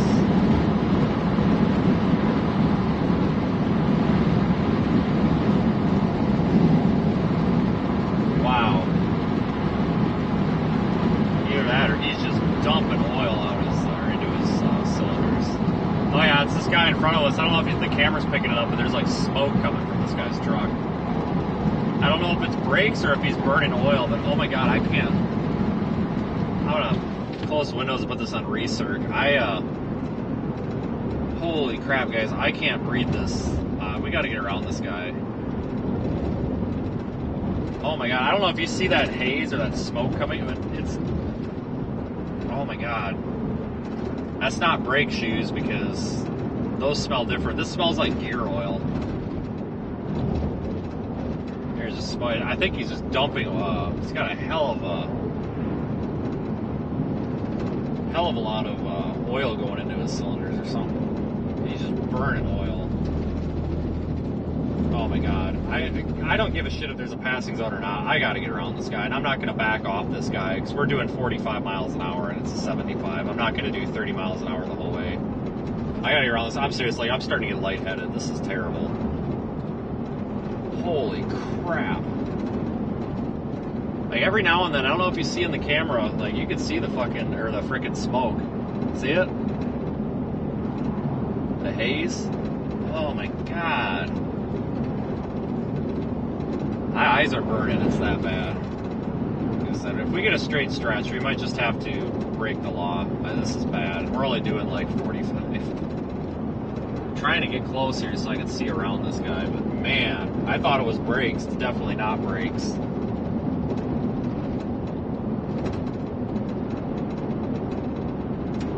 I thought it was my truck at first. I'm like, oh no, and then I'm like, oh no, it's this guy.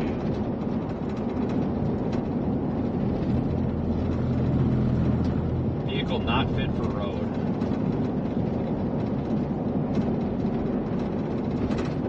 I've got recirc on and it's a little better, but oh my god, it's still making its way in here. It sucks that I gotta be right on this guy's bumper here to be able to see around him, to see if there's cars coming.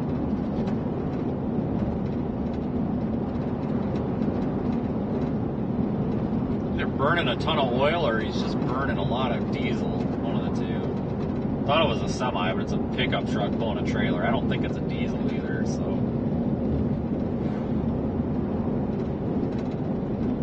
Man. Oh yeah, that's blue smoke. That is oil. 100%. He is burning a ton of oil. Man, he better pull over and check his oil. He ain't gonna have none left. I know the camera doesn't pick up the color of the smoke real, but like, it's definitely blue. Blue smoke. Definitely a lot of oil.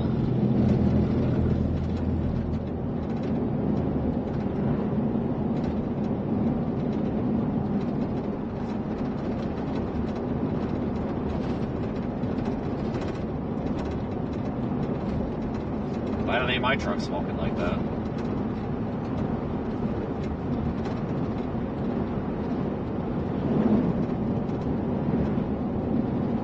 I gotta see how many's in this convoy. Is it one or two or what? So you have to break the rule. Oh, it's a passing zone now. Oh, we got a passing zone and there's a car coming. Are you kidding me? That is literally how today is going. Because I gotta be careful here. I can't mash it, guys. I don't want to let this transmission loose. There is one new special marine warning. You gotta be kidding me. Alright, I'm gonna go to pass this son of a bitch. Just start going. Oh god, hold on. I'm cutting this guy off. I can't do this. Yeah, it's a Dodge. It's burning oil. Oh my god, instantly the smell of, holy cow, I can breathe again. No joke, I instantly can breathe again. It was definitely that guy. Holy crap. Captain U-Haul up here, he's not burning any oil. They're probably traveling together. Jeez, it's bad. You know it's bad when it's that strong.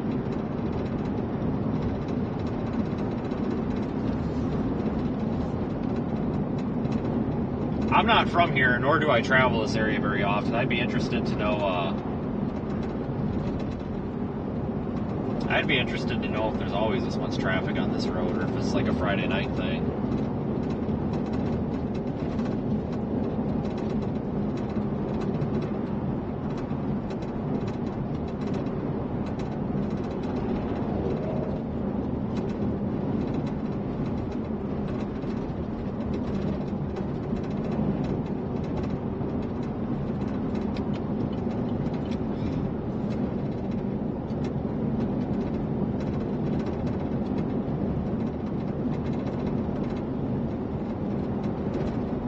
This guy's like, screw this, I'm passing. It's like, F this, no passing zone. That's what that guy said. I guess I don't blame him. If the live stream wasn't on, I probably would have passed the guy, not gonna lie. Let's be real, like, come on. Yeah, transmission temps holding at 190. That's about 10 to 15 degrees cooler than it normally is, since we're not letting it go into 6th gear. So I'm really hoping that this will make it out to Georgia. Like I said, if it makes it to Birmingham, that's close enough that I can get a tow, because Bob's not in Atlanta, he's in Carrollton. And that's close enough that I could get a tow for probably $400 to $500 if I had to. Wow, that's not sketchy looking. So really, you know, if I can get the damn thing to Birmingham, worst case scenario, that would be close enough.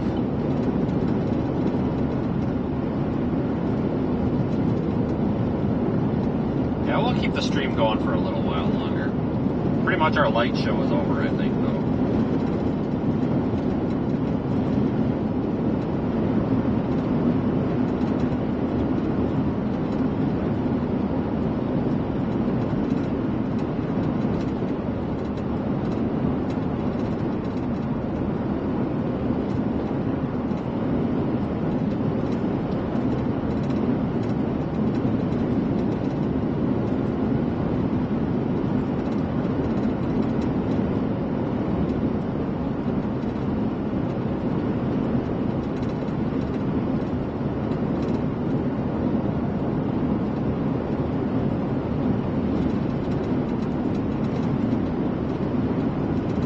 I like having all these lights on the truck, because that's low beam. That's low beam with driving light. And you can light them all up and see pretty much everything. Really is nice for these rural areas.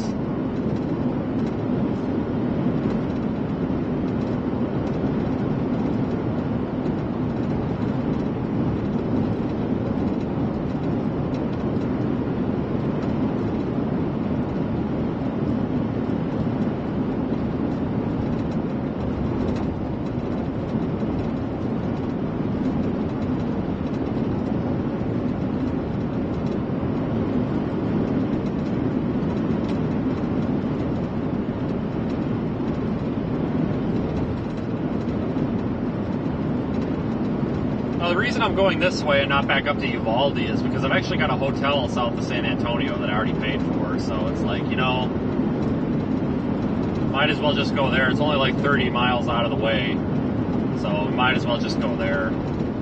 I mean, this transmission's toast, guys, don't get me wrong, but I think, fingers crossed, I probably can get it limped over there all right. I mean, if it was going to absolutely crap out, that extra 30 to 50 miles is not going to make it crap out, you know what I mean? Because that 30 to 50 miles makes it crap out, that it's not going to make it the 900 miles, so.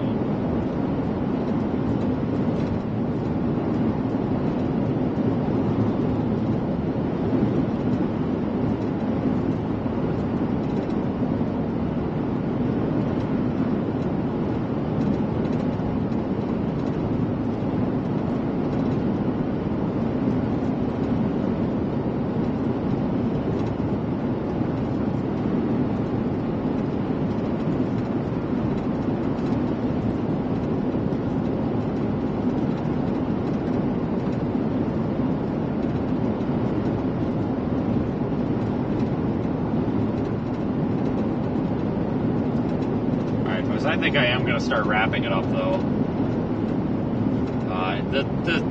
the storms are done. We really didn't miss out on much today, did we? I mean, let's be real here. Honestly, we really didn't miss out on much. You know, we still got to see that storm. We would have been a little bit more up close and personal with it.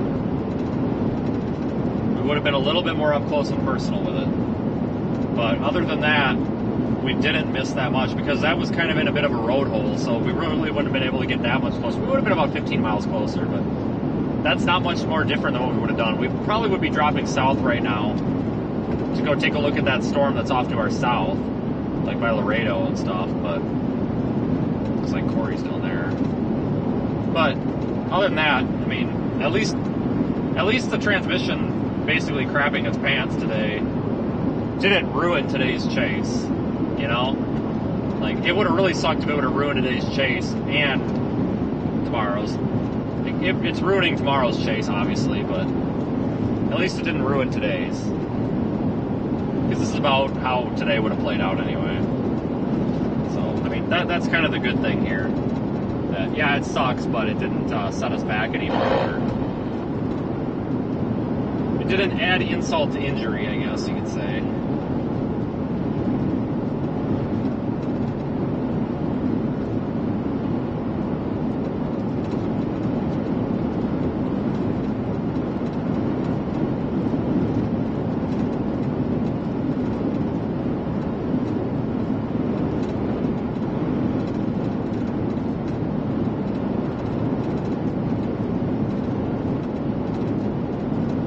I think you're understanding your transmission to be running just fine. No, it is not running just fine. Yeah, guys, I hope that people aren't thinking that this is like a pity party. Like, no, guys, I don't have 6th gear. Okay, this is a 6-speed transmission and 6th gear is left to chat, so. I mean, at least when when it's in drive, it allows the truck to go through all 6 gears.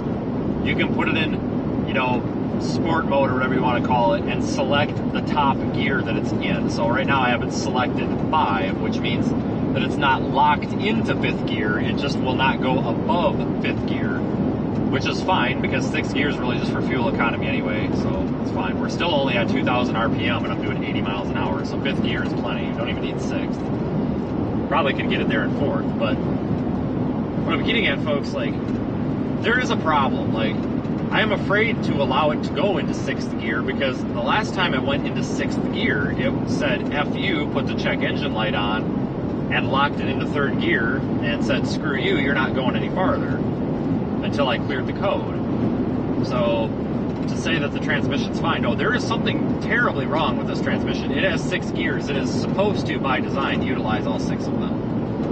For it to not utilize all 6 of them and throw a code for a shift solenoid on a valve body that's not serviceable because it's part of the transmission control module, that is not good. That is bad. And this transmission fluid has like 6,000, 6,500 miles on it, and it's black already. So that's clutch material. Could be from the torque converter, could be from the 5th, 6th clutch. It's probably from the 5th and 6th gear clutch. And now the transmission is running cooler now that we're not allowing it to go into 6th gear, which makes me believe that 6th gear has left the chat. So we're going to keep it locked out at 5th and just keep our fingers crossed. So no, I'm not faking it. The transmission is not running fine. It is effed. And like I said at the Walmart parking lot, that is the technical term for this. It is effed. It's done. We're just lucky enough to be given the courtesy of not being left on the side of the road and this thing still being able to move under its own power. Thank God.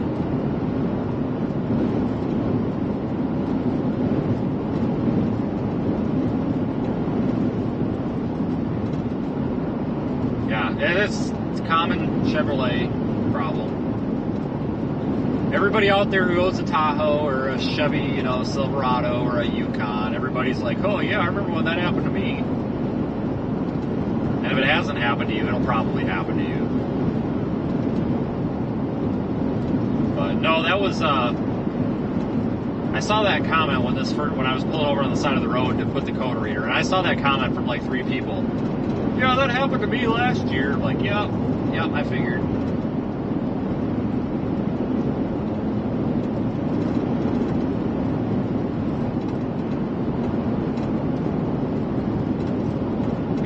fact that this thing is running cooler in a lower gear, which you would think it would run warmer because it's doing more work, but it's running cooler in the lower gears. So I suspect 6 is the problem. And like I said, that fluid I showed you guys on the paper towel, it is just black. So that's probably burnt up clutch material. And I'm sure some of it's probably torque converter clutch material. I mean, these things are just, it's a stupid design. Like, these things are programmed to have like 20 to 60 RPM of torque converter slip like at all times. This is kind of stupid.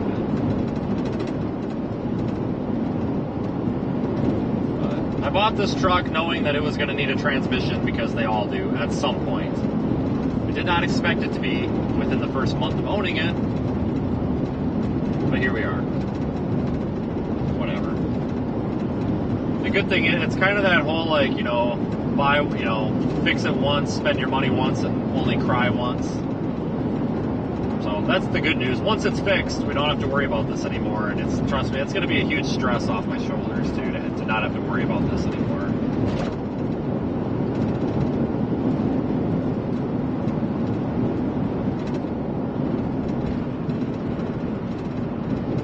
I'm actually surprised I haven't had issues with my other Tahoe. That's a 4L60, which that is from my understanding, that's a more robust transmission, especially the later ones. Those ones don't have as many problems. They can have problems, but they don't have as many problems. Buddy, I know you're getting over for me to pass you, but I cannot floor it. Like, it's going to kill my transmission. I'm sorry. I'm sorry. I see you trying, but I can't take the opportunity.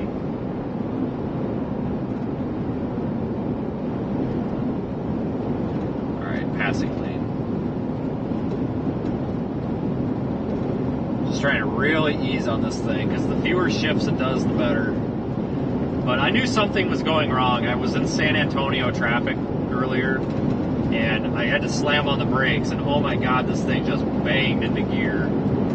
Like, it went from like 6th gear into 1st and it just went bang, and I thought, oh my god, did I just blow my transfer case? Because honestly, like, I felt it. Like, it honestly felt like it was below my feet. I'm like, oh my god, I hope there's no way that was transmission. Like, I didn't just like blow a chain in the transfer case or something, did I? Like, I looked down, I'm like, this thing's not in 4-wheel drive low or something stupid, is it? Nope.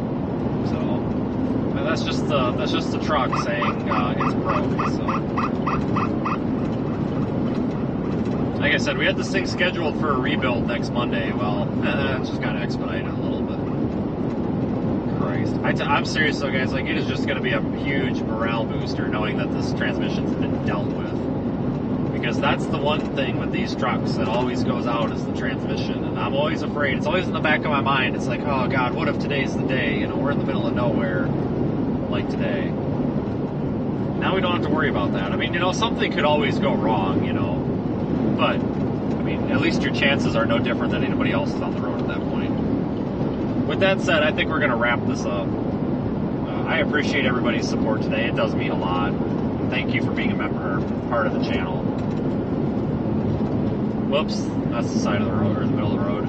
I'm not going to be chasing tomorrow, unless I'll check models. If something looks like it's going to come over the hotel, like, I'm okay babying this. Like, I might be willing to go 10 to 20 miles, but I'm not going to be driving this all over. Like, I might go to the edge of town, but that's going to be it.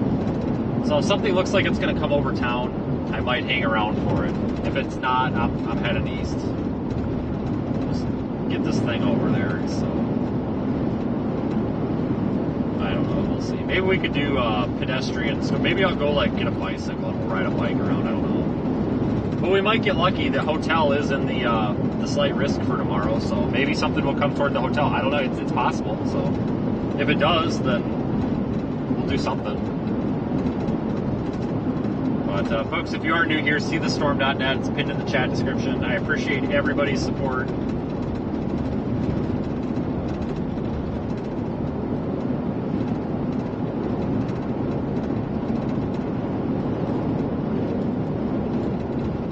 And thank you for being a part of everything we do here, guys. You guys are fantastic. So I'm only about an hour from my hotel. It's not too bad.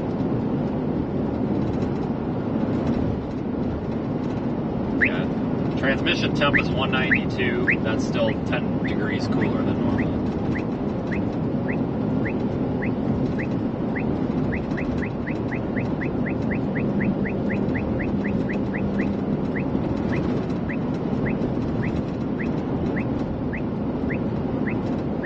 Trying to figure out where this cop's sitting at.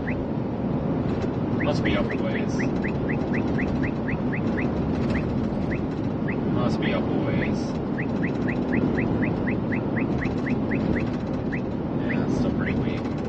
Anyway, folks,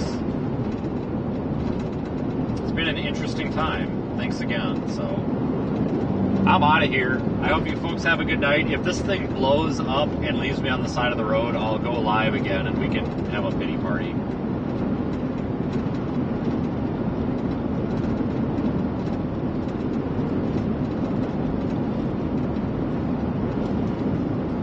Pitch a 10.